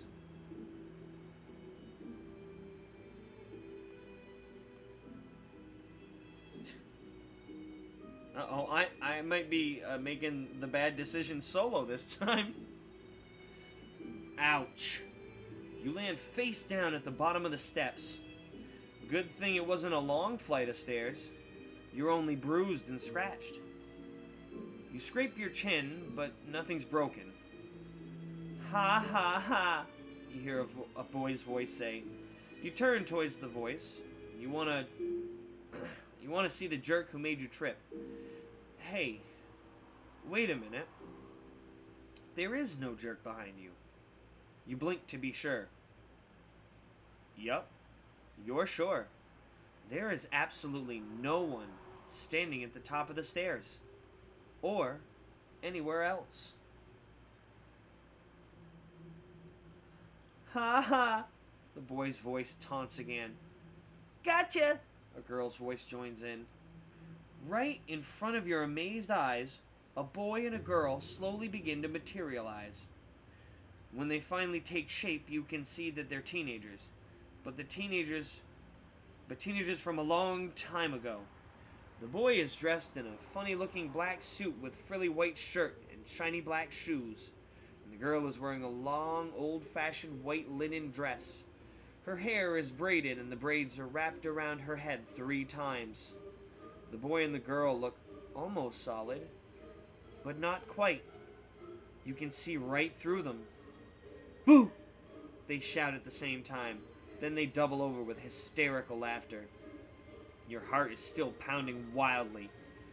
Is this really happening? Or are you dreaming? Huh. It gives me a choice here, I guess. Okay. I honestly thought that it was not a... I didn't get the hint there was a choice there, but I guess it was. There's one way to find out. Pinch yourself. Okay, and then it's... If it hurts, go to one page, you know, and if it doesn't hurt, go to another.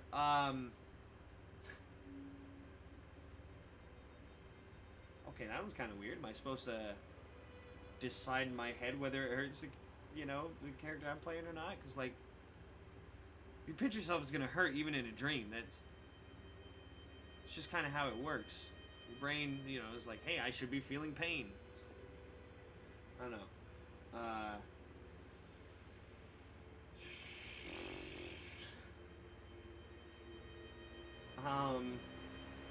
I'm gonna say that it hurts. I think I'm gonna go with that, cause I'm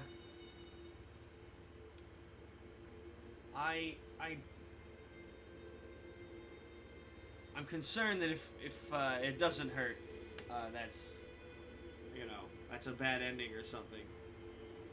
We already had the nightmare one. We already read the nightmare book, so I don't think it's that, but just in case, we're gonna say that it does hurt when I pinch myself. You're like, yes, it did.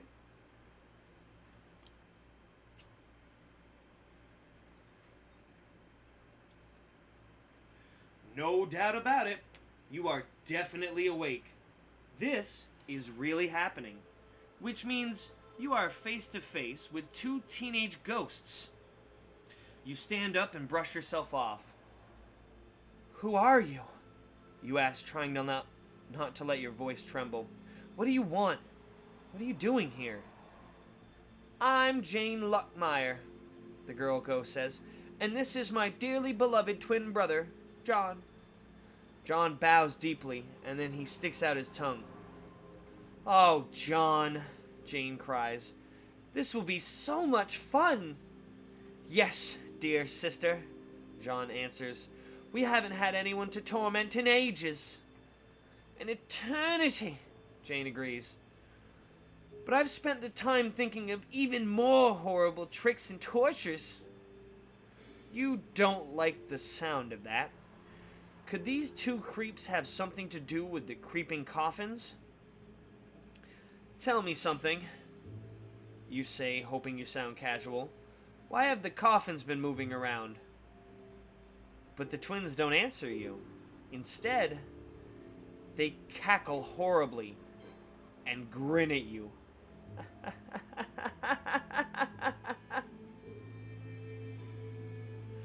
The Luckmeyer twins float down the steps towards you, and they both have an evil glint in their eyes. Uh-oh. These two spell trouble. Double trouble. Run, you tell yourself. But which way? If you run away from them, you'll be running straight toward the graveyard. But your only way back into the house is by getting past the Luckmeyer twins first. They're floating closer and closer to you, and John is hiding something behind his back. You freeze. You can't decide what to do. You know John is up to something, and you know you better not stick around to find out what it is. But which way should you go? Don't think. Run.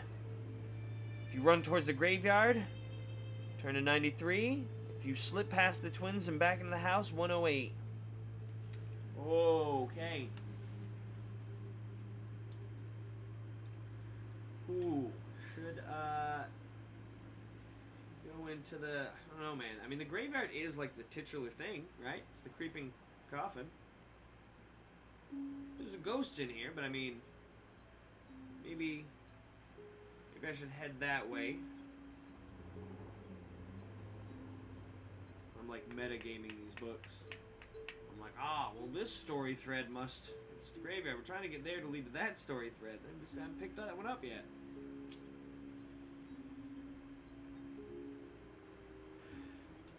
Yeah, I guess we're gonna go to the graveyard, I think.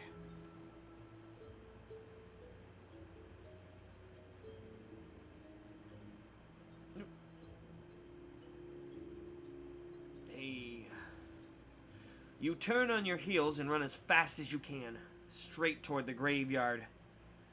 Hey, Jane calls you. Don't go in there! Oh, sure, you think. She just doesn't want you to escape. You keep running. But the minute you cross the property line from your grandmother's yard into the cemetery, a terrible chill runs down your spine.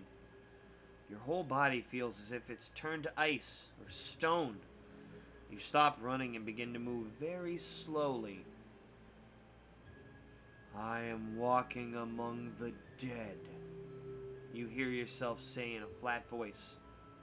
Why did I say that? You wonder. You are walking among the dead, John says right behind you. He and Jane float around the graveyard. I am a prisoner of the graves, you hear yourself say. You are a prisoner of the graves. John and Jane repeat your words together. You take a few more steps. Your legs are so stiff you can barely move. You look down at your feet and scream. Ah! You moan. My feet have turned to stone!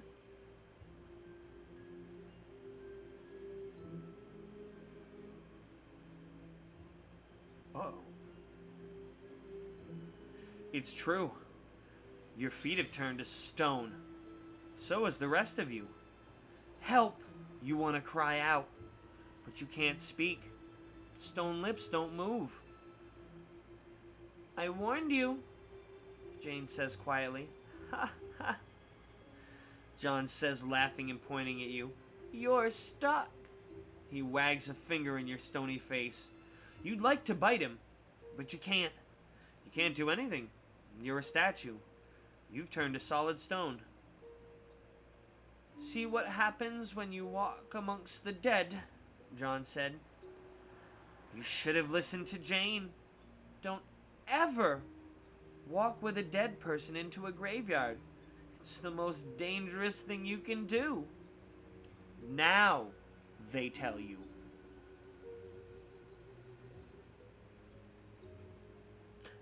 Go on to page 113, if you can. Go on and try it. Try to turn the page, stony fingers.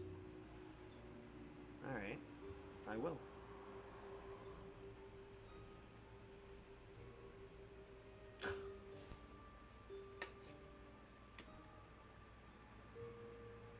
Should have been talking all that shit there. Should have been talking all that big game. Should have been talking all that shit. No? That's... I guess now that the Eternal Warrior left us, your companion earlier, I guess now I'm the one fucking around and finding out.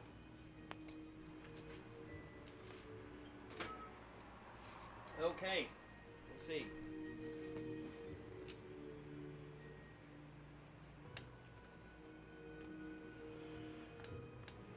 So, there you are, standing like a stone statue in a graveyard.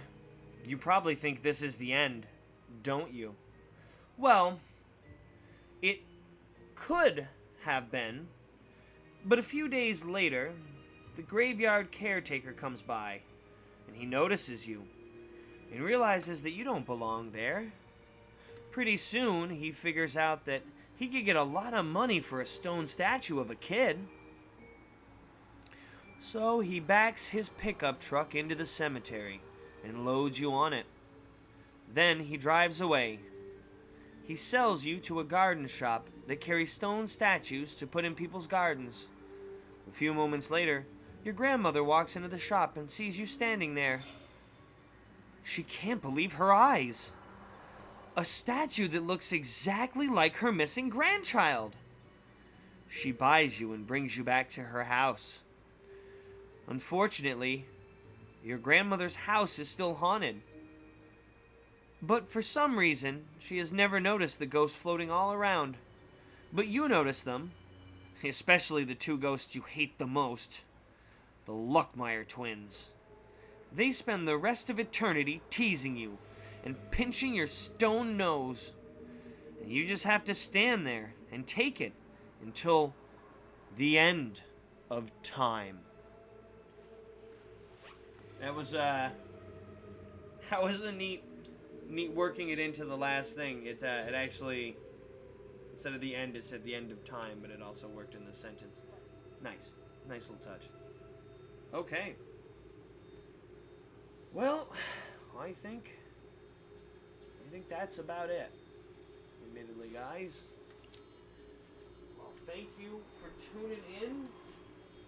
Whether you did, live during the stream, or you're tuning in next October or something, rewatching it, or whatever. Thank you for giving it a view. Hopefully you enjoyed it. Hopefully, you got some good silly spooks out of it. It's always a good time, man. I love the Give Yourself Goosebumps night. There's a reason it quickly became like a yearly tradition. So, alrighty, guys. Well, we'll catch you next, I believe, next Friday. Yeah. Catch you next Friday for Retro Horror Game Night. Alrighty, guys. Have a great night. And,